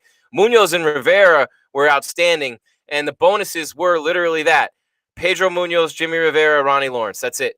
Those are the bonus winners tonight. Nobody else deserved. Wow. Not. I mean, maybe Gane, I think Gane was better than people are thinking. But would you give anybody else a bonus on that card? I wouldn't. No, you got to finish people to get bonuses, or go to war. Yeah, I mean, look, we've been doing this for a minute, right? And all of the fights to close out 2021 and all the fights leading up to this event have been really spirited, right? Like everybody had something to prove. Tonight, I didn't get that feel after the event. You know, like I'm not, oh my God, that this happened and that happened and this is going to change this and this is going to change that. I just kind of feel like, yeah, man, that was a good performance by Gane. Well, let's move on to the Taki says Gane gave us a masterclass, but the post-fight show, it took him like 0.2 seconds to turn the corner to UFC 259. Everybody immediately, that's the good news. If you're Dana in the UFC, you can put this stinker of a card behind you right now. And I don't want to denigrate or disrespect the athletes. Rivera and Munoz were awesome. Lawrence was great. I mean, look, they're fighters. They're doing the best they can. And Gane put on a hell of a performance in a clinic. Dana obviously clearly not super impressed. You want the finish. They're heavyweights on the heels of what Lewis did last week. I said it on the preview show on Friday, Jeff. Lewis threw down the gauntlet. You guys want to be at the top of the division? Boom. There it is. That's what you got to do when you get the opportunity to be in a main event, to be fighting someone like Rozenstruik, to be and get that taste. And Rozenstruik's getting also the opportunity. Those guys did not deliver on the level. And I understand what Dana's saying 100%. Nobody on that main card besides Rivera and Munoz really delivered what you're looking for out of your athletes in that situation. Then again, matchups, all these things. I don't have, Cyril Gane at 6'5" and 255 pounds throwing a go-go gadget arm jab at me either. It's easy for me to say. But at the end of the night, this card did not deliver much at all. And shit, yeah, we've been spoiled by what Max Holloway did, by Dustin Poirier and what he did. And even Chiesa against Magny was phenomenal. This whole year so far, every single week, we've had amazing fights to talk about and amazing performances to talk about. Fallout's going to be a little tough tomorrow. There's not a lot of fallout from this card. There were 9 fights on this card. Nothing but decisions for the most part all the way across the board. Just wasn't the best of nights for the UFC. So much so that Dana White said, fuck it, I'm not even going to the press conference. That's all you need to know right there. When Dana White skips the press conference, he is pissed. And he knew he was not going to have anything to say that was nice. And your mom always said, you don't have anything nice to say, don't say anything at all. Dana's silence speaks as loudly as any words he could use right now. Yeah, because look, Dana wants nothing more than to go out there at the post-fight press conference and tell you how awesome, Cyril Gane did, or how great, the co-main event was, or something. He just wasn't given that opportunity tonight. But it falls squarely on Rozenstruik. Gane did press the pace. Gane did throw a good amount of punches. He tried to get into a fight. Rozenstruik did not engage him and didn't give him a fight back. And as a result, Gane just decided, well, you know what? Fine, I'll just point you to death and walk out of here with my undefeated record intact. It falls squarely on Rozenstruik. He did not engage, and for whatever reason, I don't want to take away from Gane. Maybe Gane hit him with something in the first round that we didn't really see, and Rozenstruik decided, oh God, so I don't know. I'll go back and watch the fight before the Fallout show tomorrow, so I can kind of break those things down and see, did something happen in the first round? Did Rozenstruik get hit with something that changed his game plan? He got hit with one big punch and he got kicked in the midsection. I'm thinking maybe that kick might have done. I don't know. I mean, I just think that Gane was that quick in and out of the pocket, Jeff. I think he was so quick by the time Rozenstruik, he couldn't hit him with any counters. And then you said Rozenstruik didn't try to dictate the pace in that fight at all. And even his corner saying, get out there and you be first. You be first. I don't know. I mean, I just did not see an inspiring or inspired performance. So Final thoughts, Jeff, on the heavyweight division before we turn the corner and start talking about UFC 259 before we wrap it up. We're gonna stay here another 5-10 minutes, maybe max. But my final thought on the heavyweight division, I'll go first. My final thought is the same thing. This night did not clear it up at all. Derek Lewis's win over Blades. Look, I thought Blades was going to make a run at the title, and he looked great in the first round. Derek Lewis as a title contender doesn't really excite me all that much. I look at it now after these last 2 weeks, and if I'm Dana White, I'm thinking the same damn thing right now as I'm driving home probably 1,000 miles an hour going, damn, I can't get away from the Apex fast enough because I didn't even go to the press conference. After Lewis and Blades and after this fight tonight, I'm realizing that the heavyweight division is nowhere near as good as I thought it was, and it's pray to freaking God that John Jones comes in with Stipe and they give you another of what DC and Cormier did for a couple of years at the top of the division, because otherwise the rest of these guys not getting it done. Not now. Cyril Gane's less than 3 years. Give him some time. I believe he's a title contender. But I just am even more so convinced, Jeff, over these last 2 weeks that it's going to be Stipe and it's going to be John, and that's it. Yeah, what I take away from tonight's event is we did get a little clarity in the heavyweight division. We found out that Gane is a contender. Now, whether or not we think he can beat the champions is irrelevant. The heavyweight division has a new contender, a new name, a new face, and he's undefeated. Yep. And we also found out that Rozenstruik is not a title contender. He is a one-dimensional sort of fighter that has been fighting mainly strikers. And honestly, look, the Overeem fight was terrible. When you look back at it, we only remember it because he landed that thing with 5 seconds left, and we're like, holy crap. But the 4 rounds leading up to that point were terrible. And so that's what the UFC is looking at, is that Rozenstruik hit a walk-off home run against Overeem. But honestly, he's put in 9 terrible rounds, recently. And so we did get a little clarity. Rozenstruik's out. Gane's still undefeated, and Gane's still in. Did they just turn off the lights in Vegas today? Are they leaving our guys in the dark up there? That's how pissed the UFC is, dude. Dana's mad. He's cutting the power to the building. It's UFC. Like, turn the power up. Fight Night Live. That's Jeff Kane. I'm Jim Greashopper, powered by CBD Emporium, featuring Level Select CBD. Get 50% off the greatest CBD products on God's green earth right now by going to stayinthefightmma.com and putting in the code MMA50. Less pain, less stress and anxiety, better sleep, just feeling good, being your best all the way across the board. Level Select CBD from CBD Emporium. Level Select CBD. Stay in the fight. Wow.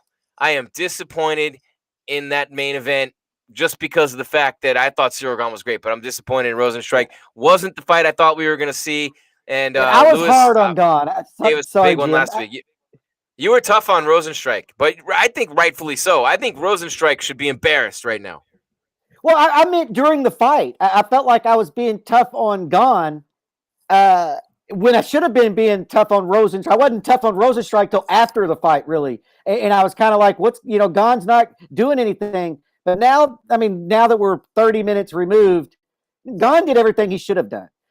There's no reason to put yourself in harm's way when you're, clearly and easily winning a fight. He didn't have to do anything more. And it falls squarely on Rozenstruik. All the criticism should go to Rozenstruik. Gane shouldn't get any criticism at all for that. We'll see how he matches up against those top guys, man. Because honestly, maybe he just didn't have to show a lot tonight. He did mix it up, though. You brought that up, man. He did. In the clinch, he landed knees. He went for a submission. He landed kicks on the outside. His jab was landing. I thought he was great. I thought he was phenomenal. Yeah, he did. Looking back on it, I think that maybe I was criticizing. I think he hit the nail on the head that I got spoiled with all these other fights. And I think Dana needs to watch it again. And kill him. Yeah, I think Dana needs to watch it again. Yeah, and I'm going to watch it again and he'll tonight. be more impressed with Gane when he watches it again. But I get what he wants to. He wants finishes. It's the damn heavyweight division at the top of the world. You want to feel like you're making another star. And I can say with certainty that Cyril Gane did not increase any star power tonight.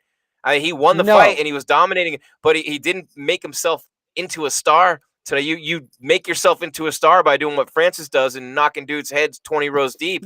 And he certainly didn't do that. And that's the first thing Dana said. Look what Francis did against him. So, there's a lot to that. And in the chat Yeah, room, but that's a high bar. That's a high bar. And Francis is literally like the Barry Bonds 2001, 2002 of punchers right now. I mean, when he connects, your head goes bye-bye. And he did hit Stipe once in the first fight, and Stipe took it. I'll say that about Stipe. He's got that Cleveland, Ohio firefighting chin. He took Francis' best shot, but he took one. Yeah, he had Stipe in a little trouble, but Stipe, man. Yeah.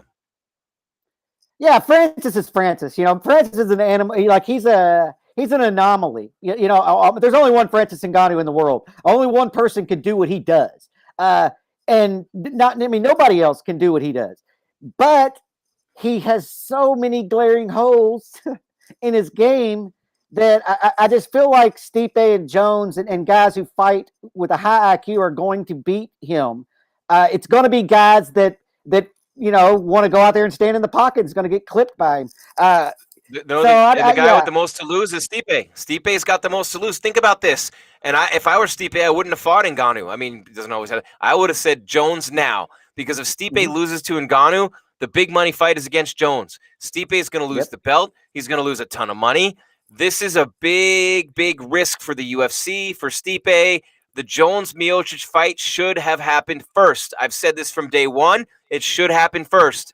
But they also happen to think that Francis can be such an enormous star, and maybe they're right. I mean, look, that's how you become a star, by decapitating dudes. That's the quickest way to become a star, is Conor McGregor became a star by decapitating people. Yes, he talked the whole way through. Yes, but the reason he became such a big star is not because he talked. It's because it went along with murdering people in the octagon. You cannot have one with that's why Sean O'Malley was becoming a star, because he's taking dudes' heads off. Make no mistake about it, Jeff. But as we turn the corner to UFC 259 next week, we have a really good opportunity to see some heads getting flown.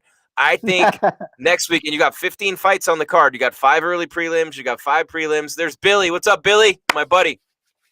UFC Billy. But, I mean, look, you got Dominic Cruz, one of the biggest legends in the sport, headlining the prelims against Casey Kenny. You got Kyler Phillips right before Cruz and Kenny. Phillips is one of the most exciting prospects at bantamweight coming along.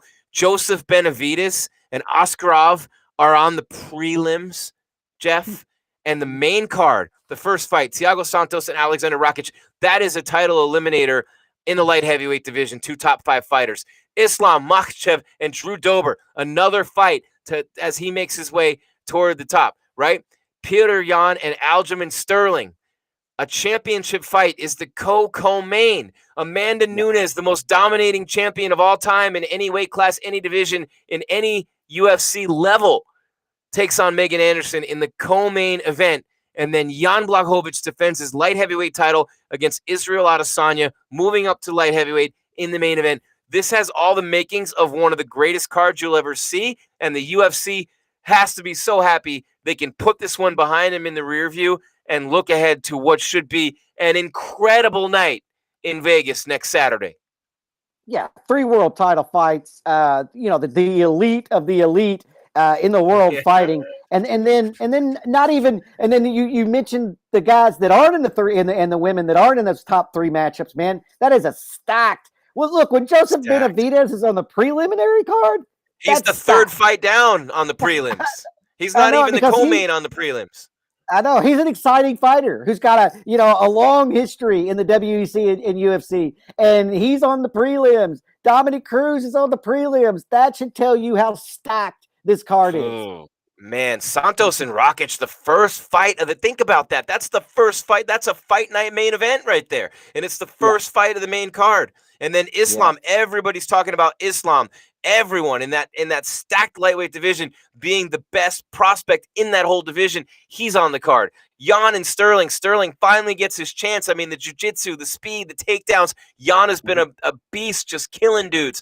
Nunes, the most dominating. Anytime she gets in the cage, whoever beats her, it's the biggest upset of all time. And then Jan Blachowicz, the most, I would say, overlooked champion in the UFC. One of them for sure.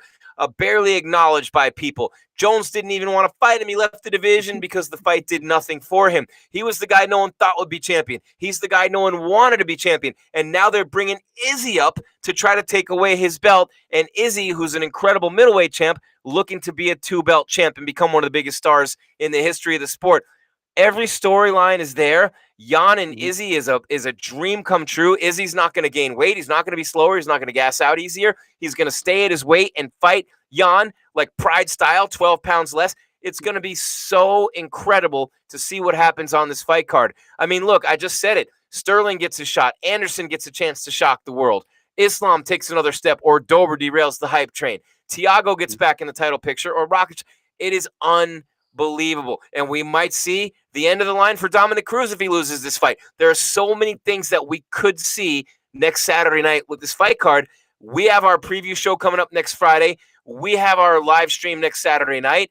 We have Fallout tomorrow at 3 Eastern, 12 Pacific. We have got so much content and so many shows coming up this week on MMA Weekly. So make sure you subscribe, hit the bell, comment, like, all the above, because we are going to be here all week this week, Jeff, for this enormous pay-per-view, UFC 259.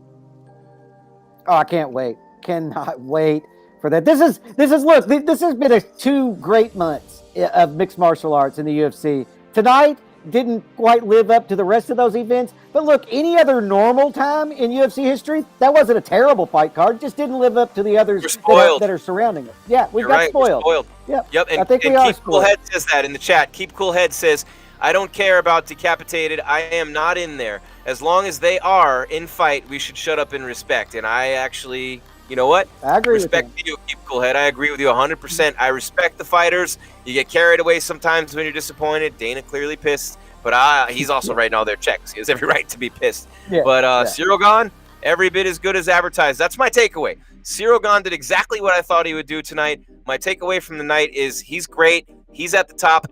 He will be a champion one day. Mark my words. Stipe and Jones are getting old. Cyril Gane will be a champion. Yeah, he may very well be because of the age at the top of that division. They're going to age out about the time he's hitting his prime. You might be right about that, man. You might be right, but we don't know who's not yet there, who's getting ready to make a name for themselves, and at the end of this year, be ranked in the top 10, and we're going to be like, he's the next Cyril Gane. Yeah, Tim Elliott on the prelims too, Pat Rod, good point. Izzy's the main event next Saturday night. UFC 259 will be here streaming live. We have the preview show Friday, tomorrow, 3 p.m. Eastern, 12 p.m. Pacific. It's UFC Fallout with myself and Jeff Kane. I'm Jim Greasehaber, Jeff Kane. Across the country, we're having fun together doing this, and we hope you're enjoying it. Want to thank all of you in the chat. Want to thank our guys on site, the MMA Weekly cameras, front and center. We're taking over. We are taking over in 2021, man. For all those people I just mentioned, I'm Jim Greasehaber saying good night, everybody. Thank you for watching UFC Fight Night Live. Rozenstruik versus Gane, powered by CBD Emporium, featuring Level Select CBD. Go to stayinthefightmma.com. Get 50% off right now with the code MMA50. We'll talk to you tomorrow, 3 Eastern, 12 Pacific on Fallout. Until then, Jim Greasehaber saying keep your game tight and your mind right. Thank you for watching us live right here on MMA Weekly, the #1 source for news and entertainment in mixed martial arts for almost 20 years. Later. Stay in the fight.